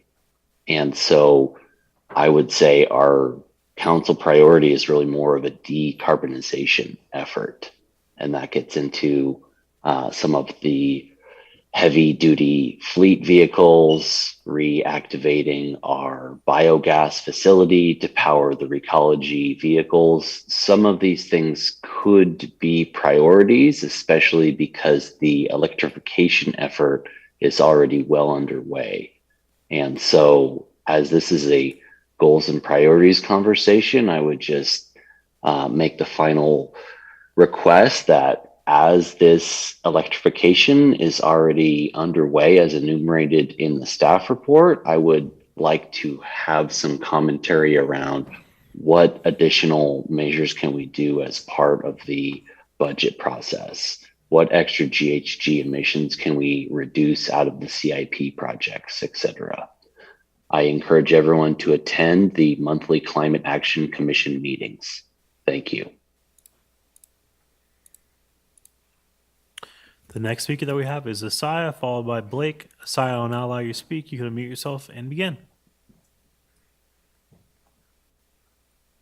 Good evening again, everyone. I just want to thank the council for prioritizing the electrification of the city. Being of a younger generation, this is something that I'm really excited to see the city prioritize. I also just like to advocate on behalf of Mayor McDonald brought up the 15-minute cities. I apologize, it's late. Having two small kids, my thought processes are just all over the place, but making sure that we have safe streets while providing continually accessible public transit, I think is just really important. I think that comes with slowing down Lakeville and making it more walkable, making sure that there is a sidewalk, having lived at the Azure complex where it was really dangerous just across the street over there. That while the west side might have broken down sidewalks, that the east side just needs general accessibility, period. Yeah, that's all. Thank you, guys.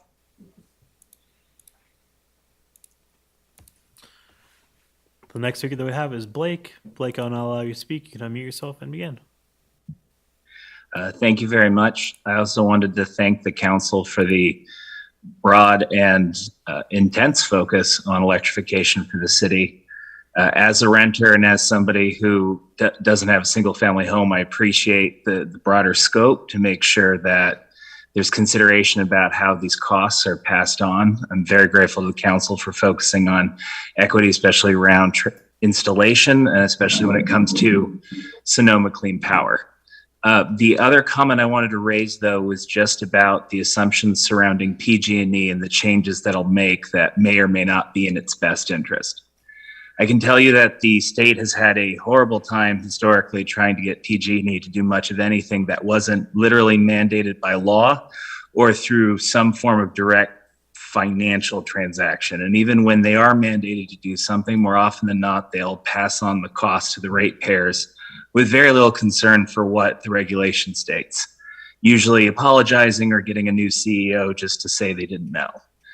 I strongly advise the council to not only lobby PG&E aggressively for the changes you're expecting, but also lobby your state representatives as well.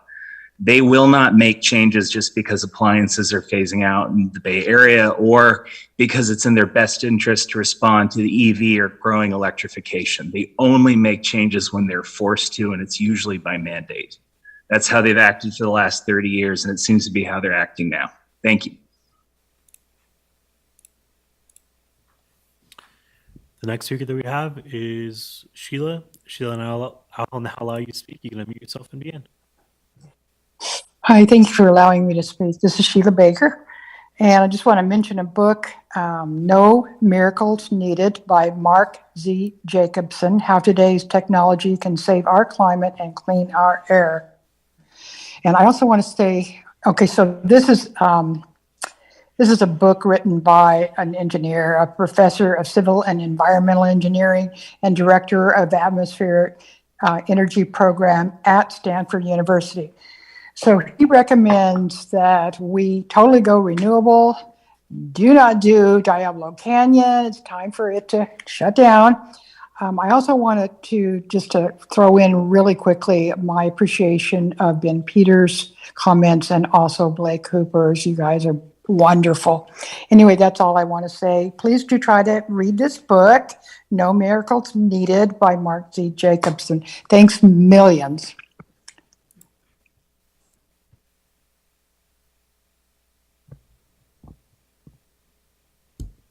That's our last public commenter.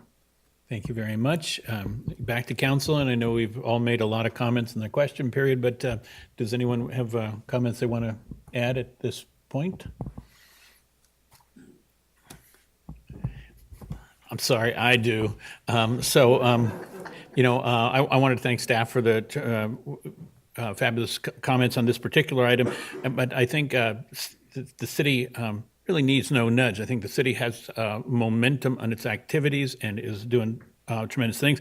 I think it's the public side that needs the nudge to play along. The city's electrical carbon consumption is a huge, huge number, and the city is showing great leadership, but we need the public to jump in and operate as if they were the ones that it mattered what they did, because it does. Thank you. I think we're ready to move to our next item. I have one thing to add on to that, just to build on that. Sorry. I would say I don't think we need like a formal plan, because this space is moving so dang fast right now that really, and there's so much money coming that right now, just like preparing to get the word out to what the mayor was saying, I think is probably, and the types of policies that are going to be tested and things that are going to happen, like I would say really focus on just trying to get the word out to the community right now, because the best thing that we could have is a bunch of stories that people are actually doing this stuff and it works, because it does. So that's my only thing. Thank you. Thank you very much. So we'll be moving to our next goal, which is tenant protections. And on that item, I'll recuse and step out of the room for a second, and the meeting will be run by our Vice Mayor, Council Member Cater Thompson.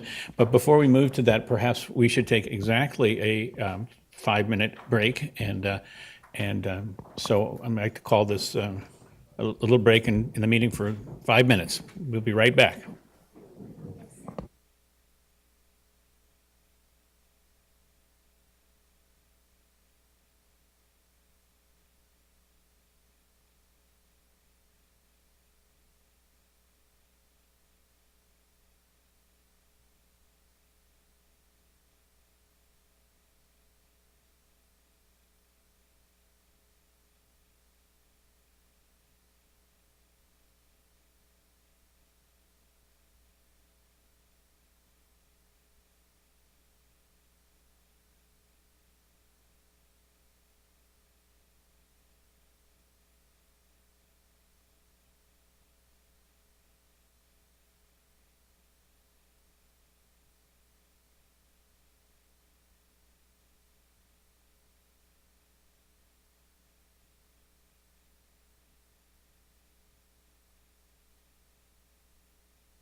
Is Councilmember Shribs around?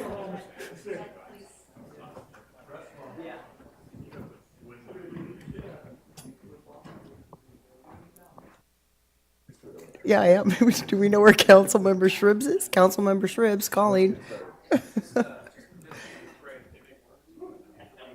Got it. Thank you.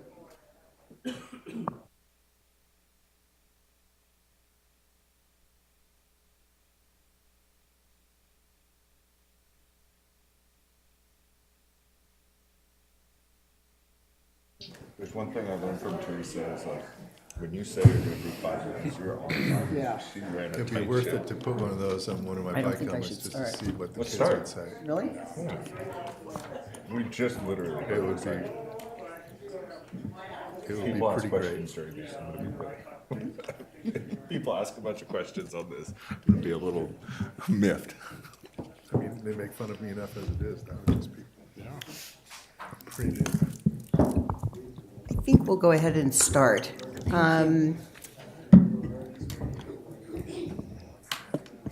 So we're going to be talking about the tenants. Hang on one second, Mike.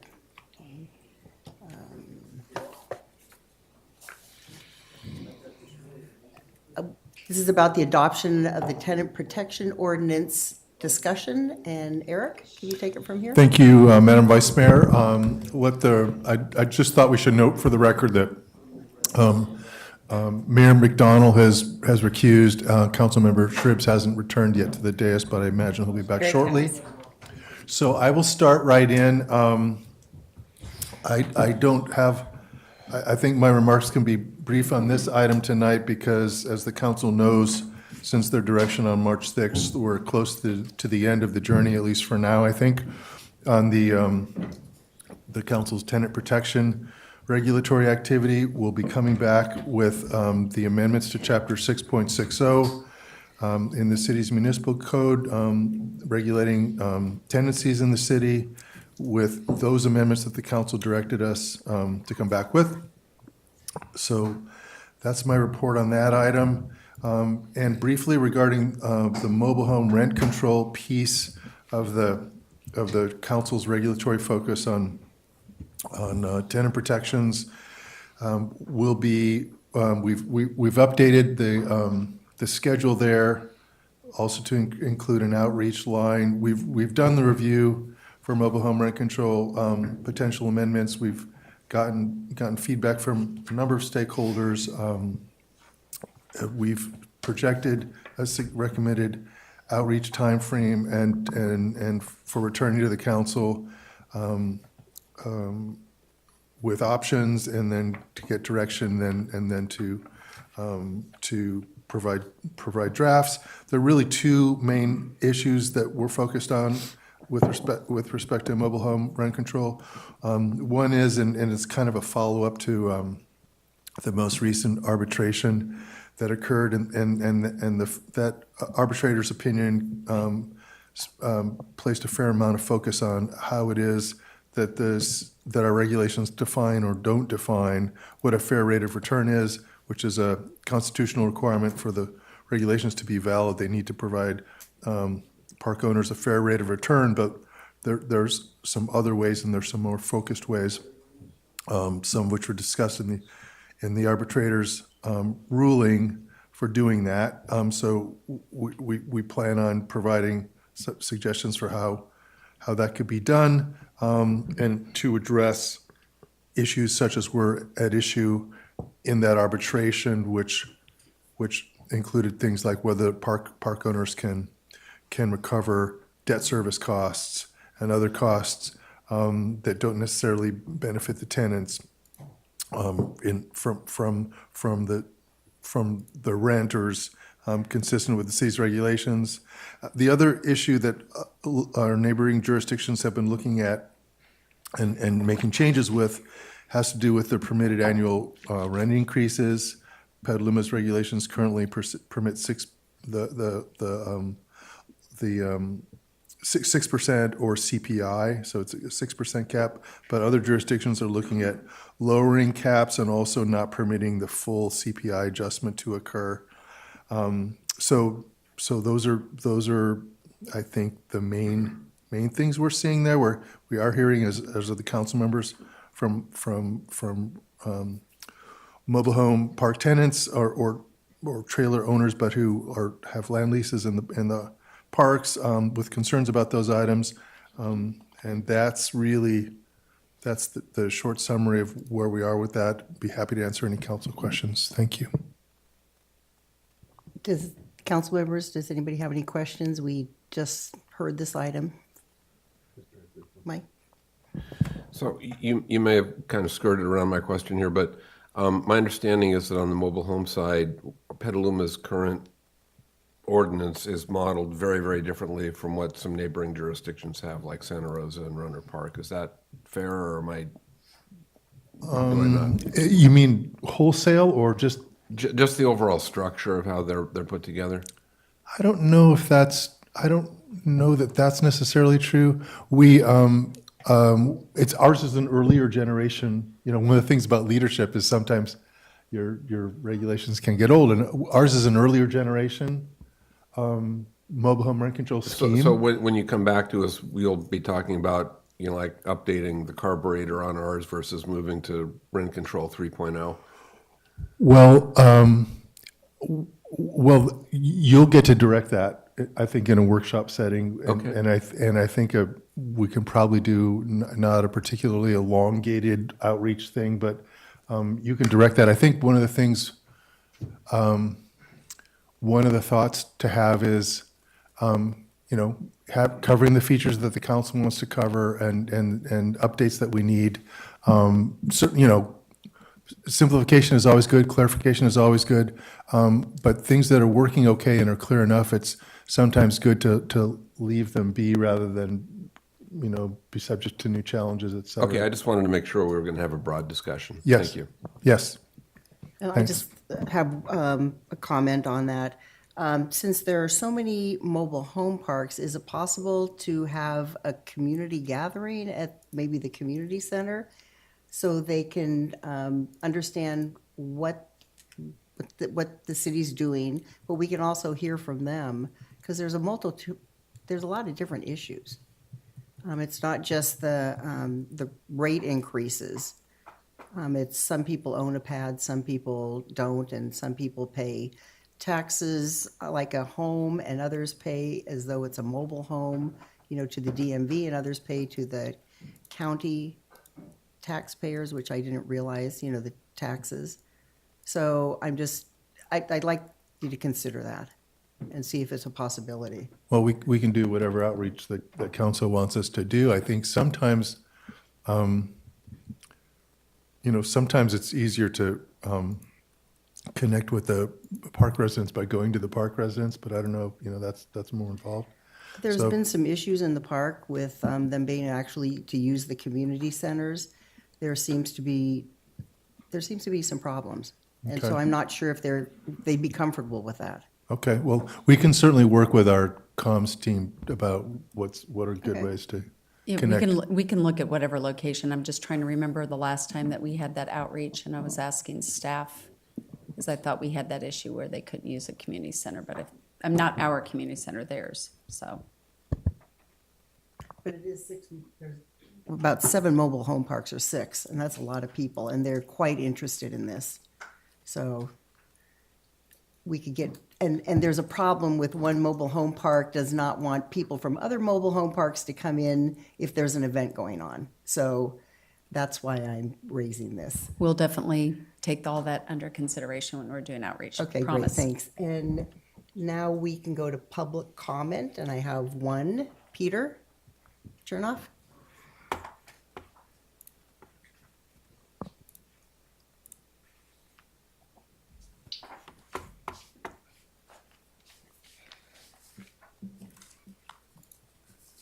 Are we getting out of here by midnight? No, maybe not. So anyways, food for thought. Tenants are you and me and all of those watching on TV. And the insanity we've been incrementally coerced to accept as normal including rents with designated agendas to maximize profit and stress out the workers. We've seen it since the 60s and 70s.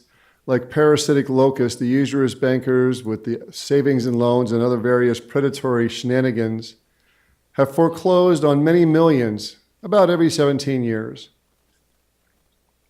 We just found out there's no salmon season. They've been over-poisoned. Just one of many signs of the times that scream to take a call of action. Many in law enforcement, knowing what's soon to smack the populace, have long since ceased paying mortgages or rents. Further, knowing that the media cannot report this because then everybody would stop paying mortgages and rents. The one thing the system cannot handle is for the populace to light the general strike candle. And Malcolm X said, "Power never steps back except in the face of a greater power." And I'm so tickled to see that the youth up in Sonoma County and Santa Rosa have stepped forward with that power. And we would all be wise to join them. And as I've said of city councils in Santa Rosa, the general strike, and then people in your position can actually do what the people wish, and not United Nations Agenda 21 that have their own agenda, once again serving the very elitists. And thank you, your time has expired. Thank you. Thank you. That's the first and last speaker. And is there any Zoom audience want to speak? At this point, members of the public attending in person should bring the speaker cards to the clerk's desk if they haven't already done so.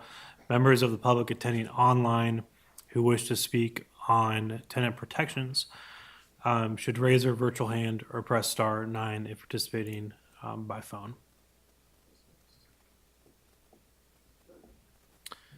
And we do have one member of the public with their hand raised. Asaya, I will now allow you to speak. You can unmute yourself and begin. Good evening once more. This will be my last time, I promise. I just want to thank you guys again. That tenant protections are such an important topic, and I know you guys were there, we were there for the council meeting last week, but there is so much to be discussed around why this is so important. So many different voices to be heard. I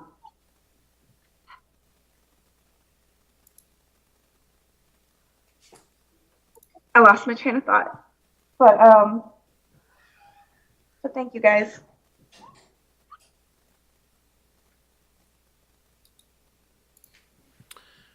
Thank you for your comments. And Madam Vice Mayor, that is the last public comment I have. Thank you very much. I'll bring it back to the council. I don't see anybody that wants to speak, so I think we're done with this agenda item.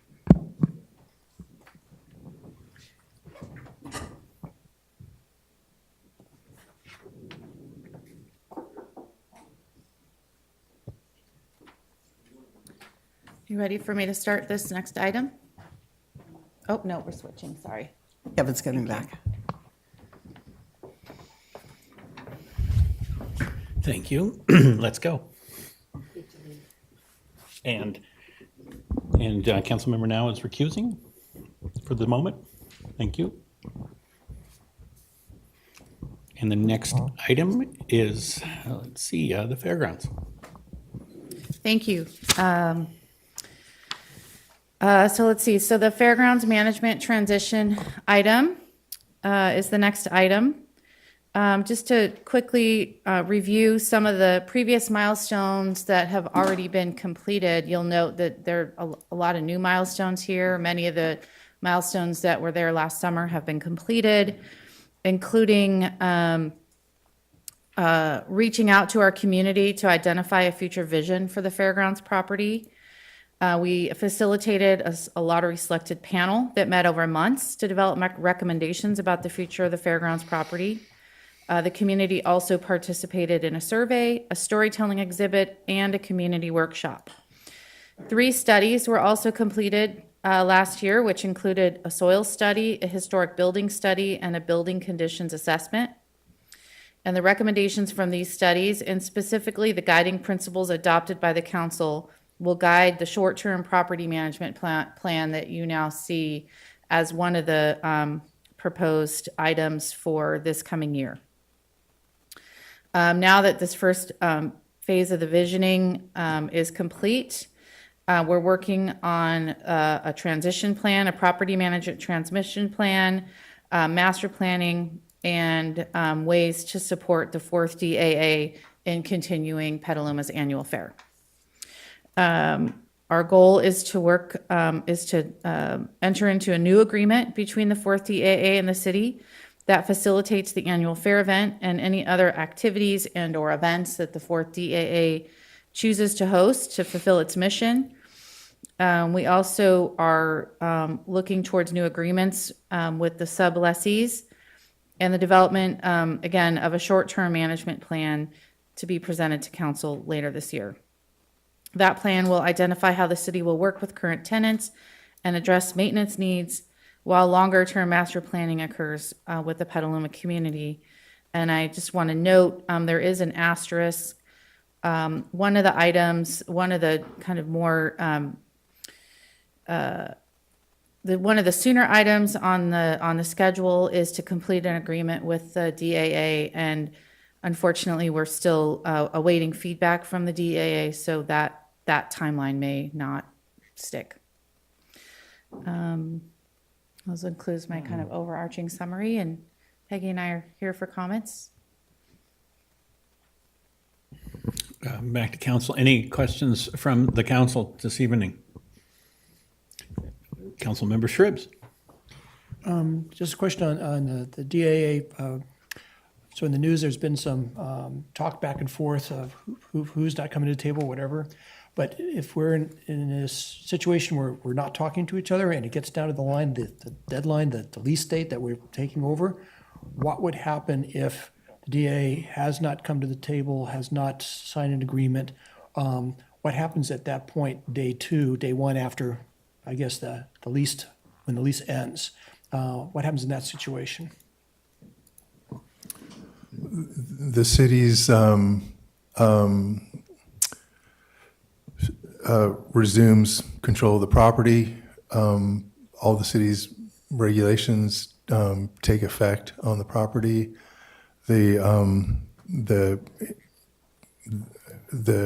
fair, the association would not have a use agreement for the property, and there could be a gap.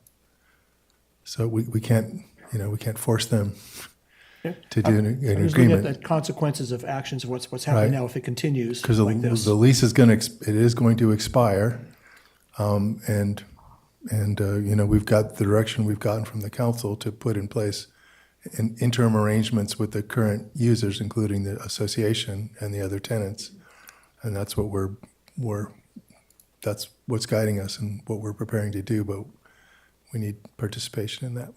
Thank you.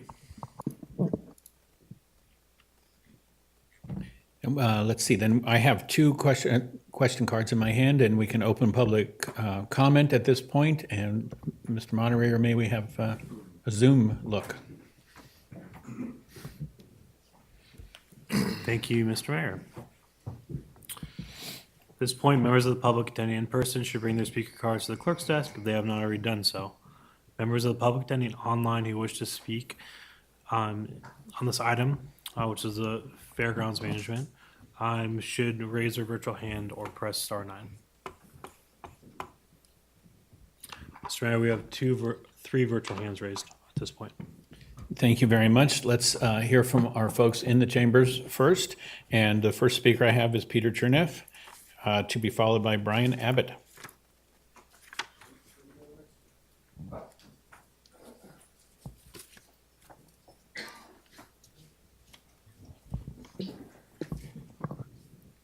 Thank you, Mayor. This was my preferred topic.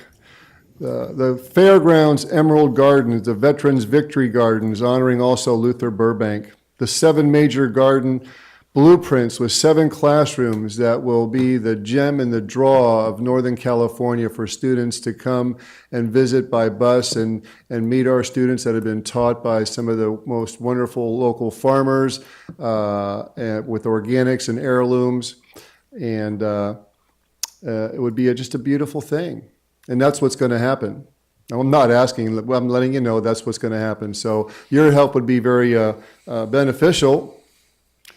As I've said before, Petaluma has just one Petaluma Bounty Garden, and we still got 8 Monsanto outlets. Right? That's changing now. We have situations where the migrants who do all the work are forced to buy things at Safeways and all these kind of places. It's time to streamline the common sense, streamline our hearts, and proceed in a more profitable, by spirit way. And if that's not acceptable, perhaps what we need is the students to help enhance this lack of political will by joining the students in Santa Rosa and have them maybe all come down here and have a big powwow on the fairgrounds with some music for a couple of weeks while the system goes crazy because they're not making money for having these kids in their little classroom prisons, and they're actually exercising their strength as warriors of the rainbow spirit, which is according to Hopi prophecy of purification, making them the most powerful students the world has ever seen in the most powerful state. And they are here to fulfill their fate as destiny's date. And I think that's a beautiful thing. Cactus Pete, often bitter, sometimes sweet. Have a beautiful evening. Thank you. Brian Abbott to be followed by John Hanania. Hi, I'm Brian Abbott, and I was one of the Healthy Democracy panelists. I'm here because I read the article, the last one in the newspaper, that had some statements that were made by Fair Board representatives, and I want to come out and say that what they said doesn't match my recollection in any way, shape at all. It was said that they didn't have any access from the beginning to the middle to the end. When I look back and I go through my panelist guidebook and I look and I see that the names of Allison Keeney and Tawny Tosconi and Dana Ghirardelli are all in the advisory before the whole thing ever started, and you go back and you look at the videos that took place at the meetings, and they were all there in the meetings. And so I'm going to say that's hooey. And then when I look at what went on with the meetings that we were in, they came to us and they could talk to us, and we wanted more interaction with them. We came and we met at every turn, but we honestly felt there were quite a few of us that just felt that the answers that we were getting were not really out in the open. It all came down to really for us about maintenance and maintenance and maintenance, and the stuff that they said that they were not doing there and would not do because they had not had a long lease. But it seems to me that they've been there since God was born. They've got this $1 a year lease that if they want to throw this down to the people to vote on, do it. Let's see if the voters want the fair board to keep operating as a private fiefdom for $1 a year. That's my opinion. I firmly believe in the fair. That article just ticked me off. Their mission since the 1930s has been an avenue to educate urban residents about farming and the source of their food. And I'm going to say this mission is true and keeps with the intent of the voters that voted on the bond to make that park that's got it designated as CF, where they're operating private businesses in a civic function zoned area. Must stop. Thank you very much. John Hanania.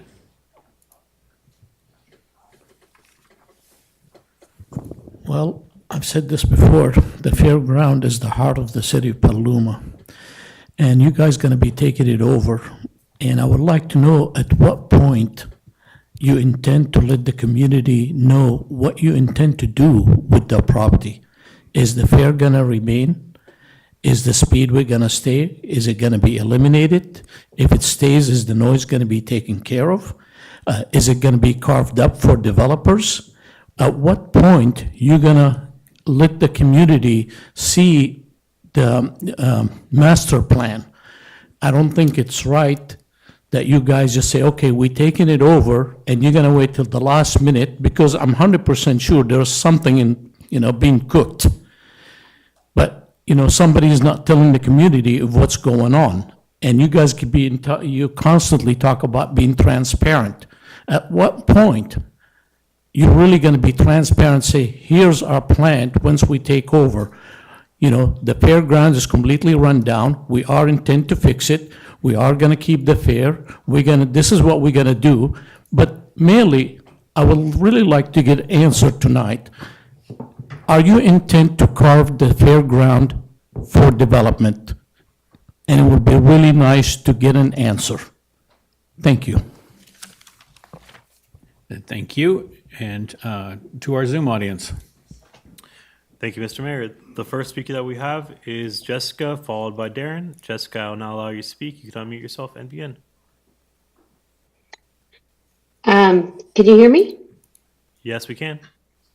Great. Thank you so much. Good evening, City Councilors. Thanks everyone for hanging in there this evening as this meeting goes later than I'm sure we'd all like. I'm going to be really brief. I'm here this evening representing Live Oak Charter School as the chair of the school board. I'd just like to say that we at Live Oak have really enjoyed being in conversation with Peggy and Brian about what Live Oak needs to have a thriving future in Petaluma as part of our public school system. We've been working with them over the last several months to try to determine what could help Live Oak be a sustainable institution and stay here in Petaluma and support our local families and students. They've been very supportive, and I feel truly that we're all of us in Petaluma are really lucky to have the city management team that we have in place working for us right now. On behalf of the school, we've been trying to engage the fairgrounds management to deal with some of the backlog of maintenance and repair needs at our facilities, trying to make sure that our rent that we pay them every month actually gets put to use.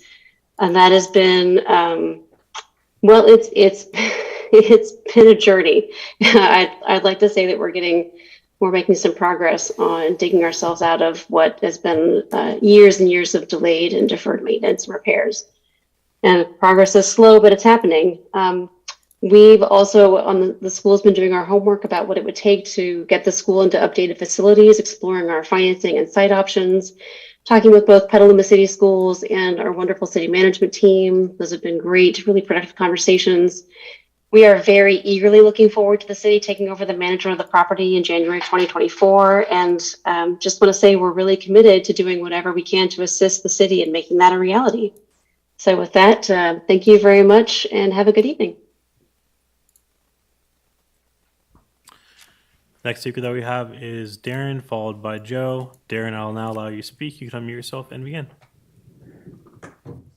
Thanks, Aaron. And I'm just going to briefly reiterate my comments from the quote unquote workshop that was had last time where this final decision was rendered. And that's just if we have any financials at all, any estimates. During that workshop, I felt like there wasn't very robust documentation of kind of projections, what costs would be, what the revenue generating opportunities are going to be for the city. We hear a lot how stressed out staff is and how resources are stretched thin, and taking over this property at roughly, I believe there's a $2 million operating budget, as is now with the current management, and just where the city falls in terms of what that maintenance is going to take, again, what the revenue generation opportunities are, and if we have a good sense of kind of what we've bitten off here in terms of staff and everything of that nature, and when are we going to start seeing this management reflected in budget. I wonder if in this May's upcoming budget, we're going to see any aspects of the fairgrounds being discussed, if that'll be pushed to the next year. We start getting a sense of costs for the city to manage the property. And then to echo another public comment, just, what we're doing to make sure that this area does have dedicated open space with the most powerful, potent zoning protections we can offer. And that may flow out of current general plan discussions, but just kind of what that, I guess that's an overarching land use plan, which may stem from the general plan, but yeah, budget, land use protections, if we have any insights there. Thanks.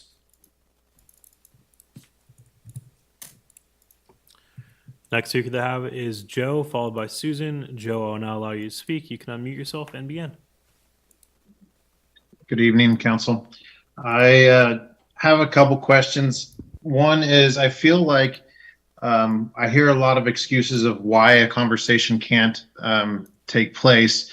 And then I really want to know who's actually controlling the city. If the city council is actually controlling the city, then why don't they have a meeting and request a meeting during this city council, tonight? Make it a point to have a meeting and sit down and make a date and tell the 4th DAA that you want to have a meeting. Stop having excuses. I think there's a lot of questions that people have.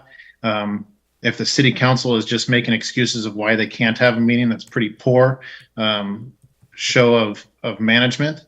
And it shows that you can't control or manage the city properly. I also wonder, what is your version of the facility when you take over the fairgrounds? You've said that you want it to be the 4th DA to be merely a tenant. What is your vision of the fairgrounds? You haven't said that. You haven't come out and said your vision of it. Do you have a vision? Do you have a plan? You've had this up your sleeves for years. So what is your plan? What is your vision when they become a tenant? Thank you.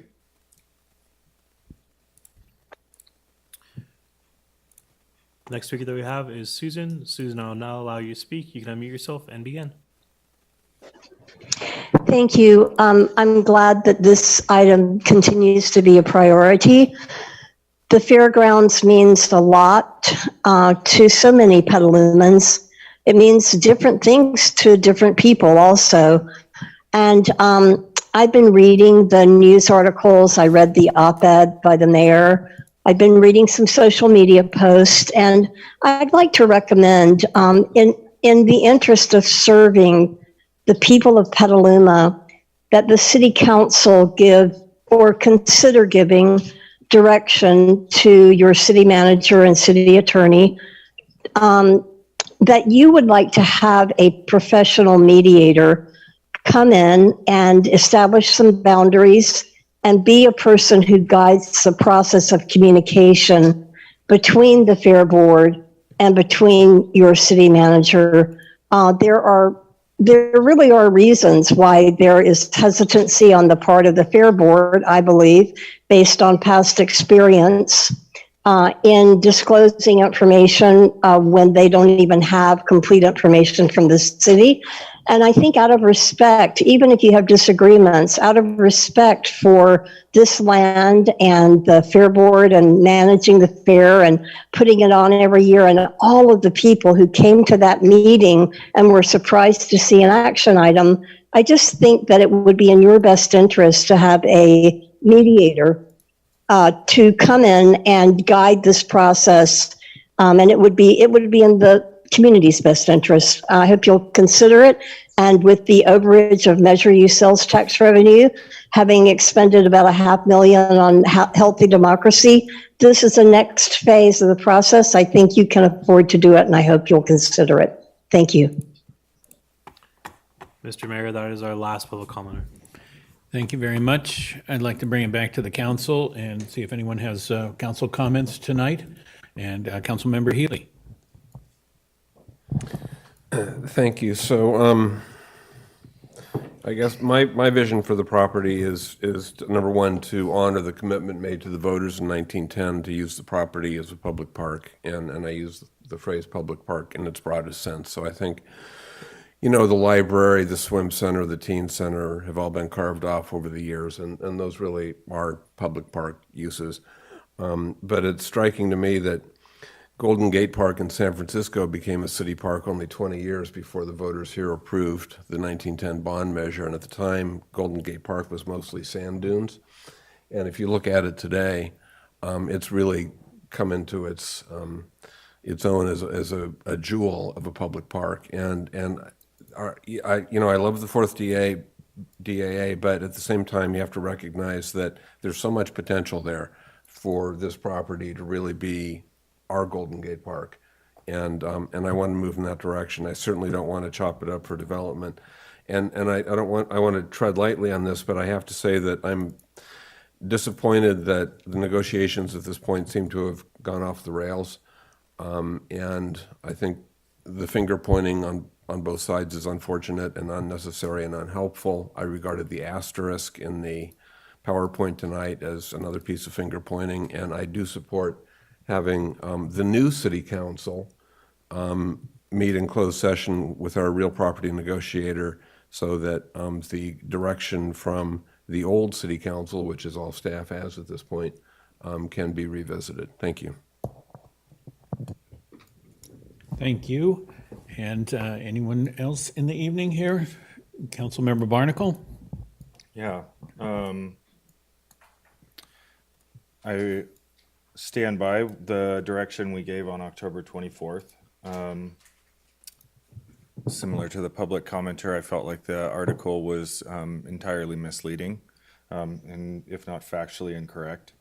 It was factually incorrect. So I'm just going to use my prerogative to share my screen here real quick. Just recap where we're at a little bit. So these are the guiding principles. This is all our resolution included, basically. Importantly, I think the third bullet, the first one, build upon the community engagement.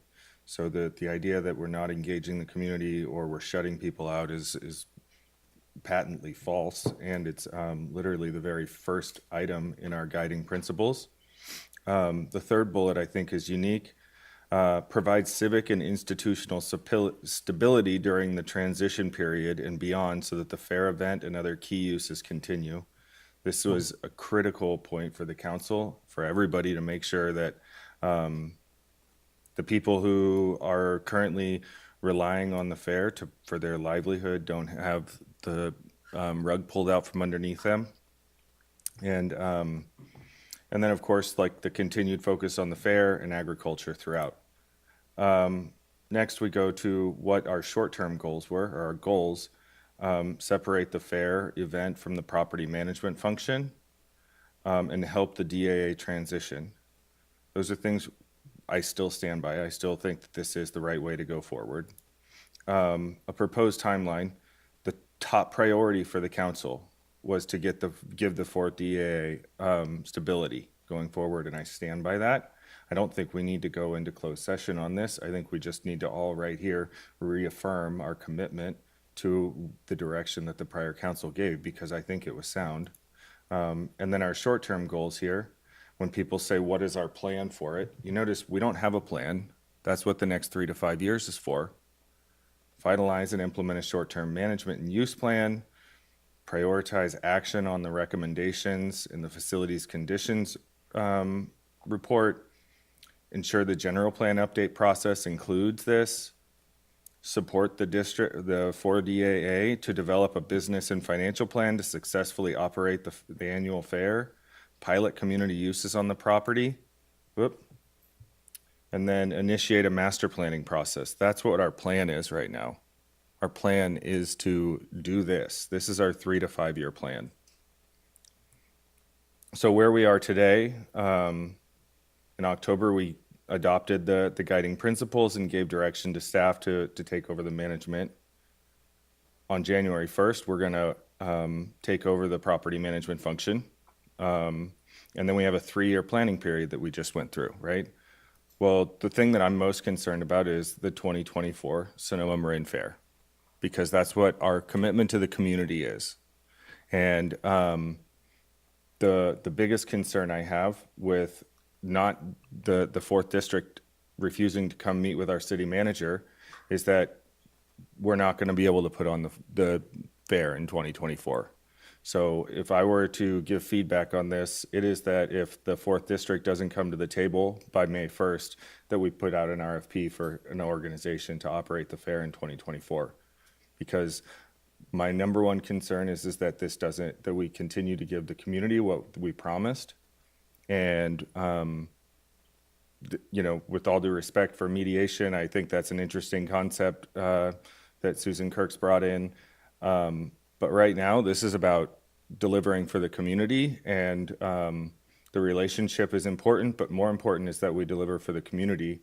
And I just don't think that right now the actions that are going on, like our door is open. We want to be doing this. And so that's my recommendation. Thank you. Councilmember Shribs? I would fully support what Councilmember Barnacle has just said, and also Councilmember Healy about maybe having a chance to meet, make sure we consolidate as the new group of people up here. We would consolidate with what was done before, which I agree pretty much with everything that was done before. But I'd like to also give the fairgrounds that, yeah, we are council, we're new council up here. And there needs to be an opportunity if they feel like they need to talk to us directly, that, yeah, maybe we can have a council meeting at some point in the next month or two, or they can actually give their point of view directly to us. Because I've kind of missed that. I haven't had them say something directly to the council about their options, visions, whatever their issues are, so they can be open about it. But the bottom line is, we are the owners, they are the lessees, and they need to come forward in this venue and everything. It's not about them forcing us to come to them. They really need to come to us. And so, but I'm open. They can come to our meetings here and talk to us and tell us what they really need directly. And not, if they don't feel like they can't go through a mediator, the staff, then yeah, that has to be an open opportunity. Thank you. Councilmember Cater Thompson? I agree with Councilmember Shribs and Councilmember Barnacle. And I just want to move on this project. And if the fourth DA doesn't want to come and be part of at the table, then I think May is a good time that's pretty clear.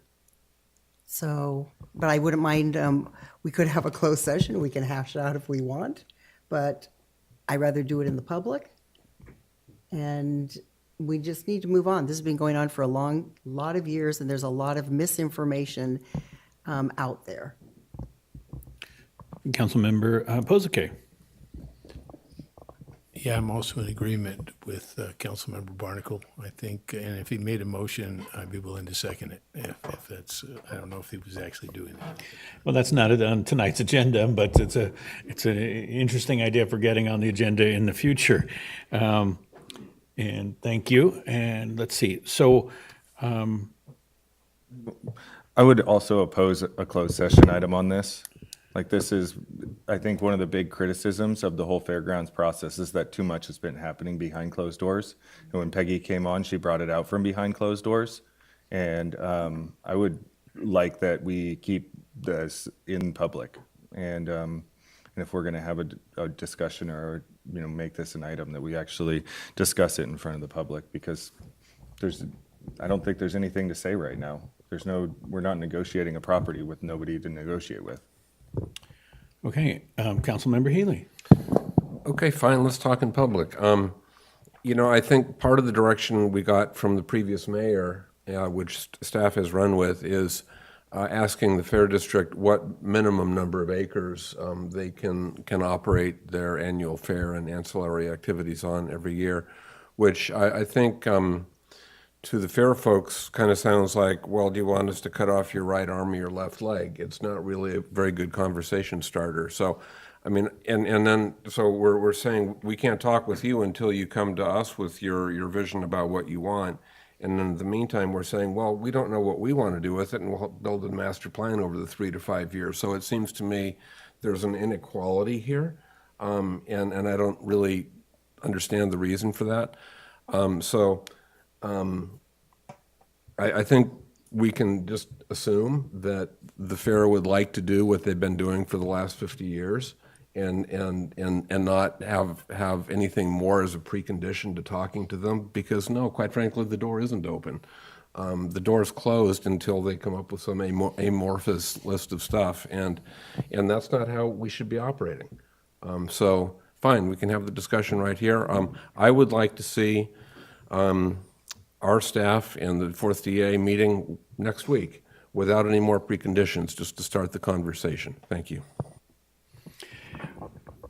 Councilmember Cater Thompson? I just want to say, this is like a business deal. This is about a $30 million deal or maybe more.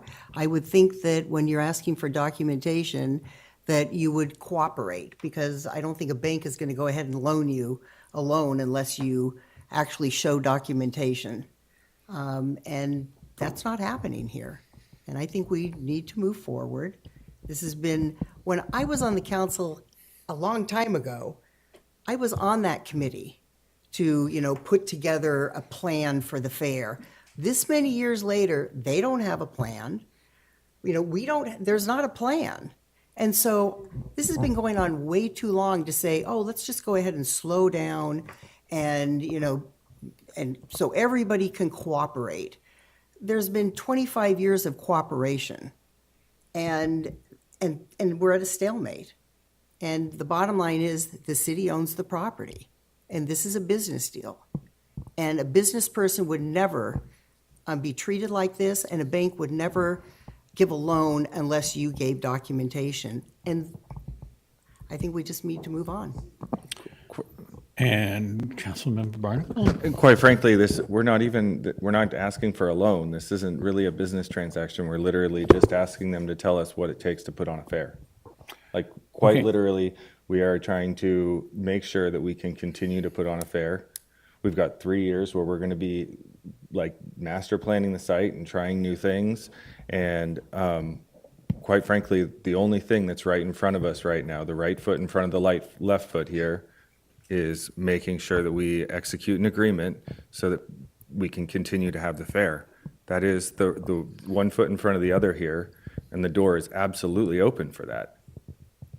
Okay, Councilmember Healy. So I actually agree with that, in the sense that is the question that the city should be asking of the fairs for their finances. What do you need to run the annual fair and the ancillary activities? But that's not what we're asking. We're saying, empty out every file cabinet and show us every piece of paper from a financial. That's a very more limited question, and I think it's one that I hope the fair will engage on. Okay.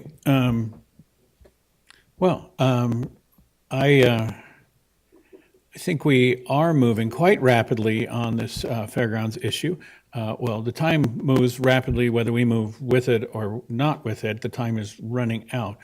And I think if we are going to see drastic outcome, if we are going to see, if we are not going to succeed with having the DAA run the fair as is in the objective, then I think we need to make sure we're doing everything we can to make sure our positions are correct. And so in regards to that, I do think the property negotiation and reiterating to the city manager the negotiating task should be conducted in a closed session. I think we can have that and validate, or if the new council has different ideas, roll it into a public meeting. But I think we need to endorse our chief negotiator, our city manager, that she has the best information from which to negotiate from. So I suggest that we do take advantage of a closed session to be sure we're providing really good direction. And let's see, and I do think that, only negotiations can only happen from one party. It's a real estate transaction. Both parties have an interest in the outcome, so it's not strictly we're the landlord and have nothing other than an economic interest in a tenant. We both have a shared need in here, so I think we need to do everything we can to make sure we've done everything we can for a positive outcome for the community, which includes having a fair in the community. I do want to thank our public, John Hanania, tonight for essentially writing a workshop agenda for us. And then Councilmember Barnacle covered much the same ground, where the next 3 to 5 years are when we decide what's going on.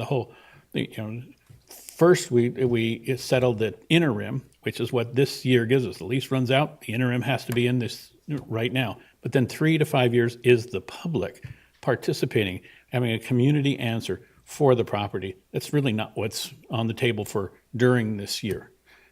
This year is to sort out an arrangement so the interim is successful. So I think that's our feedback, and we'll close that item, and we'll bring Councilwoman Now back in the room.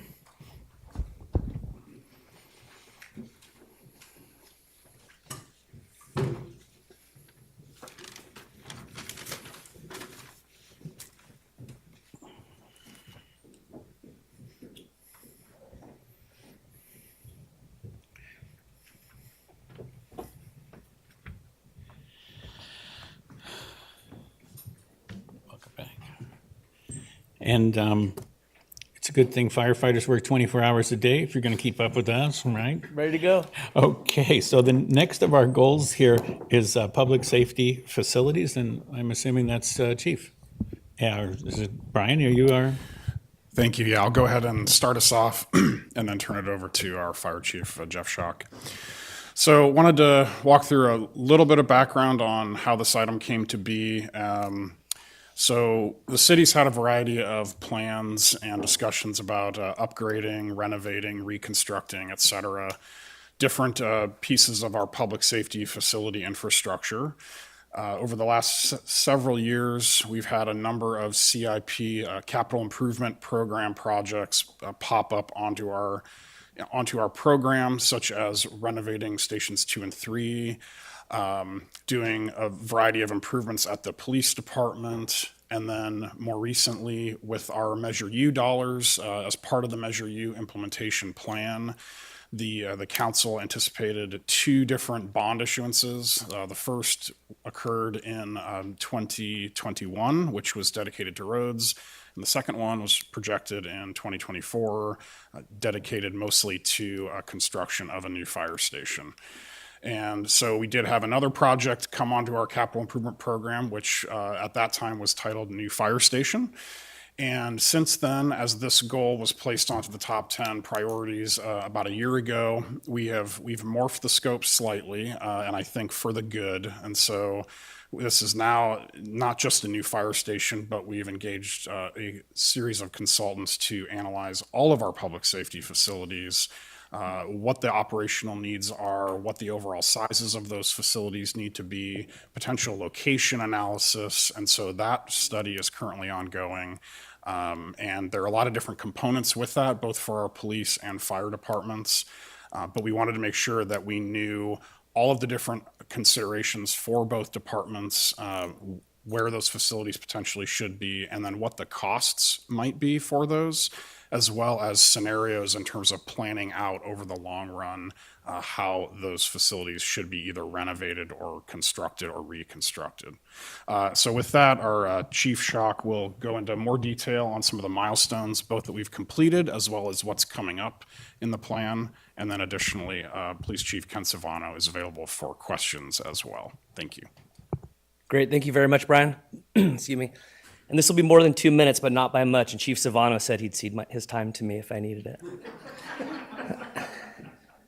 So, good evening, and thank you for your time.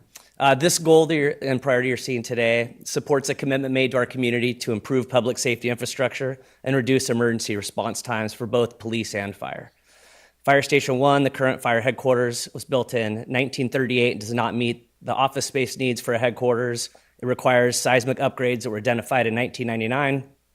And all 3 of our fire stations need bathroom and rest space remodels to accommodate diversity in our workforce. The Petaluma Police Station, similarly, is poorly configured to meet the needs of a modern police department with inadequate locker space, showers, meeting rooms, and office space. The second item you'll see there is the facilities, first item was our CPSM study that both police and fire did back in 2022, way back when, last year. And we did the council update on those recommendations for you here about 4 months ago in November. In part, the study evaluated response times and other operations compared to national standards and ISO insurance rating standards. And as a result, the analysis identified the need for a staffed ladder truck in central Petaluma, closer to the downtown, commercial areas on the south end of town, and closer to multi-story residential projects. They also identified something that we hadn't realized at the time. Intrinsically, we knew it was happening, but really drilled down on the data that 10% of the calls that we were responding to, emergency calls, were being handled by a fire engine or ambulance from the other side of town. So we were definitely lacking in resiliency in double-up calls, which is happening more and more. And staffing a ladder truck full-time and having it more centrally located would add an additional first response paramedic staffed unit that could help cover those. The facility plan, so number 2 on there, that's currently in process. We started that in November, and we anticipate completion this spring. The project will develop a roadmap and strategic plan to identify public safety facility needs and determine costs to make recommended remodels, upgrades, and/or replacements. This plan will assist the city in prioritizing identified needs and determining financial strategies for short and long-term solutions in a phased approach as funding becomes available. This will guide the start of the first phase of construction, most likely to include a new centrally located fire headquarters with capacity to house the ladder truck and include an emergency operations center and drop-in workstations available for police field personnel. And we will be coming back, tentatively scheduled for April 17th, so in 1 month, we'll be coming back to brief council and seek your input prior to that master plan being completed. As far as location, there's no specific site that's been determined or is ready for a recommendation. The consultant is currently evaluating space needs for a fire headquarters in EOC, and the next steps will be citing potential locations, including city-owned parcels and other potential sites, taking into consideration a city central location, close access to main roadways for rapid emergency deployment, and the available space for the initial phase of the project and potential future phases related to police, fire training, and potentially a grant-funded community resiliency center. When we know more, then comes the entitlements, issuing the bond, beginning construction. And the last item is the remodeling of existing stations. We're not 100% clear on what that looks like. We know we have some short-term fixes that need to happen, not short-term, in the short term need to happen, like bathroom upgrade at our fire headquarters, seismic upgrades at fire headquarters, needs at the police station. But once we have a better understanding of the whole plan, we'll be able to prioritize those and come up with a better understanding based on that essential plan. I'm happy to answer any questions if you have any. Thank you. Any questions on council? Councilmember Healy. Yeah. How are we going to pay for all this? That's a great question. And that's one of the great ways of doing the phased approach. We're getting there's a lot of need and not a lot of funding, as we've determined. And so our city leadership team did a really good job with the consultants and with those of us in that work group saying, okay, but there's only this much, and that's a max. And we'll need to be strategic so that one of the great parts about this project is trying to do the most cost effective. If you have an emergency generator and you can do that for a police and fire station, it just makes things, there's a lot of strategy to have mutual benefit when building something like that. Well, we realize that's not possible for phase one. Is that possible for phase 2 or 3? Maybe, but we have to find the money. But the nice part is we're planning it in a way so that if and when those opportunities present themselves, we strategically know our needs and can plan for that. Thank you. And let's go to public comment. I have one in the room, and Mr. Moderator, would you read our message? Thank you, Mr. Mayor. Members of the public attending in person should bring their speaker cards to the clerk's desk if they are not already done so. Members of the public attending online who wish to speak on public safety facilities item, please raise your virtual hand or press *9 if participating by phone. At this point, we do not have a virtual public speaker. Thank you. Then let's come back to our folks in the chambers. And first to speak is Peter Cherneff, and second would be John Hanania.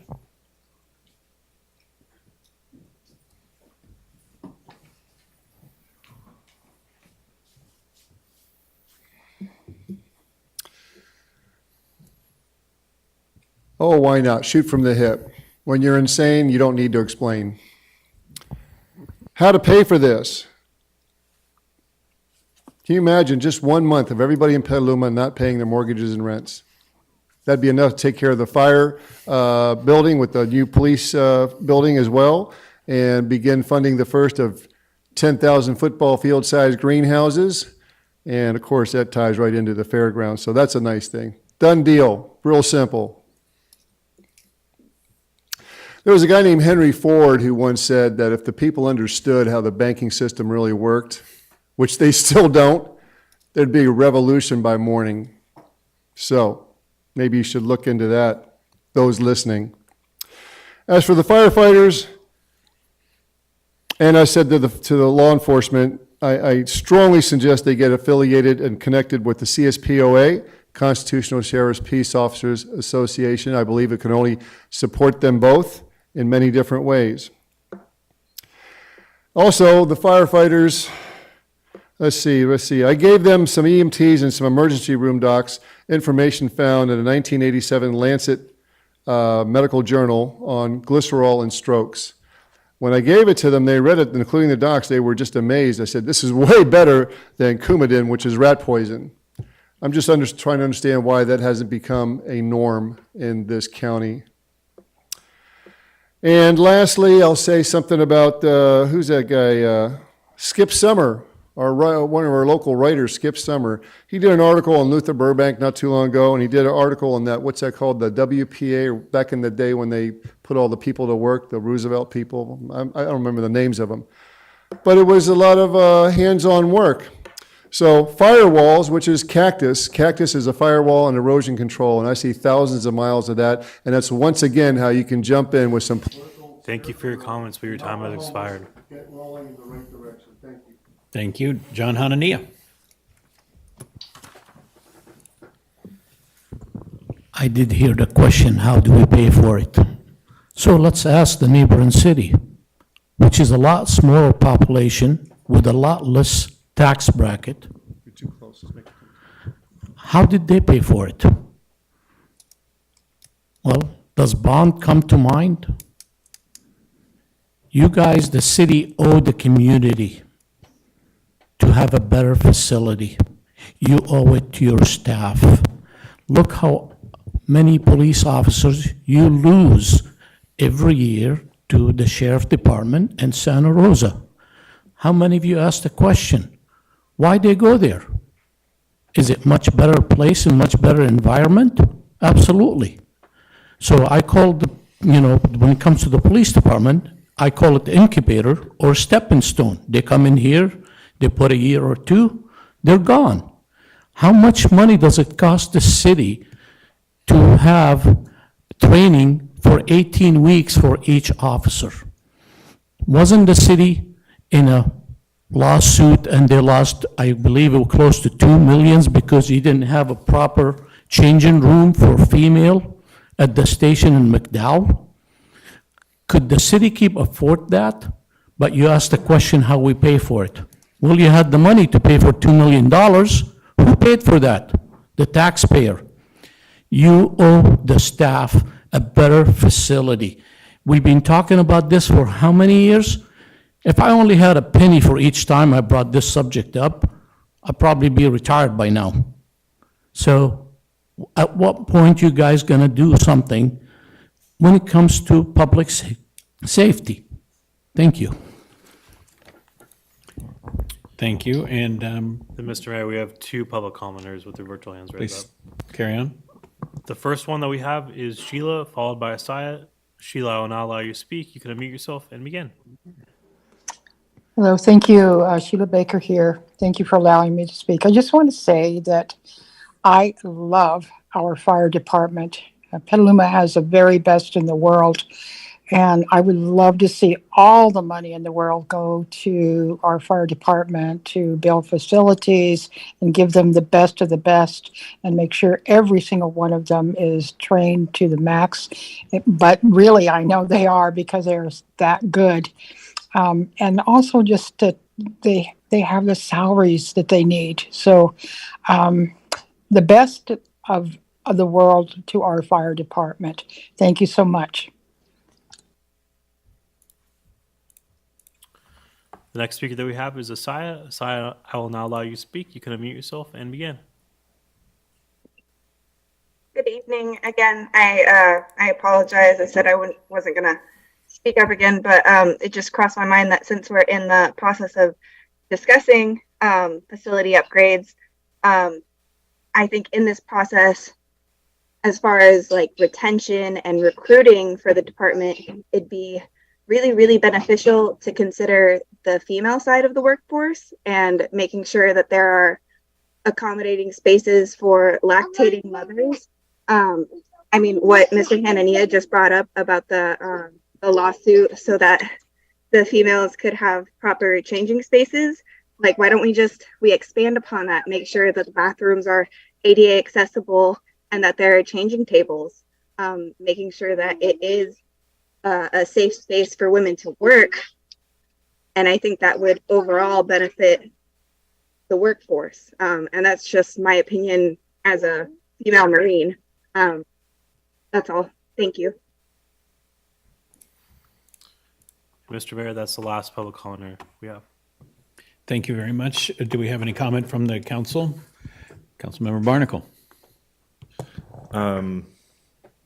Excited to see this come forward in April. The one breaking ground on construction in, I think it was like April of 2024 is what it showed, or June of 2024. I don't know.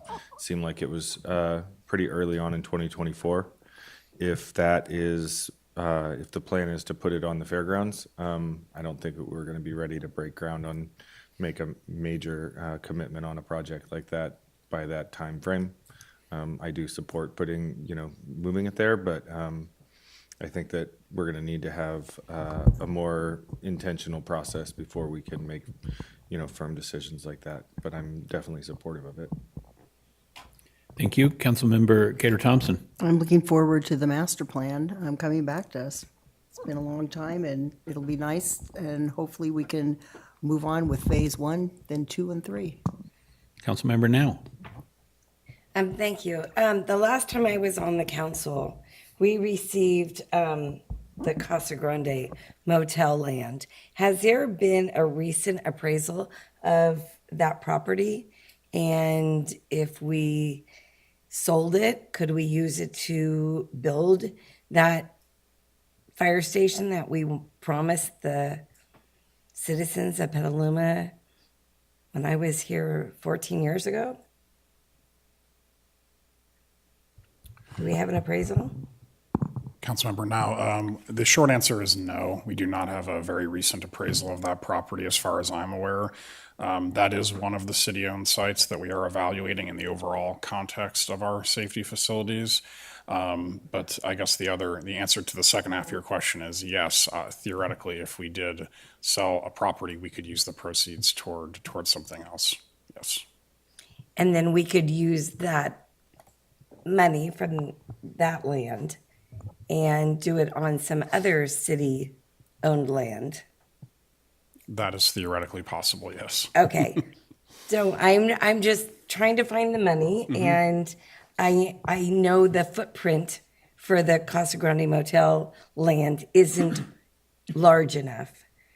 And I don't know if the community knows that it's not really enough property to put what we need for the facility, for the fire department, safety officers, and a hook and ladder truck, and the equipment they need inside the building. I don't know how to get it across because I'm not an architect, but Yeah, and that is, I'm sorry. Go ahead, I was just going to say No, that is exactly what this study is going to be looking at. So the architects that we have brought on board are, they're well-versed and they're experts in constructing public safety facilities. So that question they're asking is exactly what will be presented in terms of, here are the total needs for fire headquarters for the new station with a ladder truck, as you mentioned, and what does that space requirement mean, and what types of properties could it fit on? And so the conclusion very well could be, it doesn't fit at that site. Here's some other options in terms of sites, and which is the most preferable in terms of operational considerations. Yeah, if I could. Yeah.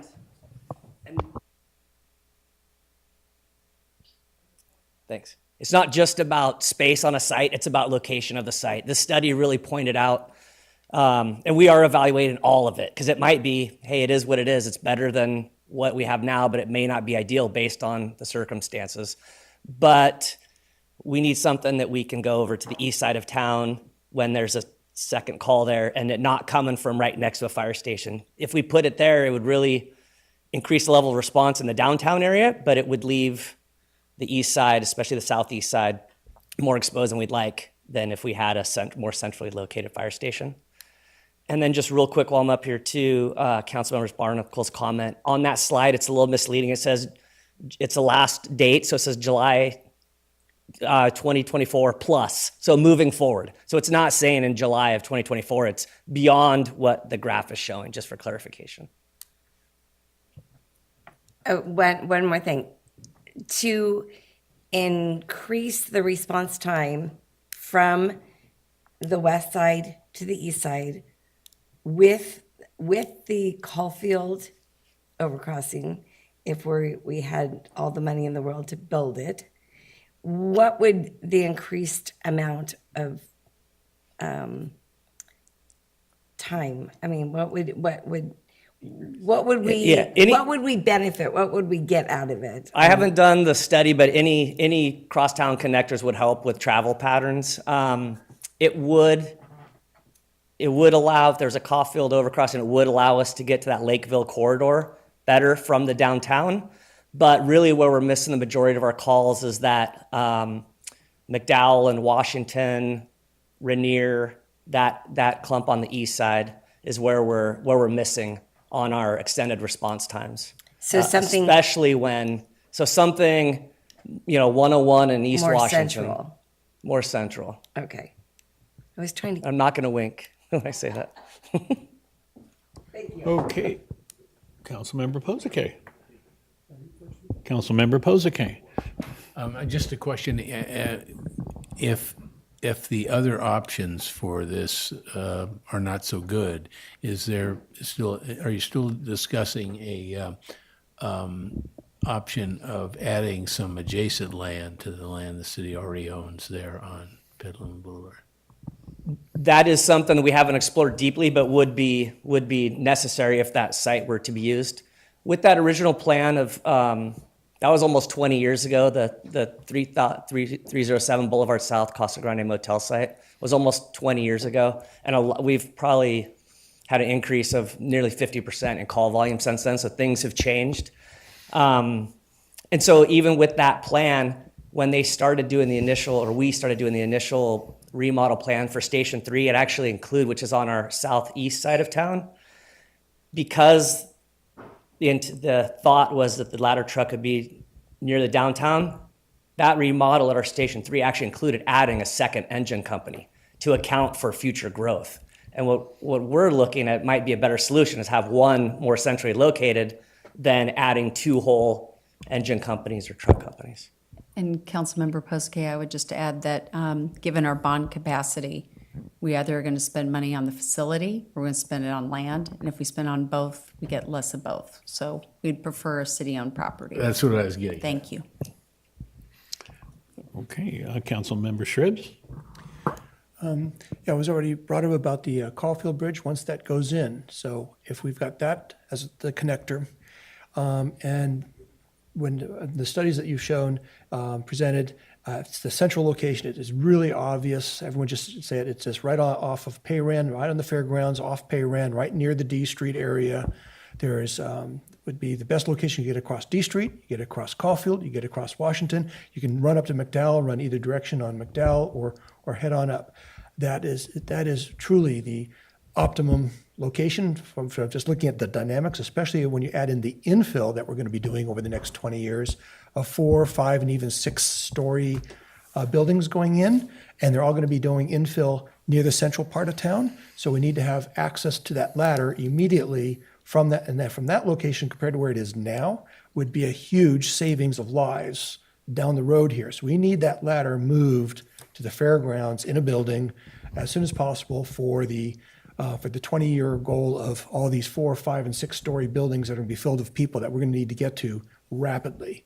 So we need to make that a definitely strong goal. Just saving lives alone. I don't care about money. We need to save those lives.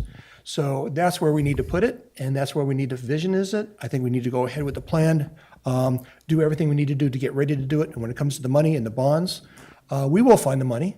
My wife was a hospice nurse, and we got the hospice house built pretty much on private funding, donations, building a multi-million-dollar operation building on land that was pretty much donated cheaply to make it all work really well. And our community came together. if we have to do it that way, I'd be willing to bet we could probably come up with enough private donors to make that happen if we really had to, because this is going to save lives and this is going to be critical for us. And we can add that to bond money plus whatever grants we can get down the road here that the economy is going to change, maybe. So I think we need to plan ahead and be ready, shovel ready, so that when money does come from the feds or the states, we can jump on it and make it happen. It's the obvious place to put it. The fire department combined with the police department, just make that plan, make it shovel ready, and then, boy, the money just might appear, and wow, it's a done deal. If we're not ready, it's a lost opportunity. Okay. So we need to take that opportunity really strongly, I feel. And I don't think we need the April 17th meeting. I think you just said it. No, just Council Member Cater Thompson. Just clarification for the public that we'll have 4 stations. The one downtown will continue being a fire station along with the new one, but it's 5 to 11, so I'm going to make a motion to extend the meeting. Second. Can we get a unanimous acclaim? Everybody all in favor? Any objections? And good, then we'll continue the meeting. And, I have a few comments. And, I'm not ready to say what's the best place yet. I mean, Kmart's open and available. I mean, that could be the east side location. It's 11 o'clock, cut me some slack here. But one of the things I'm getting used to is great staff reports. And this is one that will require a great staff report because there's so many moving pieces and things like that. And the promise of Measure U is it would solve some of the problems, but I think we're promising it to solve all of the problems, and it won't stretch that far. And maybe we can get a cupcake sale or donor, $1 million donor to help with the firehouse. But I'd like to see, what that takes in a report. And it's just a question of not what do we need, but what can we afford and when can we afford it? And what does it do to all our other capital interventions? I mean, we promised people the roads would get better, and they'll get a little better, but $25 million doesn't dent a $600 million hole in the paving. So, we have to be honest with everybody about everything. And life-saving floats to the top all the time, and park improvement floats to the bottom all the time. So, we just have to be honest with everybody about where this is going. And so I'm really looking forward to a great staff report. And thank you. Next item, we are on to tree preservation ordinance.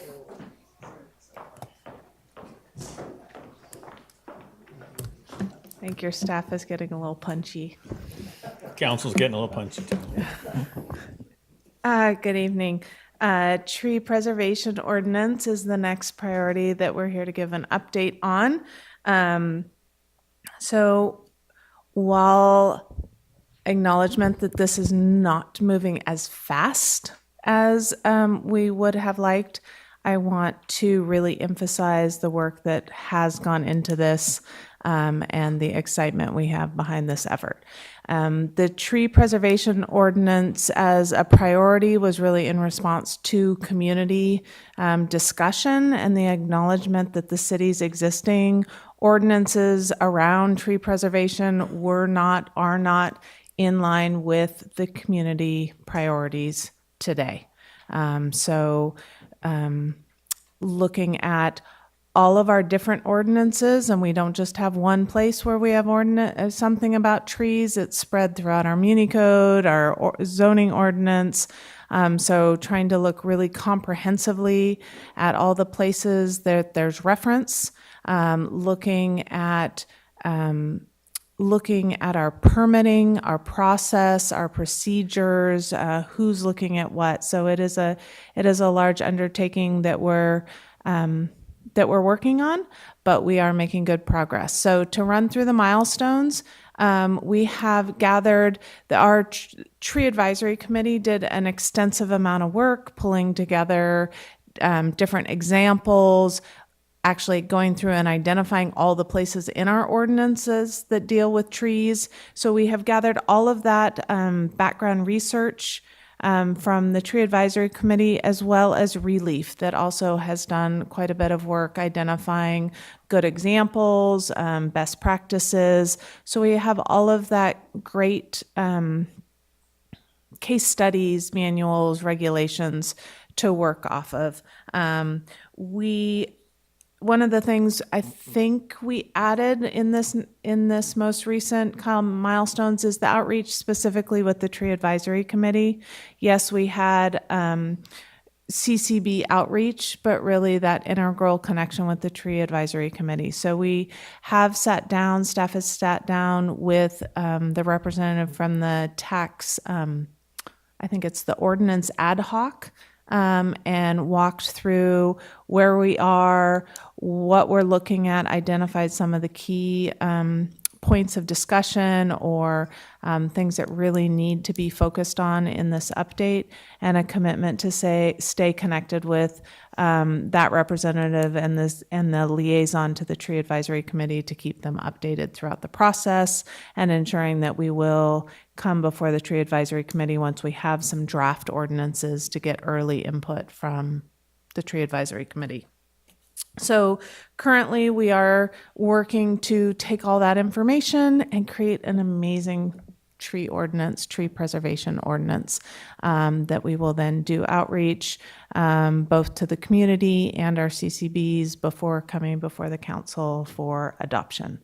One of the other things that is happening concurrently with that is progress being made on a tree canopy survey for city-owned, city-maintained properties, both parks and I believe right-of-ways, so street trees. So that will help us set some metrics for city property, so we can look at additional planting, look at our tree canopy along our right-of-ways, which I also think plays directly into some of the items around active transportation, making our facilities more enjoyable, feel more safe, so that people get on their bike, walk down the street instead of getting in their cars. So this is one of those priorities that definitely touches on many of the city's overarching goals, our climate initiatives, our active transportation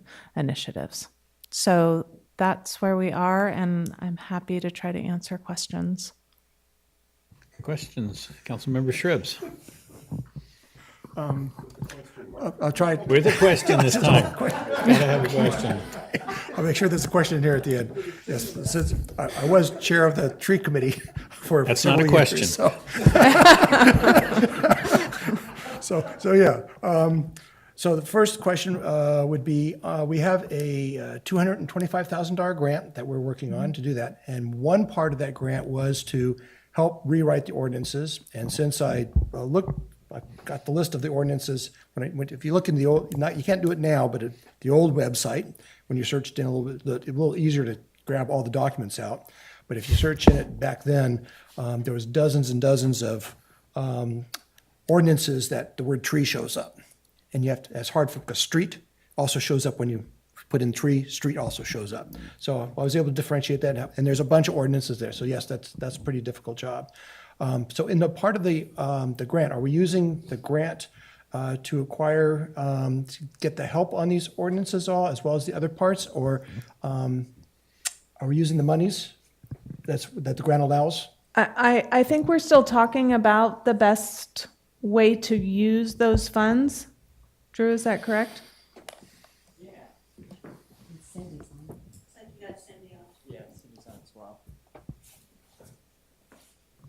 Councilmember Shrims, we've got our Superintendent of Parks and Facilities, Cindy Chong, who's with us at this late hour. So give Cindy an opportunity to weigh in on kind of progress made on the urban tree canopy grant in particular. Thank you, Cindy.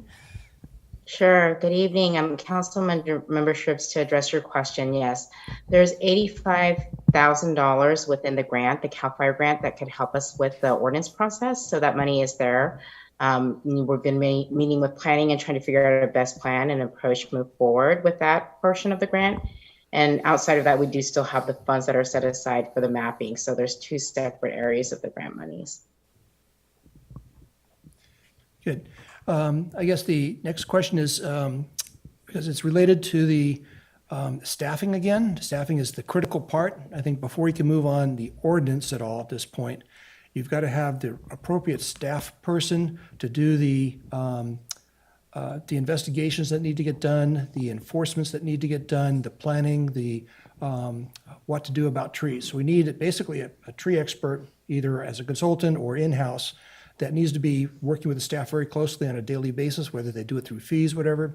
So with staffing is a critical part of this ordinance, because with or without that staff already in the budget and on staff, the ordinances are going to be dramatically different in what you can have in an ordinance. Right now, we're not even enforcing the ordinances we currently have.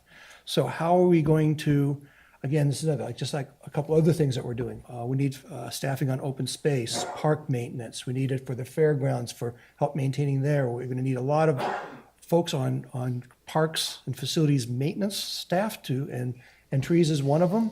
And so this is impacting on staff. So the question is, how are we planning around the staffing so that we can actually enforce the ordinances and follow the ordinances and have someone on site to check up on all the developers doing for tree protections and all the homeowners? The staffing part, how are we going to work that out, and can we get that in there and make that happen? So it will be one of the key components that we're evaluating when we're looking at the evolution of the ordinance, and what's the right approach to that in terms of maybe other overlapping staff needs that we have from the other things we're doing. So we will definitely be evaluating that and discussing that in terms of the need to have adequate staffing to, I think Ingrid touched on this at the beginning. When we start these initiatives, we have to be thinking about how do we implement them? How do we maintain them, enforce them, see them through? So we'll be looking at that through this process as well.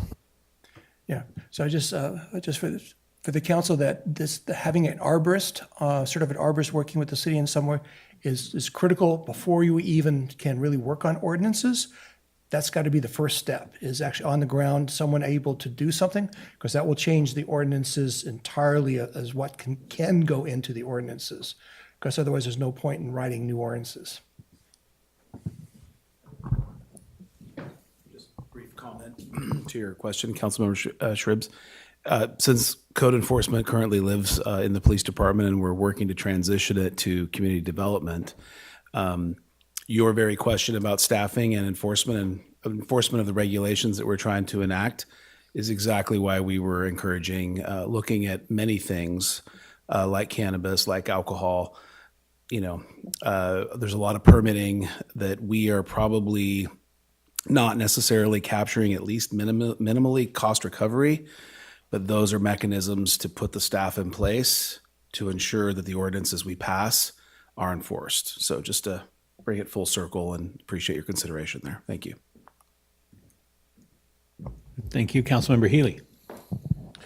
So just to get a preview of coming attractions, are you anticipating that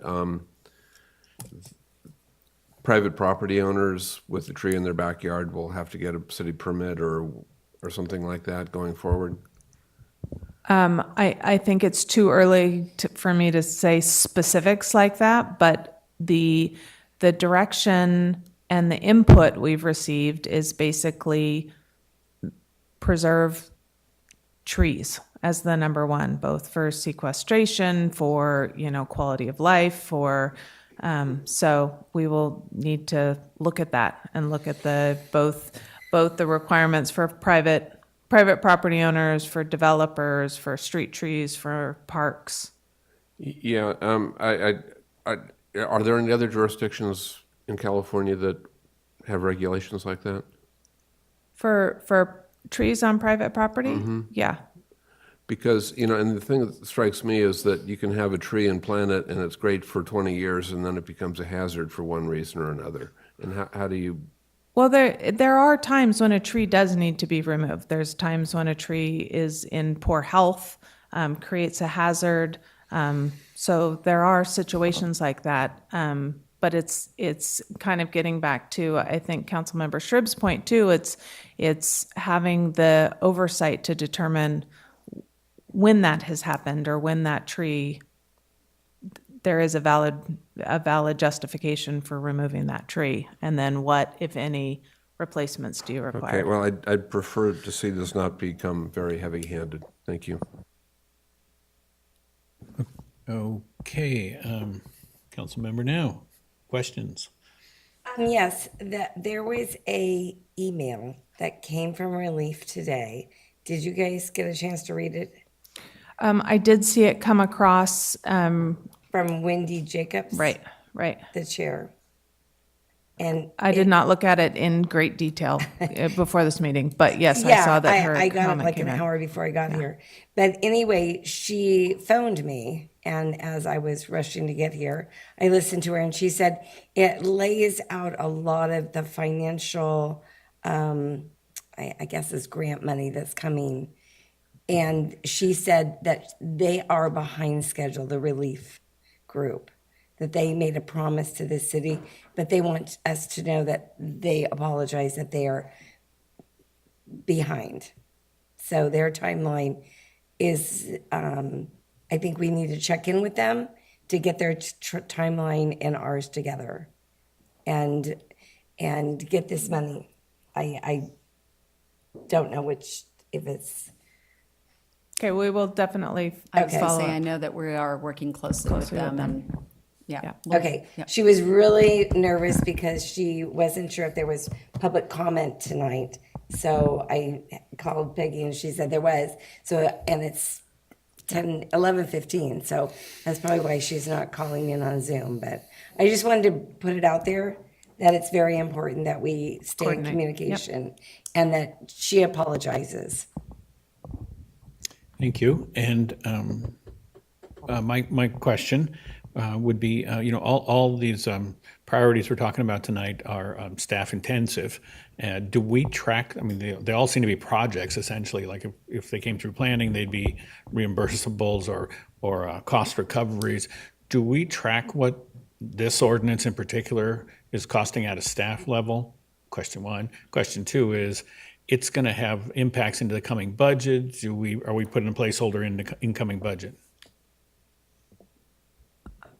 There's so much in that question. Yeah.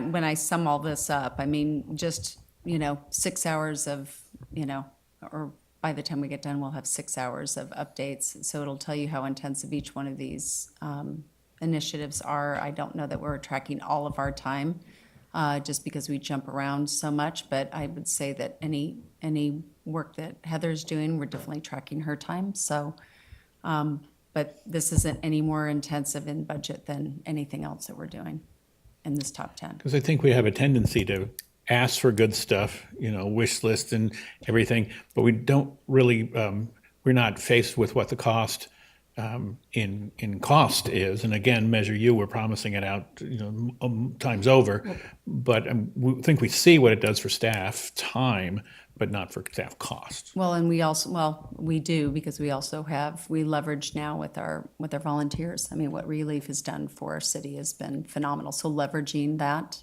is just as important as working with Cool Petaluma or any of our other partners. So Several like I years said, ago, Councilman say Shribs that- and I yeah.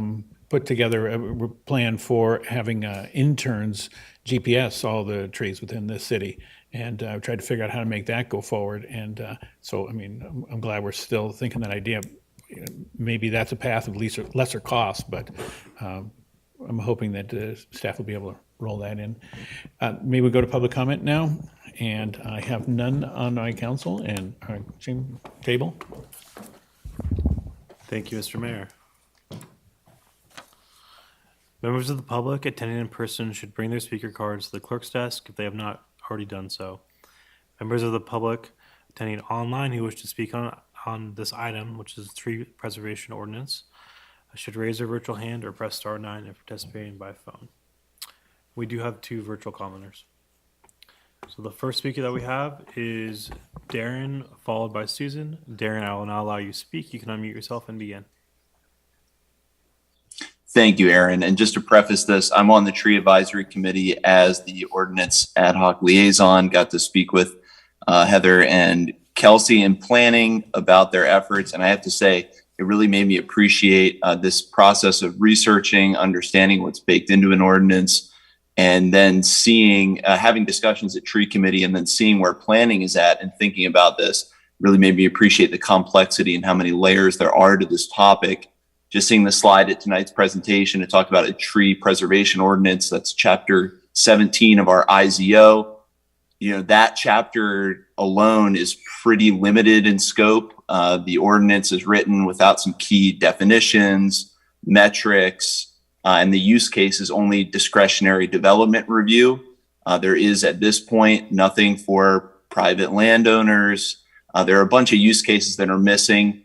You know, I think just if we limit scope to just rewriting that ordinance, first of all, we'd be doing ourselves a disservice. As Heather said, this is a much bigger kind of project. An ordinance is one pillar of really an urban forestry plan. But if we just limit it to that ordinance, you know, there's a lot to think about. And the private use case actually is very viable. I would point to San Jose as a city I think is doing a great job with permitting in that situation, but they have very clear definitions of when a tree is an imminent or potential hazard that allows for removals, you know, when it comes to utilities, property, sight lines, right of ways. It really gets down into the weeds on defining all these different cases of when we deal with trees. And so even if we just updated our ordinance like that, it would be a massive lift. But I love to hear that planning is looking kind of more broadly. But I do think a key element of this, I hope to see this, and I will push for it in the upcoming May budget workshop, is to have a city arborist, if not an urban forestry department, certainly a city arborist on staff. The next speaker that we have is Susan. Susan, I will now allow you to speak. You can unmute yourself and begin. Thanks. Susan Kirks speaking. I'd want to acknowledge all of the work that Councilmember Shribs has done with the Tree Advisory Committee, bringing it to life and making it substantial. And I think it's really great that Darren Rasmussen and Taryn Obaid are both now members of this committee. It makes me feel better. I've been attending many of their meetings, and I really appreciate the work that's being done on a continuous basis. And I'd also like to just say more broadly that, of course, this is coming up late in the evening. There weren't a lot of specifics, just in terms of what the staff was reporting. And your General Plan Advisory Committee has prioritized the natural environment along with equity as the key components for the general plan, upon which all other components need Hey, to Susan, be. I just want to pause you real quick to give you a heads up. Your audio is coming out very low, and we have our speakers all the way up here. Well, thank you. Can you hear me better now? Not by much. Oh, well, let me just say, I think I made my point. I hope you heard me acknowledge those who have been doing a lot of work. And I'd just like to say that we have so much more environmental work to do in the city, and the city staff is not equipped to do it. And it just is going to require quite a bit of transformation, as well as new and returning partners who have environmental experience. Thank you. Mr. Mayor, that is our last public commenter. Thank you very much. Let's bring it back to council. Any council comment? Good. Next item being, let's see, the trestle, historic trestle.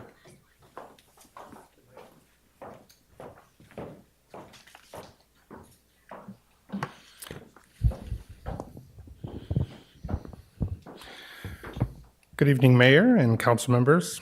I'm really happy to be talking to you tonight about the trestle at this late hour. I want to just echo the sentiments shared earlier about the pleasure it is to work with all of you. In my 30-year career, just having a council of visionaries is a dream come true. So it's just a super awesome thing. And I know our team shares as well. So I think everyone agrees that the trestle is an important historic landmark that symbolizes our community's heritage and our culture. So preserving and rehabilitating the smart-owned being the emphasis here, smart-owned trestle will definitely breathe new life into our community and revitalize our downtown and the Churning Basin area, as we know. We do understand that it appears that things are not moving all that fast, but I can assure you there's a tremendous amount of work and a lot happening behind the scenes. I feel like it's a little bit of the Wizard of Oz. We're going to show tonight a little peek behind the curtain of all the rocket science happening. This project, as been said before, is complex, and there are a lot of nuances and confounding interrelated issues that we have to resolve. So I'd like you just to imagine, the 3 R's, the recycle, reuse, reduce circle. Think O, T, and F. Ownership, technical, and financial. Those issues are all interrelated and circular here. So the ownership area, let me just describe quickly that, again, SMART owns the structure, and the California State Lands Commission owns the land underneath, which is leased to SMART. So if the ownership of the structure were to transfer, there'd be an all-new lease that would have to be negotiated. So there are a lot of nuances there. So the questions centering around this are really 4 or 5-fold. Who will improve the trestle structure? Who will own it after it's improved? Who will maintain it? Who has liability? And who will pay for it, of course, now and in perpetuity, 100 years from now and so forth. So the technical issues. Our structure is over 100 years old, as we know. And since it's a timber structure, there's a lot of questions about its integrity, both now and in the future. There are also questions about its lifespan and its life cycle and future maintenance needs. If we go through the exercise of improving it today, does that buy us 20 years, 50 years? And having worked with a lot of timber structures in my career, life cycle, timber structures are very beautiful. I love them. But you have to really think through the lens of proper maintenance and the life cycle of these structures. So much like a chain is only as strong as its weakest link, the trestle, with all of its timber members, is only as strong as its weakest members within that and their connection points. So evaluating the condition of every timber component of the structure will provide insights to our designers about its condition today, but also about the trajectory of the trestle's lifespan. The last timber condition assessment was done as part of the design that was completed in 2013, as you may know. That was over 12 years ago. Copies on my desk, fully marked up with notes. And the results of our new assessment, which I'm going to get to here, that's in process, will be much more detailed. Literally a cataloging of every single member, its grade, its species, and so forth. And we'll answer important questions about how the structure has fared over the last decade and how it's likely to fare over the next few decades. We've brought in renowned timber scientists hailing from as far away as Vermont to do this work and that have a specialty in marine timber in a marine environment. So we know and can see that the supporting foundational elements, the piling, as we call them, have deteriorated at the water-air interface zone. And it's a scary thing to look at, especially as an engineer. But this is our major problem. The preliminary ideas are that the superstructure is fine. The timber's held up well. So that's some good information that caused us to go to phase 2, which is coming soon. However, fixing foundations, as you can imagine, is very complicated and very expensive. So without information and data, like as in back in 2013, engineers have to be very conservative. And to be conservative in a design drives up pricing and so forth. So that ties to the third element here, financial. We would like to have a design that is not too conservative, but still safe and reliable, especially when we're looking out beyond the next few decades. Current estimates range between $7 and $10 million to rehabilitate this trestle structure, but it depends on a variety of factors. This is largely based on estimates developed in 2013, as I've mentioned, and that design was funded by a grant from the California Coastal Commission, as you know. So finding grant programs for projects like this is a real challenge. Identifying grants is an ongoing task, as you see in our chart here, our table, and we are leaving no stone unturned. In fact, last year we submitted for federal appropriations, and this year again we're looking at special appropriation requests because to find specific programs, even through the infrastructure bill, is proving a bit problematic for a structure of this nature. So, transitioning here after just covering those three main areas, staff is working on all fronts of the O, T, and F factors.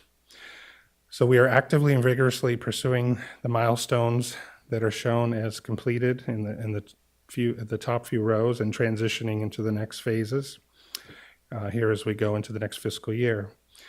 So we're evaluating the current condition of the structure. That's partly what we're talking about. I know that it reads like we're reading a bunch of files. That is a piece of it. We have a lot of new staff and a lot of new eyes looking at this. But the biggest piece is invoking the work of our experts to come in and really study the structure so that informs our ownership decision, right?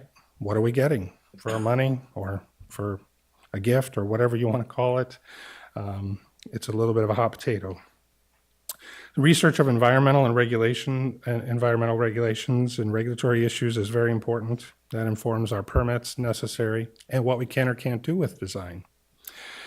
And exploration of viable ownership options. What does that look like? It's a huge question mark right now, and so those discussions are ongoing with SMART, and we need further information to really know.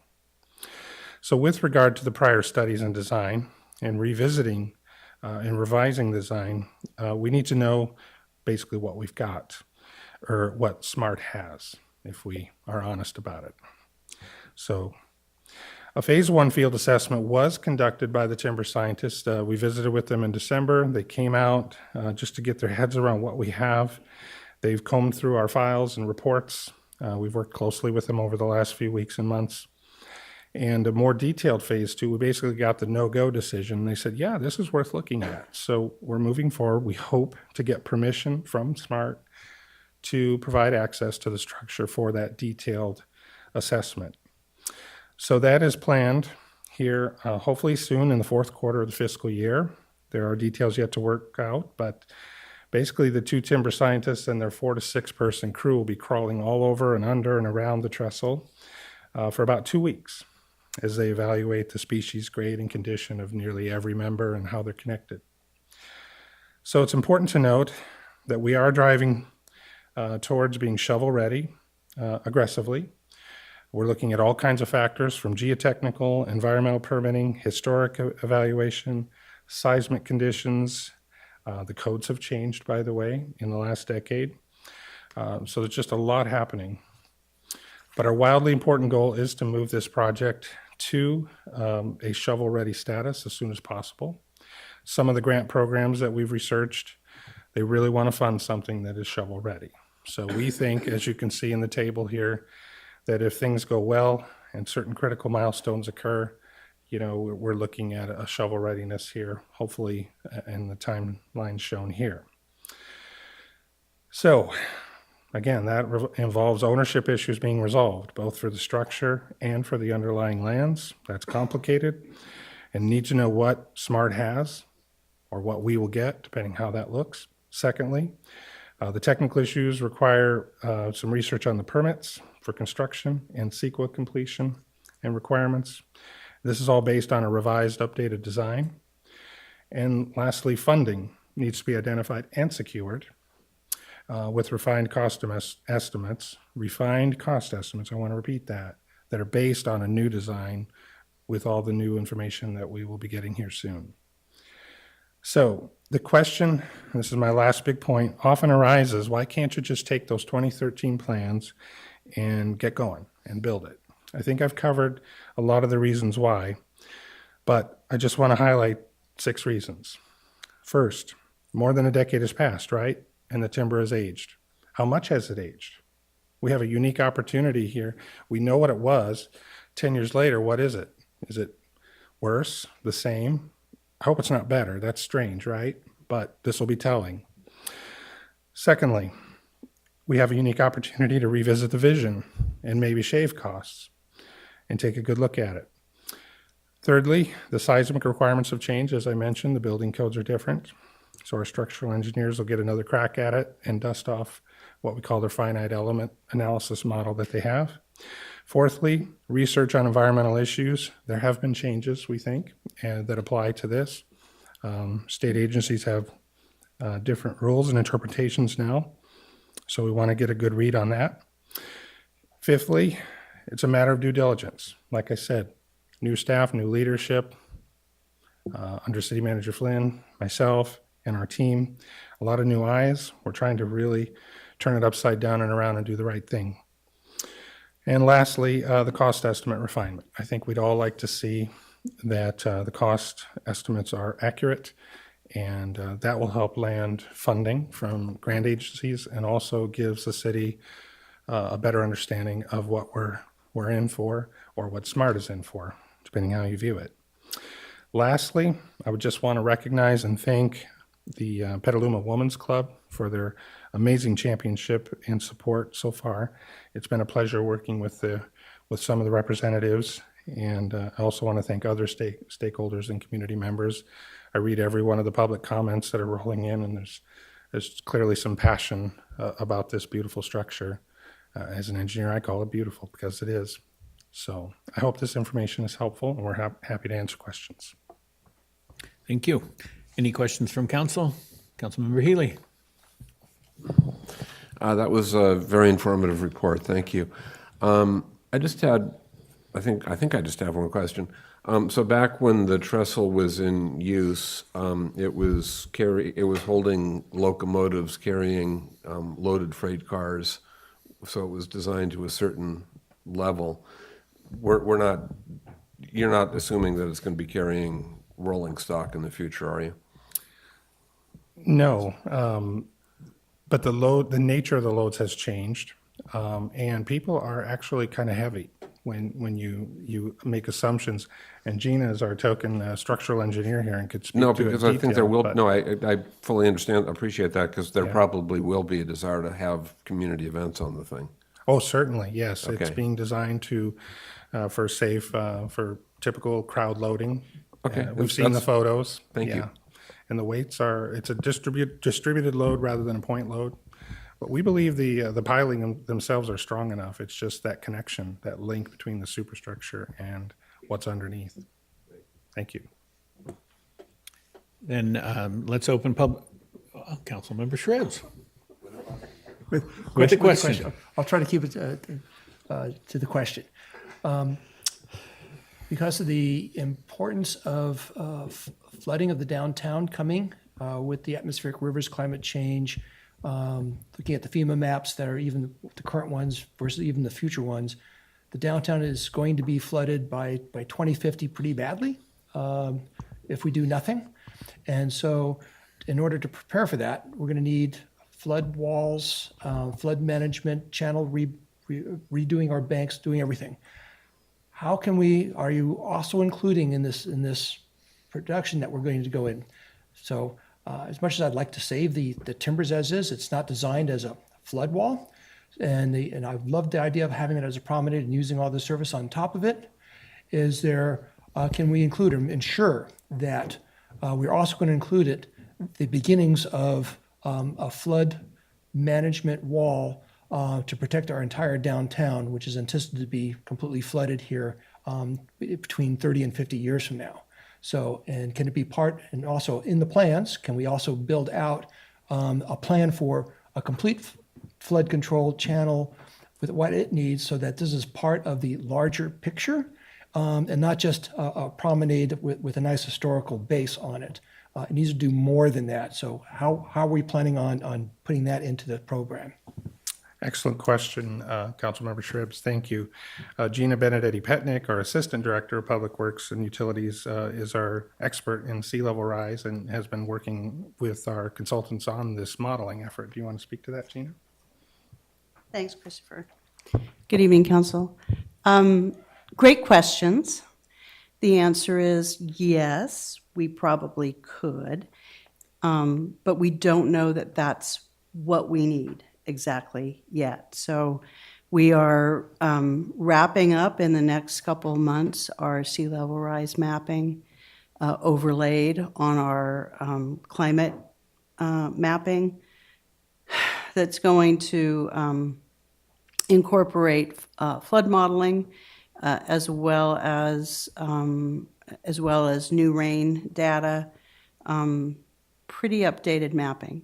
And that mapping is ultimately going to be informing our some of our elements in the general plan, and we're going to be reviewing these also thoroughly with our Climate Action Committee, and then working to use that new data to start planning for long-term resiliency. So long-term, not just general plan long-term, but long-term planning.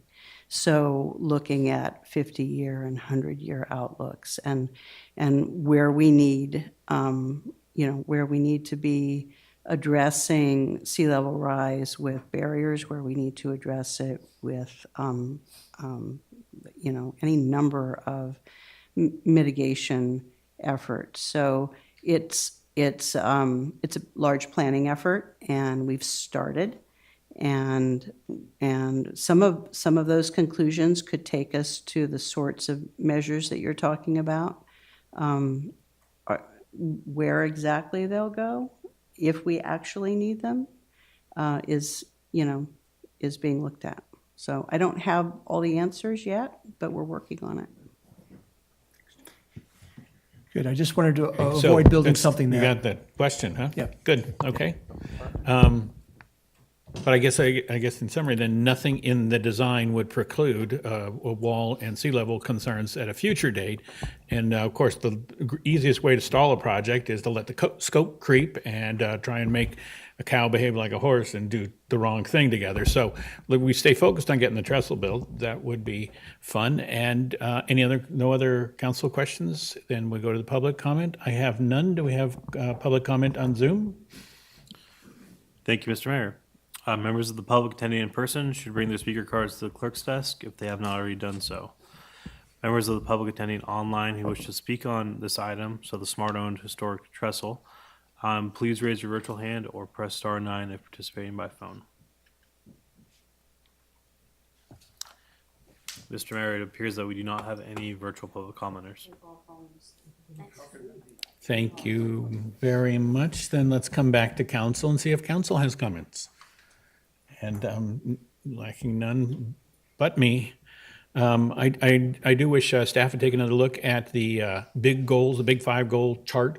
I think several projects were underrepresented with how they meet the goals, especially this one. And so I would love to see it showing better connection with all of the community.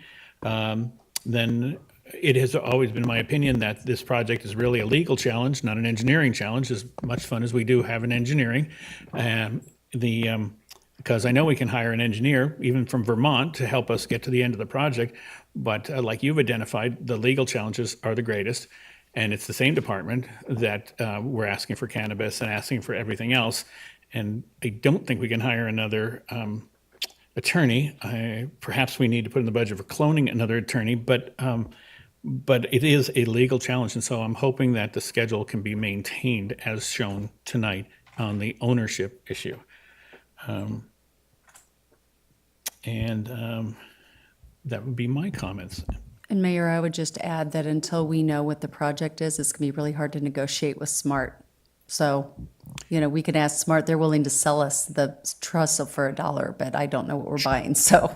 True, and that's the reason that good scheduling and good milestones early help the longer negotiations that will occur. Yeah, I think as soon as we get some details, then we can go back to Eddie and team and ask. And their lawyer. It'll be the 2 lawyers that'll I settle think it's going to be, I'm sure they'd love to divest themselves of that, so we can probably negotiate. Our next item is the safety, mobility, and connectivity item.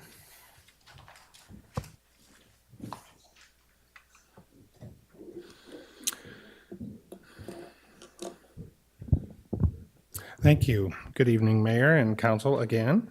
And I'm still happy. to present this information. Safe streets is just a passion, and the mobility and connectivity of our community is so important. I want to introduce some of our team members.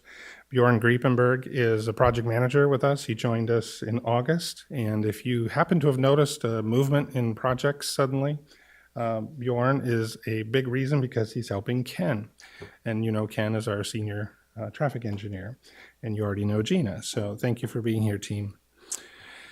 So safe mobility and community connectivity, what we also affectionately call Safe Streets, is a citywide initiative that strives to provide safe, well-maintained streets, sidewalks, and pathways, and I think holistically when I give this description, that enhances accessibility and encourages and supports active transportation, well-being, and overall community vitality. And as you referenced a bit ago, this one does check all the boxes on our city goals and objectives. It just touches so much of our community. So this is an ongoing initiative where success is measured each year in terms of the number of projects that implement safety, quality, and the condition improvements that are made to streets, sidewalks, and bicycle facilities throughout our community.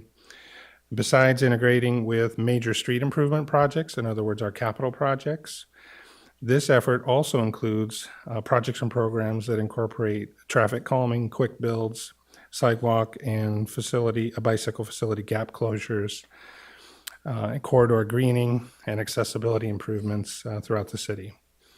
I want to just note for clarity that quick build projects, the definition, is a reversible and adjustable safety improvements that can be installed relatively quickly as compared to traditional hard construction methods. So as we know, this priority represents a general philosophy and methodology for how the city now plans and improves its mobility and community connectivity projects. This is a point of emphasis. This is now how we do business. I can't speak to the past, but since I've been here and since it's been a very clear priority, we really strived to integrate all elements of complete streets, active transportation into all of our projects.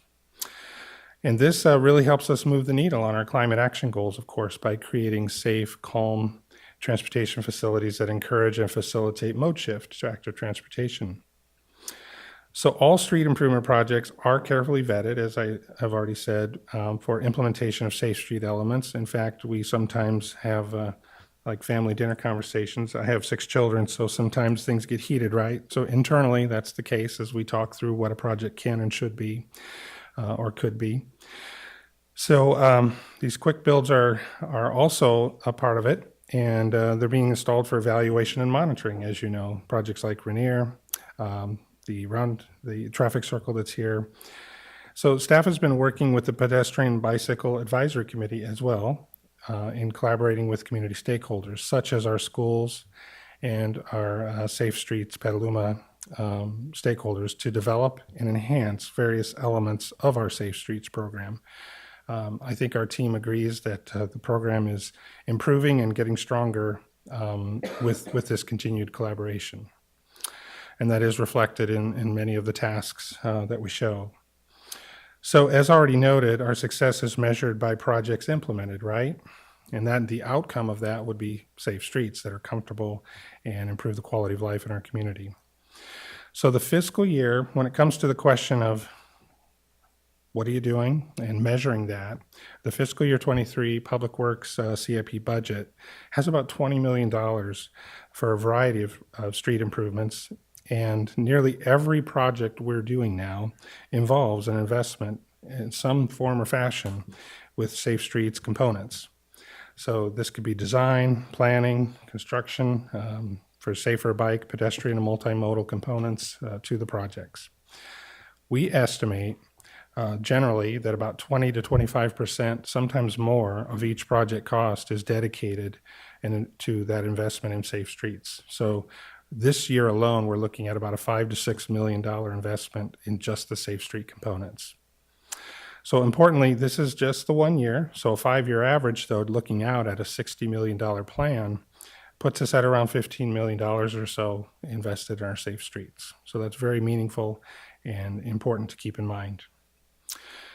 In addition, there are other costs associated with traffic calming and quick build projects, And these are not necessarily capital projects. They could be paint striping, incorporation of bicycle lanes, and so forth, that are all considered to be part of this program and initiative. So in recent months, the City Council, as you may recall, adopted the Sonoma County Vision Zero Action Plan, the Local Road Safety Plan, and hosted the Crosstown Connector Workshop. Those are all reflected in accomplishments in the table shown. And I believe these initiatives are bearing fruit. The Caulfield design is now moving forward. We're soliciting proposals from consultants to help design the new bridge project. So those are out, and we expect those very soon. We have applied for several grants using the Local Road Safety Plan, which was adopted. And lastly, our efforts to continue to develop the Vision Zero plan, PBAC has appointed an ad hoc committee. And building upon the hallmark goals of Sonoma County's Vision Zero plan, the ad hoc committee has presented what they've developed as preliminary recommendations for our community to become a leader in Vision Zero implementation. So they've listed or basically summarized 6 priorities for us. The first being reducing speed limits. The second being a comprehensive education program with Vision Zero with our community partners. Thirdly, implementing low-cost, quick-build projects. I hope as I read these, it's ringing true that we're doing these things, or they're in process. We certainly feel that they are. Close gaps in bicycle and pedestrian networks for facilities of all ages and abilities. Fifthly, update the city's street design standards. Again, these are all reflected or integrated into the items listed. And lastly, implement rapid response data collection analysis towards Vision Zero, published on the city's website. So we continue partnering with stakeholders to build, improve, and just continuous process improvement is something we believe in. And we want to continue to improve our program and our procedures. As such, Petaluma, in this partnership with stakeholders, was recently announced as one of 9 U.S. cities selected to receive technical assistance from CityThread's Accelerated Mobility Program. This is quite amazing because it helps us to identify best practices on a national stage, maybe even worldwide, and opportunities to quickly build out improved mobility options with a focus on bicycle and pedestrian networks. So CityThread's findings will be available, expected to be in about June of this year, with recommendations incorporated into the implementation chapter of the Active Transportation Plan, which will outline strategies towards designing, funding, and delivering improvements in an efficient and prioritized manner. And again, this informs one of the items that we list about how we would change our street design standards. We could just, of course, go into our offices and do what we think is the most appropriate method and means, but we really value this external input. So lastly, we are also collaborating with Petaluma Equitable Climate Action Coalition, which is focusing on transportation issues, as you know. We are collaborating and supporting their efforts, and we look forward to receiving their recommendations around improving mobility options through an equity lens, with plans to incorporate findings in the general plan mobility element and Active Transportation Plan. So in sum, there is a lot happening, and we believe that you'll see even more happening in the coming months, especially as we roll out our Safe Streets nomination application program here very soon, which will allow people to submit suggestions for improvements throughout the community. And with that, we'll be happy to take questions. Thank you. Thank you. Any questions? Let's go to the web to see if we have any commenters. Thank you, Mr. Mayor. Members of the public attending in person should bring their speaker cards to the clerk's desk if they have not already done so. Members of the public attending online who wish to speak on this item, safe mobility and connectivity, can raise their virtual hand and press *9 if participating by phone. At this point, it does not appear that we have any virtual commenters. Thank you. I have two cards. I have Bruce Hagan, who I believe has left the building, and Matt Hines. We have Matt Hines, who apparently has also left the building. That closes public comment and brings it back to council for council comment. And no council comment. Councilmember Barnacle. I'll try and make this brief. I really appreciate all the work staff's doing on this. I know I'm helping to stir up the community on this. I love probably the thing that gives me the most hope on this is when I look at it's like the February PBAC agenda. There's this awesome list of projects that are heavily focused around schools, and I just think that there's an opportunity to move quicker on some of these things, because if we like Casa Grande Road, I know there's paving going on there, but right now there's no bike lane in front of the high school, and that just like some kid's gonna die there, and we know that. And I just it feels like I know we've got the money for it, and I know everybody's working really hard, but those are, I just think that if we do these things in quick build, especially getting the money for Caulfield, like that's going to be if we thought Rainier was some backlash, I'm excited to hear what folks have to say about Caulfield. So I think trying to get some feedback on the projects and not on the plans, might help us some. So I appreciate everybody's work. Thanks. Thank you. Councilmember Cater Thompson. Passes. And so Councilmember Posake. Talking about possible additions, perhaps something Are we going around, are we? This is our comment round for anything you want to say about mobility. Okay, well, I'll be very quick then. Oh, no, not about mobility. I'm sorry. I thought Brian was moving on to like advocate for more. No, I have nothing to say about mobility. Safe streets. Okay. Councilmember Shribs. Yeah, I just want to thank our team, the staff, for tremendous work that you've got on this.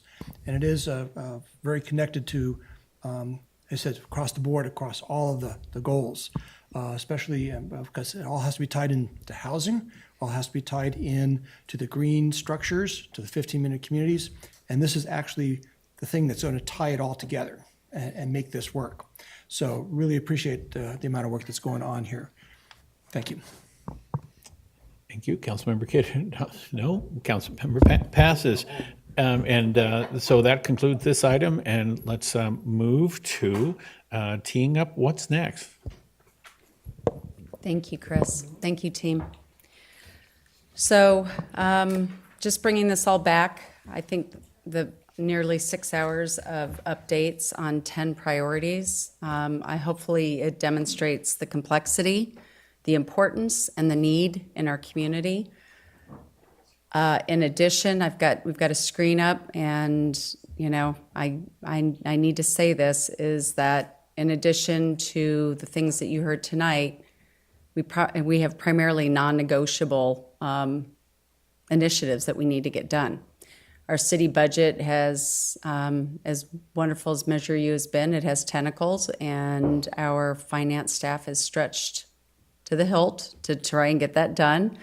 We are a microcosm, just like the fairgrounds, just like our roads, just like a lot of things in Petaluma that it needs attention. So we've got to work on our updating our IT. We've got our utility rate study that needs to get done this year.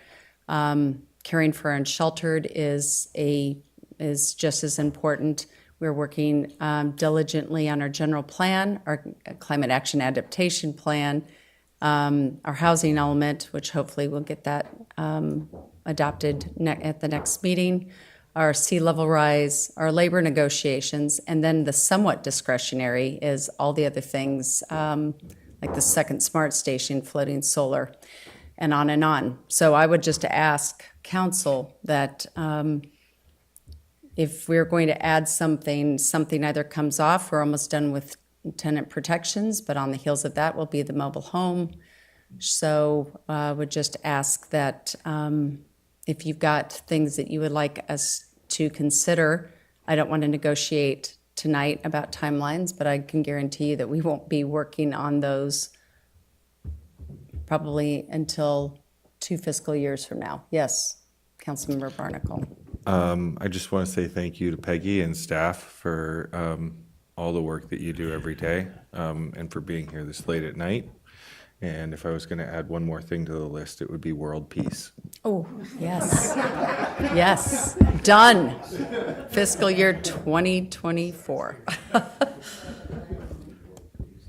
Well, that's a tough one to follow, isn't it? Got that in before midnight, did you?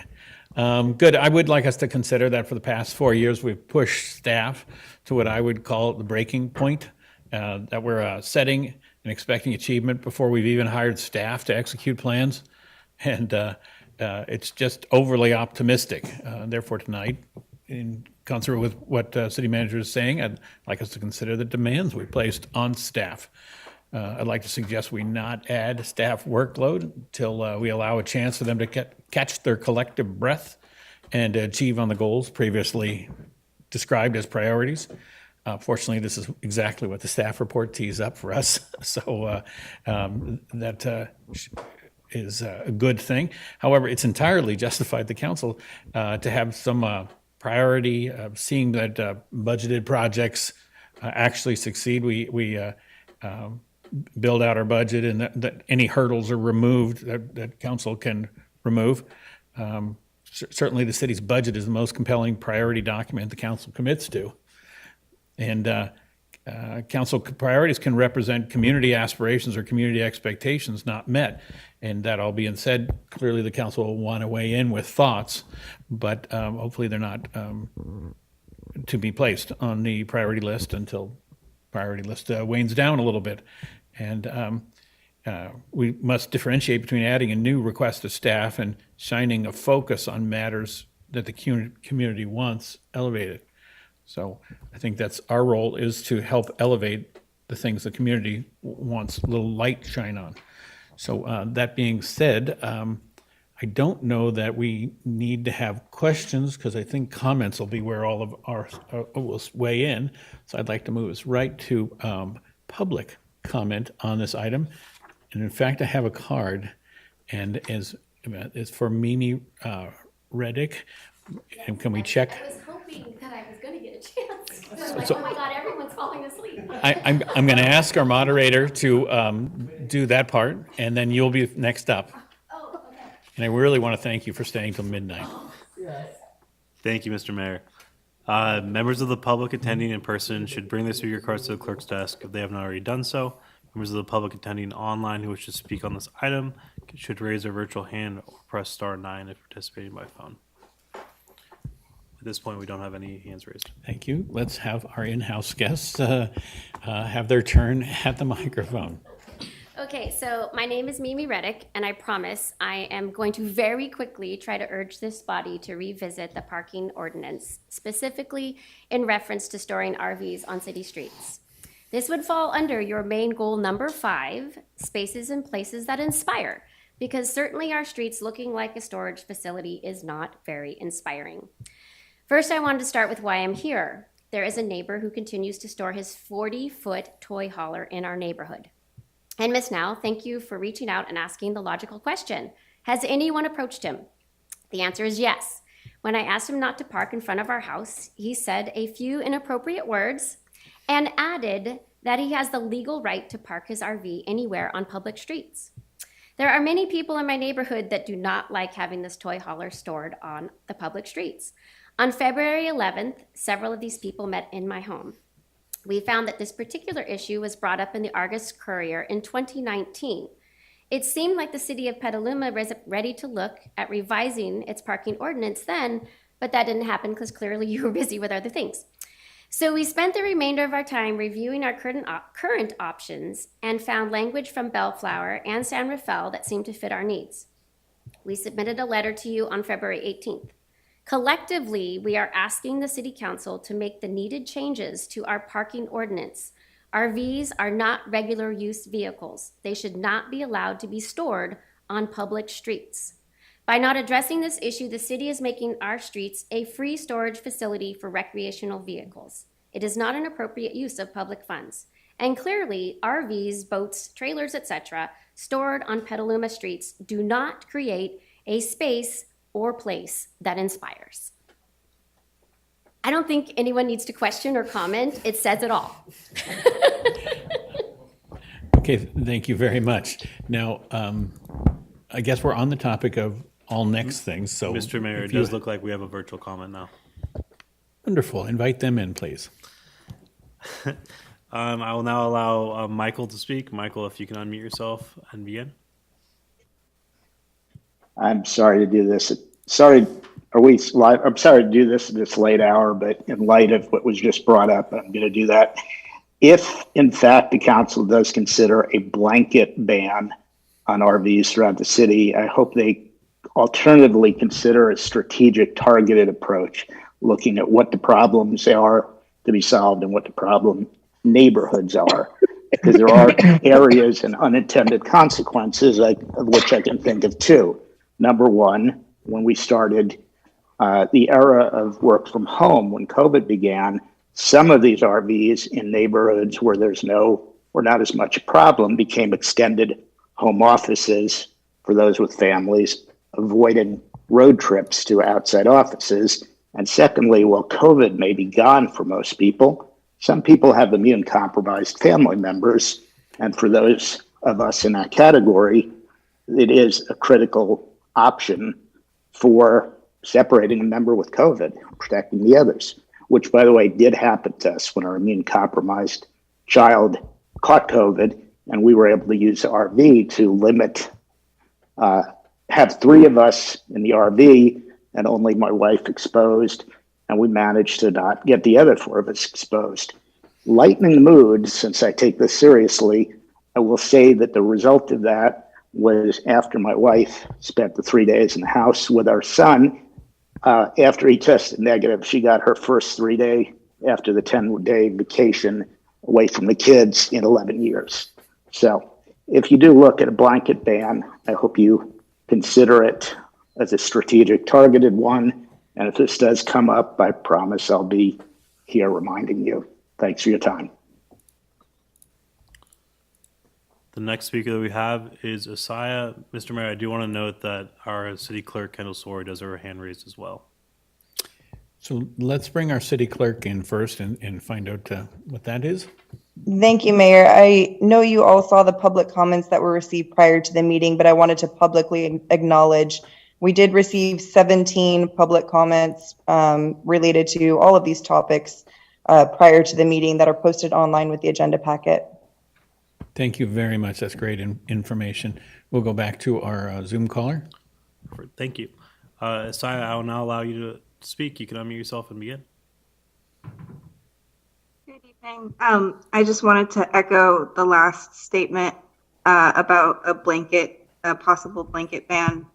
As someone who, in light of the rental market, considered purchasing an RV for the purpose of living in. No, baby.